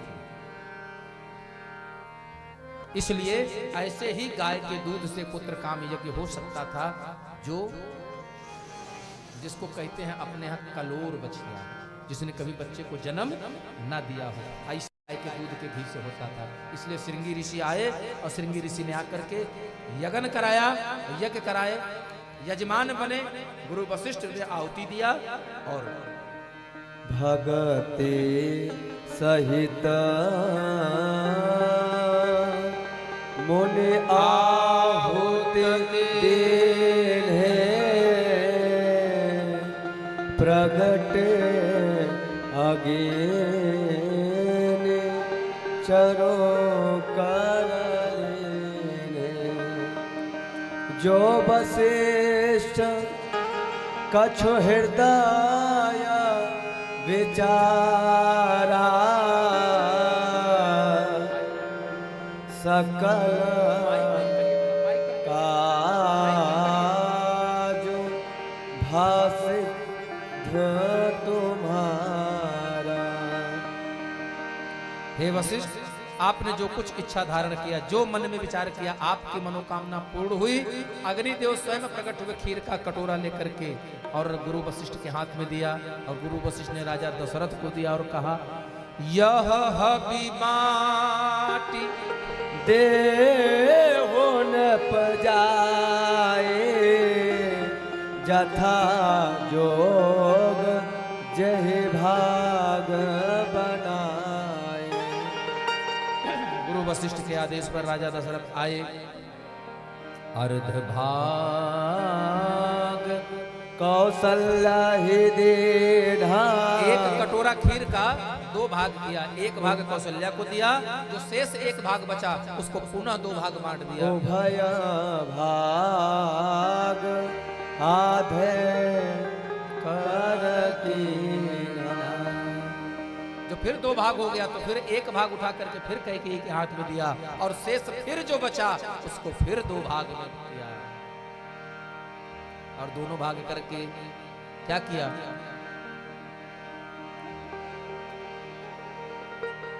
कैकेयी और कौशल्या मैया को बुलाया और बुला करके दोनों के हाथ पर रख दिया और दोनों बहनों ने क्या किया? दीन सुमित्रा ही मन प्रसन्न करी।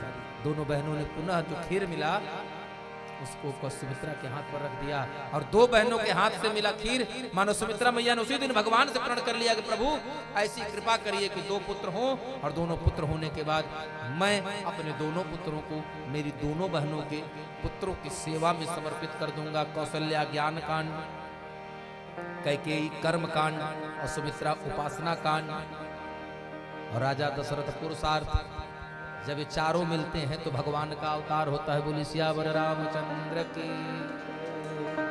आइए भगवान के राम जी का जन्म का हम लोग दर्शन अवलोकन करते हैं।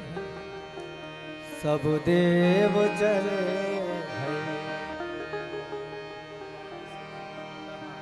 जा दिन ते हरि गर्भाही आए,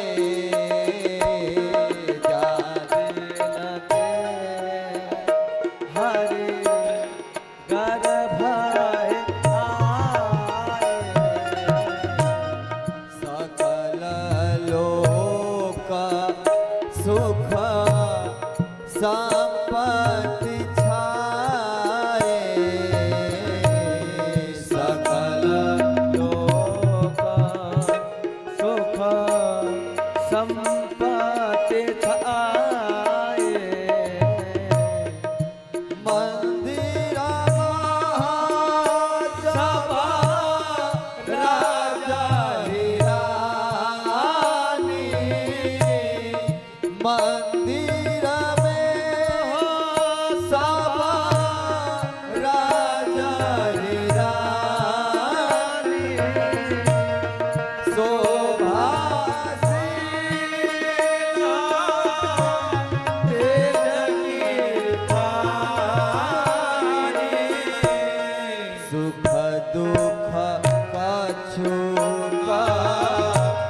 काल चाली गाया हो,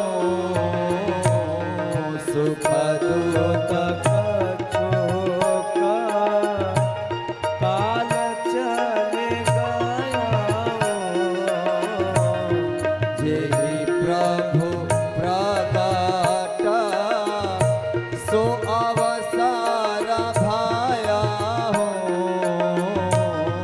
जेहि प्रभु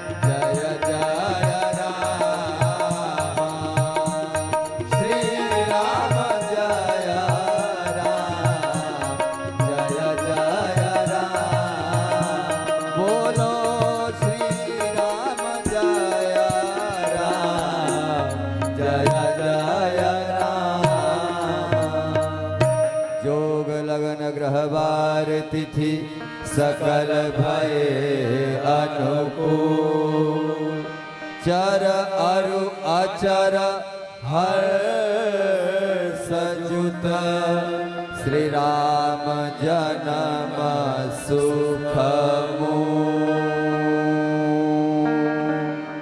इस प्रकार भगवान के रघुवंश में अवतरित होने का वो शुभ समय, शुभ घड़ी, शुभ बेला आई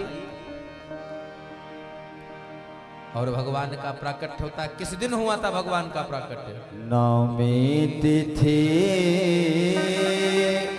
मधुमास पुनीता,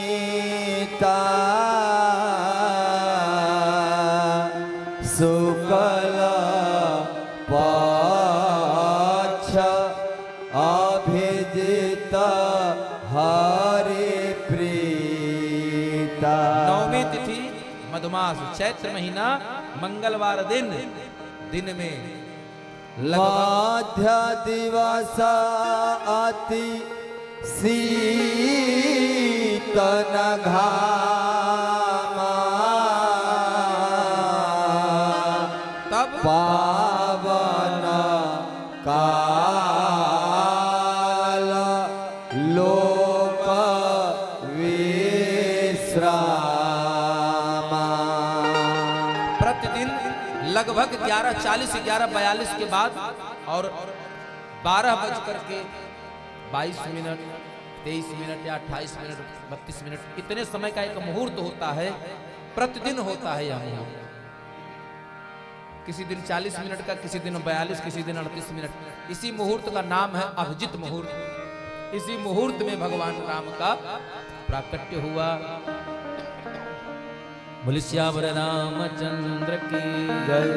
है प्रगट कृपाला दीन दयाला कौशल्या हितकारी हर्ष समातारी मुनि मनहारी अद्भुत रूप विचार लोचन अभिरामा अनुगण श्यामा विजयायुध भुज चारी भूषण बनमाला नयन विशाला सुवासिन दुखरा मामौर शोभासी यह उपहासी सुनत धीर मति धीर न रहे उपजा जब ज्ञाना प्रभु मुस्काना चरित बहुत विधि न चाहे माता पुनि बोले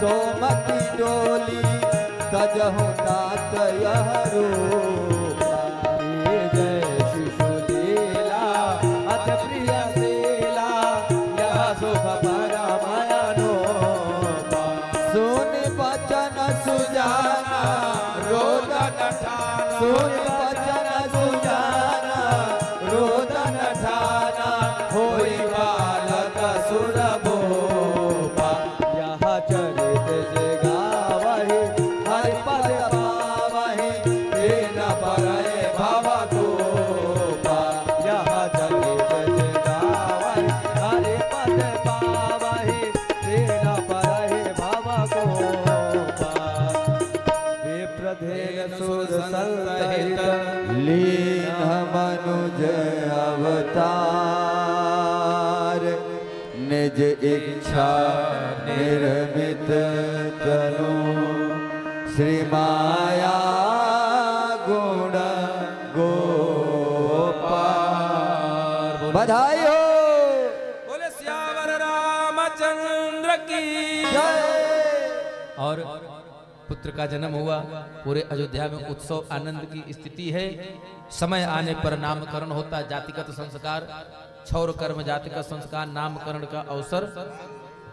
नामकरण कर अवसर जानी भूप बोली पठये मुनि ज्ञानी।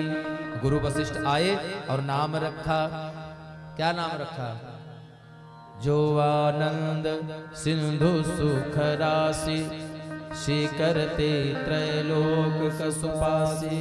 विश्व भरण पोषण कर जोई ताकर नाम भरत जस हो जाके सुमिरन तेरी पुनासा नाम शत्रुघ्न वेद प्रकाश लक्षण धाम राम प्रिय सकल जगत आधार गुरु वशिष्ठ तेरा लक्ष्मण नाम उदार। बोले अयोध्या नाथ भगवान की जय। बोलिए राम चारो भैया की जय हो। एक राम अवधेश कुमारा। भगवान राम तीन कर चरित विदित संसारा। भगवान अवतीर्ण हुए, लीला किए, आगे भगवान का विवाह होता है। नारी विरह दुख लहे अपारा लागी रोष रावण रण मारा। नारी विरह दुख लहे अपारा, आधी रामायण हो गई और अंतिम में क्या हुआ? लागी रोष रन रावण मारा। रावण को मार दिए। उसके बाद राम राज बैठे त्रयलोका और हर्षित भये गए सब लोका। यहाँ मालूम हो रहा जेबा में से पैसा गिर गया है ना? यहाँ मालूम हो रहा जेबा में से पैसा गिर गया। देखिए चेहरा ऐसे लटका हुआ जैसे लग रहा रावण ही सामने खड़ा है। भगवान का जन्म हुआ, भगवान का जन्म हुआ है। राम राज बैठे त्रैलोका हर्षित भये गए सब सोका। सोखा नहीं गए थे, सोखा। आइए, सूर्य वंश में भगवान का अवतार हुआ। मास दिवस कर दिवस भा, 1 महीने तक सूर्य नारायण अपने स्थान पर खड़े हो गए। चंद्रमा भाग कर गया, प्रभु हम आपके दर्शन नहीं पाए। तो भगवान ने कहा अगली बार आपके बारी में आएंगे। इस बार चंद्रवंश में भगवान का अवतार हुआ। महाराज उग्रसेन का एक भाई है, नाम है देवक। देवक की पुत्री है, नाम है देवकी। देवकी और कंस उग्रसेन का पुत्र है। पवन रेखा उग्रसेन की पत्नी है। द्रमिलक नाम के गंधर्व की कुदृष्टि पड़ी पवन रेखा पर, और उस कुदृष्टि का परिणाम कंस हुआ, जिसे कांस में लपेट कर फेंक दिया था। बाद में नारद जी के बताने पर कंस वापस उग्रसेन के पास आता है, और समय आने पर वही कंस अपनी चचेरी बहन देवक की पुत्री देवकी का विवाह बड़े लाड प्यार से महाराज वसुदेव के साथ कर देता है। और जैसे ही पूरा साज सामान लेकर के वसुदेव जी के सहित देवकी को पहुंचाने ससुराल जाता है, वैसे आकाशवाणी होती है क्या? अरे दुष्ट, हे मूर्ख कंस, जिस बहन को तू इतने प्रेम से इतने दुलार से उसके ससुराल छोड़ने जा रहा है, उसी के अष्टम गर्भ से तेरे काल का जन्म होगा और तेरा काल का कारक बनेगा। कंस से सुन करके उसे मारने का, देवकी को मारने के तलवार निकाला। वसुदेव जी खड़े हो गए, बोले भैया स्त्री अबद्ध होती है, बस इसका वध न करिए। आपको शंका या आपको भय देवकी से नहीं, देवकी के अष्टम गर्भ से है। मैं वचन देता हूं, मैं वसुदेव की अष्टम गर्भ जैसे ही होगा प्रत्येक संतान को मैं लाकर आपको सौंप दूंगा। और वसुदेव जिस सत्यव्रती हैं उनकी बात पर विश्वास करके वसुदेव और देवकी को ला करके कारागार में डाल देता है। इधर जरासंध, शिशुपाल आदि राजाओं की संगत पा करके वह स्वयं भी उग्रसेन को बैठा देता है, बंदी गृह में डाल देता है, और स्वयं राजा बन बैठा। और राजा बन बैठा, एक एक करके प्रत्येक पुत्र का अवतार होता है। 6 पुत्रों का जन्म हुआ, और 6 पुत्र को एक एक करके वह मार देता है। क्षमा करिएगा, पहला पुत्र का जन्म हुआ, वो लेकर के गए देव वसुदेव जी वचन की पूर्ति के लिए, लेकिन कंस ने वापस कर दिया। बोला इनके मारने से क्या मतलब, इंद्र आदि देवता मेरे सन्मुख खड़े नहीं होते तो ये मेरा वध क्या करेगा, ले जाइए, मुझे तो अष्टम गर्भ से मतलब है। नारद बाबा अष्टदल कमल लेकर आए। देखिए मैंने कहा था नारद जिसकी बात रद्द न हो। नारद बाबा आए, कहने इसमें पहला कौन सा और 8वां कौन सा? तो कंस बोला ये पहला, तो नारद कहे चौथा, जिसको 5वां बताओ उसको कहे 8वां, जिसको पहला कहे उसको पहला। चक्कर में डाल दिया, कहा वो विष्णु है, किसी को 8वां बता देगा तुम फंस जाओगे। और तब वो एक एक पुत्रों सहित 6 पुत्रों का वध कर दिया। कल आपको कथा में बताएंगे ये 6 पुत्र कौन थे, क्यों कंस के हाथों इनका वध हुआ। आइए हम सभी लोग गर्भ में भगवान आए हैं, और देवता सभी स्तुति कर रहे हैं, और भगवान का सुंदर प्राकट्य होगा। स्वागतम कृष्णा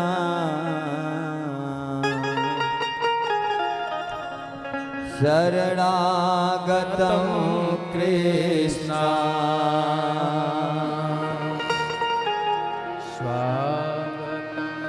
कृष्णा शरणागतम कृष्णा सत्यव्रतम सत्यपरम त्रिसत्यम सत्यस्य सत्यस्य योनि निहितं च सत्ये सत्यव्रतं सत्यपरं त्रिसत्यं सत्यस्य योनिनिहतं च सत्ये स्वागतं कृष्ण शरणागतं कृष्ण। सब लोग ताली बजाइए। स्वागत सभी के हाथ ऊपर। भगवान के आने का समय हो गया। स्वागतम सुस्वागतम शरणागतम कृष्ण स्वागतम सुस्वागतम शरणागतम कृष्ण स्वागतम कृष्ण शरणागतम कृष्ण। और कोई भी भक्त अपने स्थान से उठकर खड़ा नहीं होगा। हमारे ठाकुर जी सरकार का प्राकट्य हो रहा है आपके बीच में, दर्शन देने आ रहे हैं। कोई भी अपने स्थान से उठकर खड़े नहीं होंगे। ठाकुर जी सभी के पास तक दर्शन करने देने जाएंगे। सत्यस्य सत्यं सत्यनेत्रं सत्यात्मकं त्वां शरणं प्रपन्ना सत्यस्य सत्यं सत्यनेत्रं सत्यात्मकं त्वां शरणं प्रपन्ना स्वागतं कृष्ण शरणागतं कृष्ण स्वागतं कृष्ण शरणागतं कृष्ण स्वागतं सुस्वागतं शरणागतं कृष्ण स्वागतं सुस्वागतं शरणागतं कृष्ण स्वागतं कृष्ण शरणागतं कृष्ण बोलिए वृंदावन बिहारी लाल की। शरणागतं कृष्ण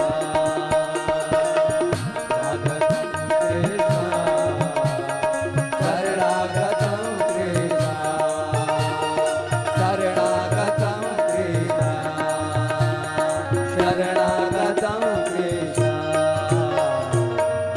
बोले नंद के लाला की जय। बोले कृष्ण कन्हैया लाल की जय। हाँ, अब ले जाइए। देखिए कोई भी भक्त अपने स्थान से उठेंगे नहीं। आपको जो भी दर्शन देना है परमात्मा स्वयं आपके बीच में जाएंगे, भैया लेकर जाएंगे। बारी बारी आप लोग दर्शन करिए। हो नंद घरा नंद भयो जय कन्हैया लाल की नंद घरा नंद भयो जय कन्हैया लाल की नंद घरा नंद भयो जय कन्हैया लाल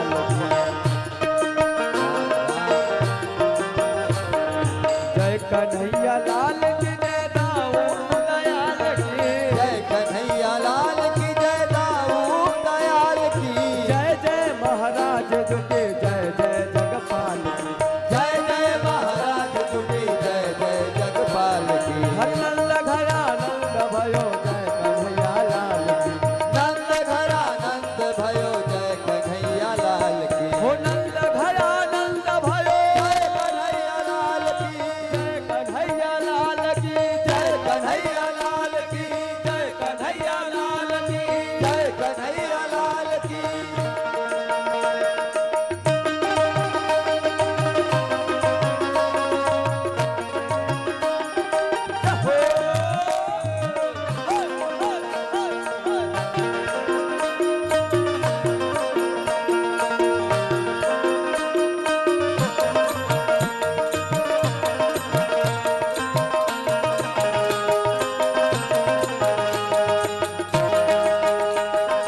छोरों को दीनी लड्डू पेड़ा, बूढ़ों को दीनी लापसी। नंद घरा नंद भयो जय कन्हैया लाल की। नंद घरा नंद भयो जय कन्हैया लाल की। ओ नंद घरा नंद भयो जय कन्हैया लाल की। नंद घरा नंद भयो जय कन्हैया लाल की। ओ जय कन्हैया लाल की जय दाऊ दयाल की। जय कन्हैया लाल की जय दाऊ दयाल की। ओ संतन रखवाला भयो जय कन्हैया लाल की। संतन रखवाला भयो जय कन्हैया लाल की। यशोदा को लाला भयो जय कन्हैया लाल की।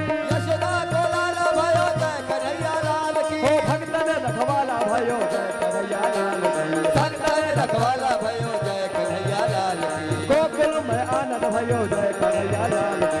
गोकुल आनंद भयो जय कन्हैया लाल की। ओ नंद घर आनंद भयो जय कन्हैया लाल की। नंद घर आनंद भयो जय कन्हैया लाल की। ओ नंद घर आनंद भयो जय कन्हैया लाल की।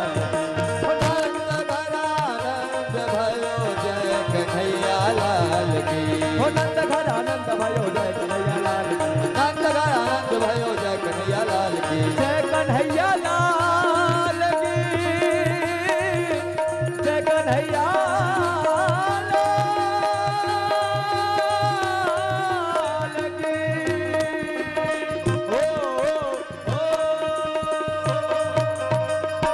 बधाई हो नंद के लाला की। बधाई हो।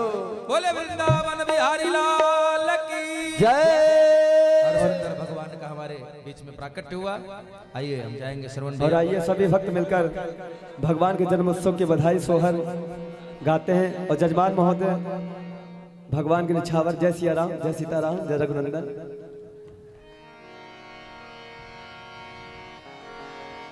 हो चलो देखिया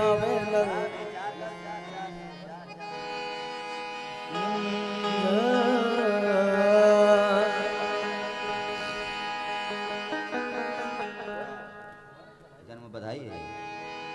चलो देखिए इसके बाद तत्पश्चात सोहर, पहले सोहर। बधाई दो जिला लाला हुआ है। अरे चलो देखिया वे नंद घर लाला हुआ। चलो देखिया वे। चलो देखिया वे नंद घर लाला हुआ। चलो देखिया वे। ऐसे नहीं, ऐसे नहीं। अब ऐसे नहीं होगा। अब कम से कम जजमान परिवार तो खड़े रहे। भगवान आए लाला हुए। और आगे आ जाए हाँ। झूम के मस्ती के साथ आनंद के साथ बधाई मनाएंगे और बधाई देंगे भी। और आज अंकल जी जजमान महोदय हाँ, आज बधाई चाहिए। आज बधाई, मजबूत बधाई चाहिए।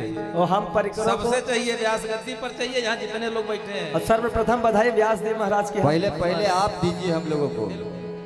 बिल्कुल क्या होता है। हो चलो देखिया वे नंद घर लाला हुआ। चलो देखिया वे। चलो देखिया वे नंद घर लाला हुआ। चलो देखिया वे।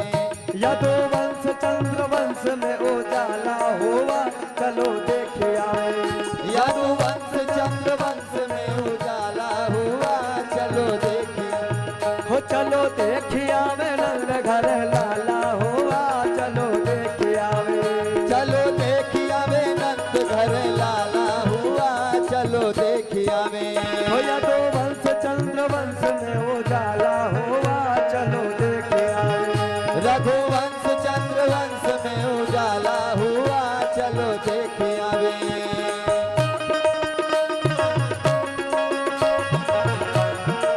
बोले नंद के लाला की जय हो। हरि बोल। भाव से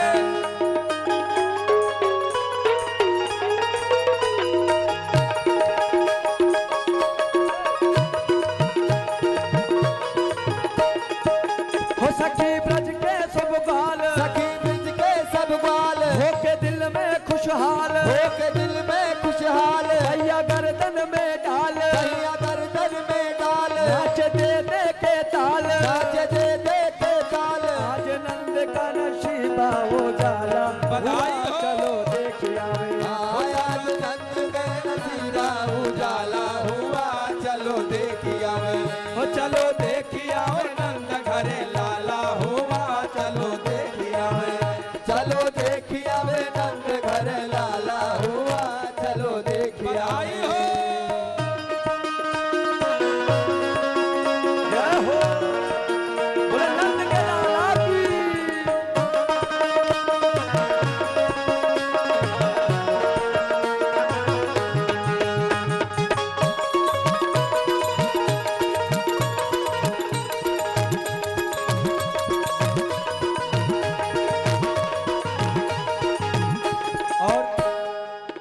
सभी हिल मिल के ग्वाल सभी हिल मिल के बाल कहे जय जय गोपाल कहे जय जय गोपाल बाजे शंख घड़ियाल बाजे शंख घड़ियाल जन्मलीन हो नंदलाल जन्मलीन हो नंदलाल बोले अंगना में पलना जहाँ लाला हुआ चलो देखिया चलो देखिया वे नंद घर लाला हुआ चलो देखिया वे हो यदु वंश चंद्र वंश में वो लाला हुआ हुआ चलो देखिया वे यदुवंश चलो हुआ चलो देखिया वे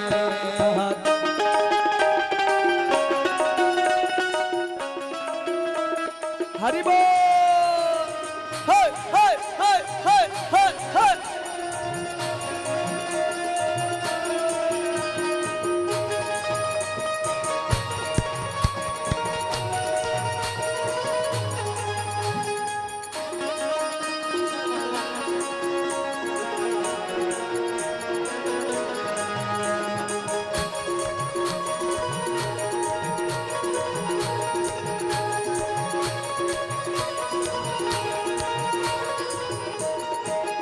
आज ब्रज में महाराज आज ब्रिज में महाराज करने भक्तों का काज करने भक्तों का वो काज जुड़ा सारा समाज जुड़ा सारा सब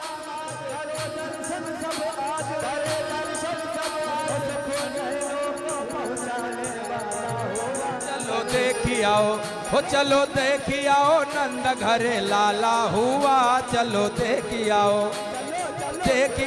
नंद घर चलो देख जय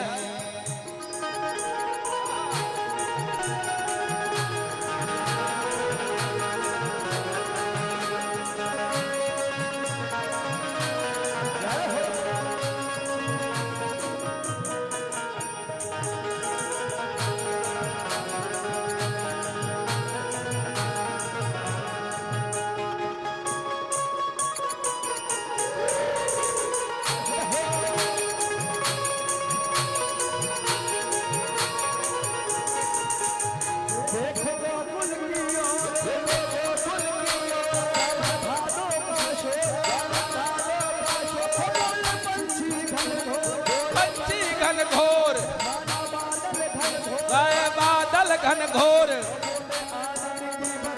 लाला हुआ चलो देखी हो चलो देखी आए नंद घर लाला हुआ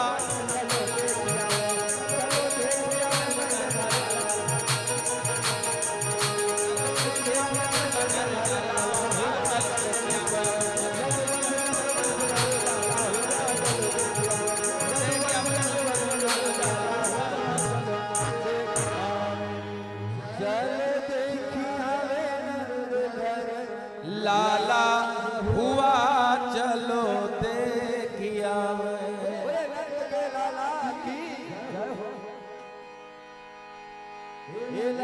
लाल हुए गुलवा के दीपक मनवा में आस लागल हो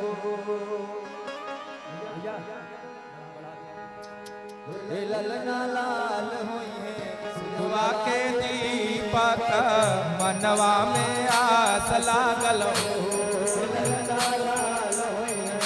फुलवा के दीपक मनवा में आस लागल हो जुग जुग दिया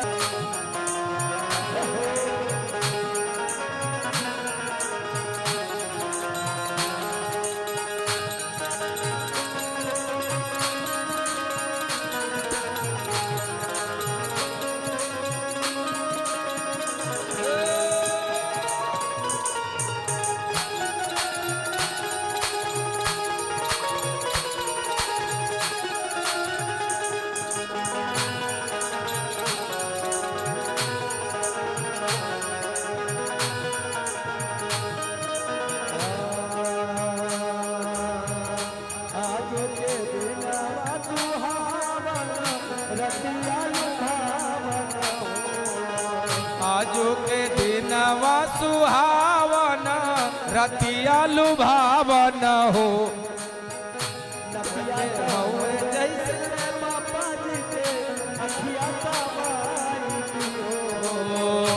अखिया तो होवे जैसे बाबा जी के अखिया मम्मी के हो खड़ा बा चला तोरो जावा का सगरो जोर भइले हो ललना खड़ा बा चंदा सूरज बात सगरो जोर भइले हो लाल भइले तोलरा के बात मनवा में आसना करो ललना लाल भइले फुलवा के दीपक मनवा में आसना करो नाच नाच गावेली बाहिनिया ललन के खिलावेली हो नाच नाच गावेली गोपिया ललन के खिलावेली ललना गोरा पे बाजना भैया अगनवा उठे सोहारा ललना गोरा पे बाजना भैया अगनवा उठे सोहारा ओ लल्ला जायो है यशोदा लल्ला जायो है लाला जायो है यशोदा लाला जायो है तीरथ में हो नहीं जन जयका नंद घर लाला जायो है तीरथ में हो नहीं जन जयका नंद घर लाला जायो है लाला जायो है यशोदा लाला जायो है लाला जायो है यशोदा लाला जायो है तीरथ में है जय जयकार नंद घर लाला जायो है तीरथ में है जय जयकार श्याम तेला आज मोर नचने श्याम तेला आज मोर नचने नचने दे मोह नचने दे नचने दे मोह नचने दे नचने दे मोह नचने दे नचने दे मोह नचने मोह नचना श्याम तेला आज मोह नचने दे श्याम तेला आज मोह नचने दे मोह नचना श्याम तेला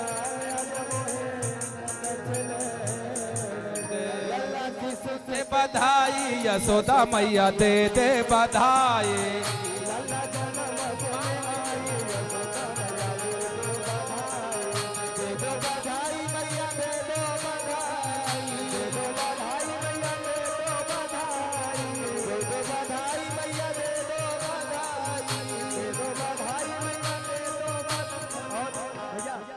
लालजी भैया ये महाराज जी को दे ये आप ऊपर हमने कहा इसको आखिर में बच्चों को बांट दिया जाएगा, अभी आप मत करिए इसको, अभी सब भगदड़ हो जाएगी और उत्सव का आनंद है।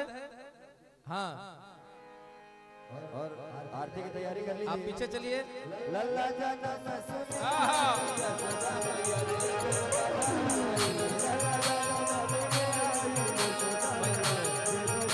ओ दे दो बधाई मैया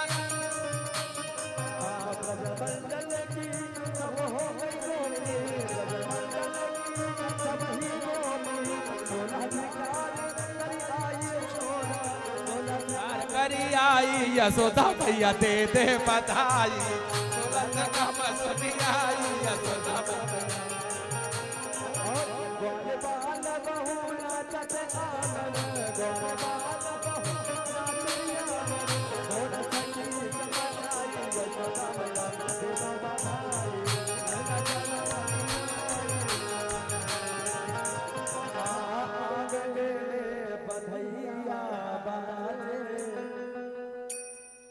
आंगने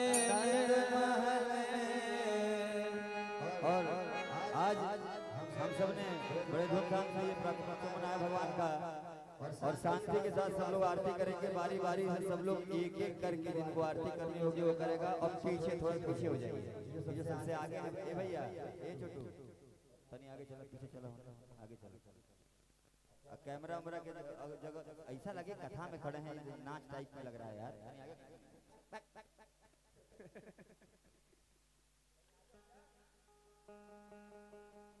थोड़ा सा पीछे हो जाइए, थोड़ा सा पीछे, आगे कहो तो सब आगे आए, मंच पीछे जाइए।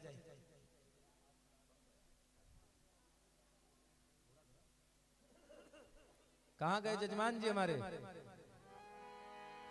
जजमान जी अभी आपकी बाकी है लालजी भैया, आपकी बाकी है। बिल्कुल लिखा है डायरी में सबका, सबका नोट है। उतरने के बाद बिल्कुल वसूली चलेगी। बोले वृंदावन बिहारी लाल की। और सुंदर बाबा की आरती करेंगे हम सभी लोग।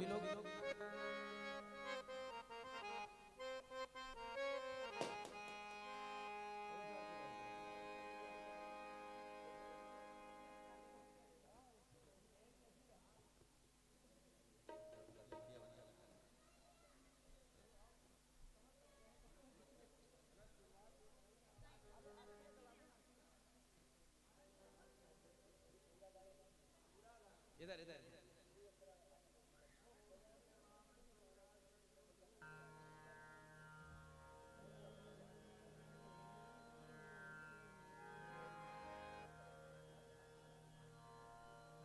हाँ वही गाइए। हरि ओम चंद्रमा मनसो जात चसो सूर्यो वजायत द्वायस प्राणस्य मुखादरग्निरजायत।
बाल कृष्ण के जय।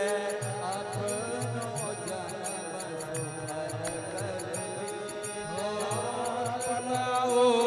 के छोटो भैया बलदाओ को कनुआ कही कही बोलत मैया। कनुआ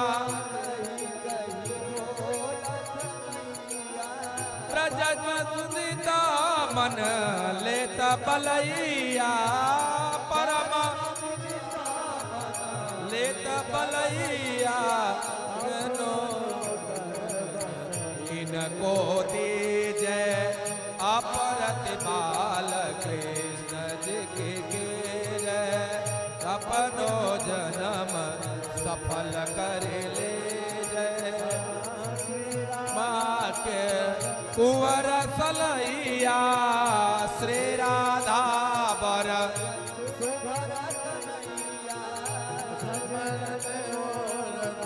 नीत फिरवैया। नज जन के नव नीत खेवैया।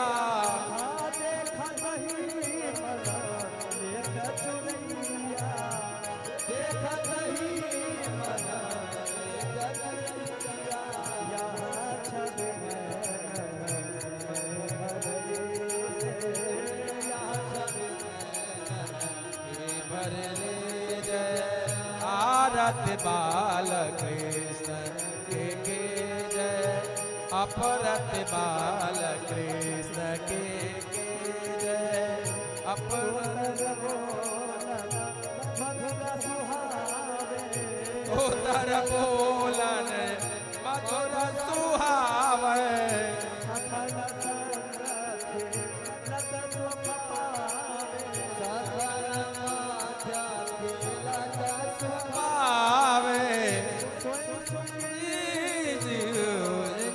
ध्यावे सोई सुगति सो इनको ध्यावे।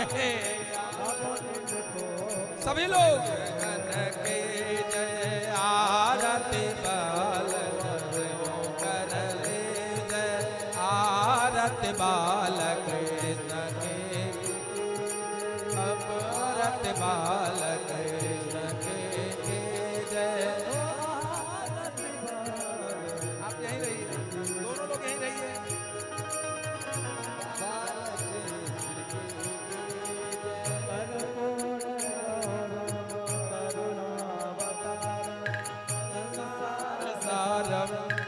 भुजगेन्द्रहारं सदा वसन्तं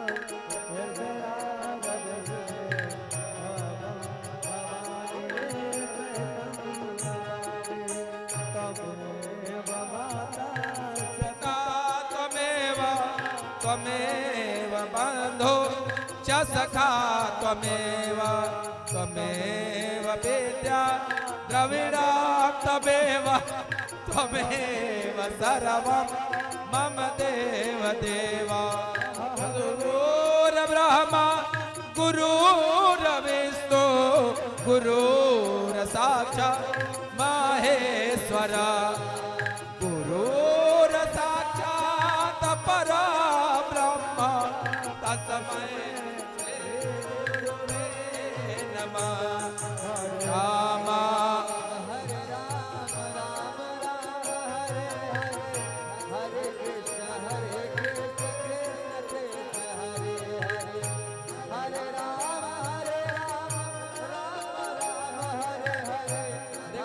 हरे कृष्ण कृष्ण कृष्ण हरे हरे हरे कृष्ण बोले वृंदावन बिहारी लाल के बोले बाल कृष्ण लाल की, बोले आनंद कंद भगवान की। सभी लोग यथास्थान बैठे आरती दर्शन के प्रसाद लेकर ही अपने घर को जाए। कल भगवान का बाल लीला सबको मालूम है बाल लीला है, परसों ब्याह है, परसों समापन है, सब मालूम है। बोले अयोध्या धाम की सभी लोग जोरदार जयकारा बोले। बोले काशी विश्वनाथ की जय, बोले सरजू मैया की जय, बोले वृंदावन बिहारी लाल की जय, बोले बांके बिहारी लाल की जय। जय हो धर्म का कार्यों में भावना हो, विश्व का कल्याण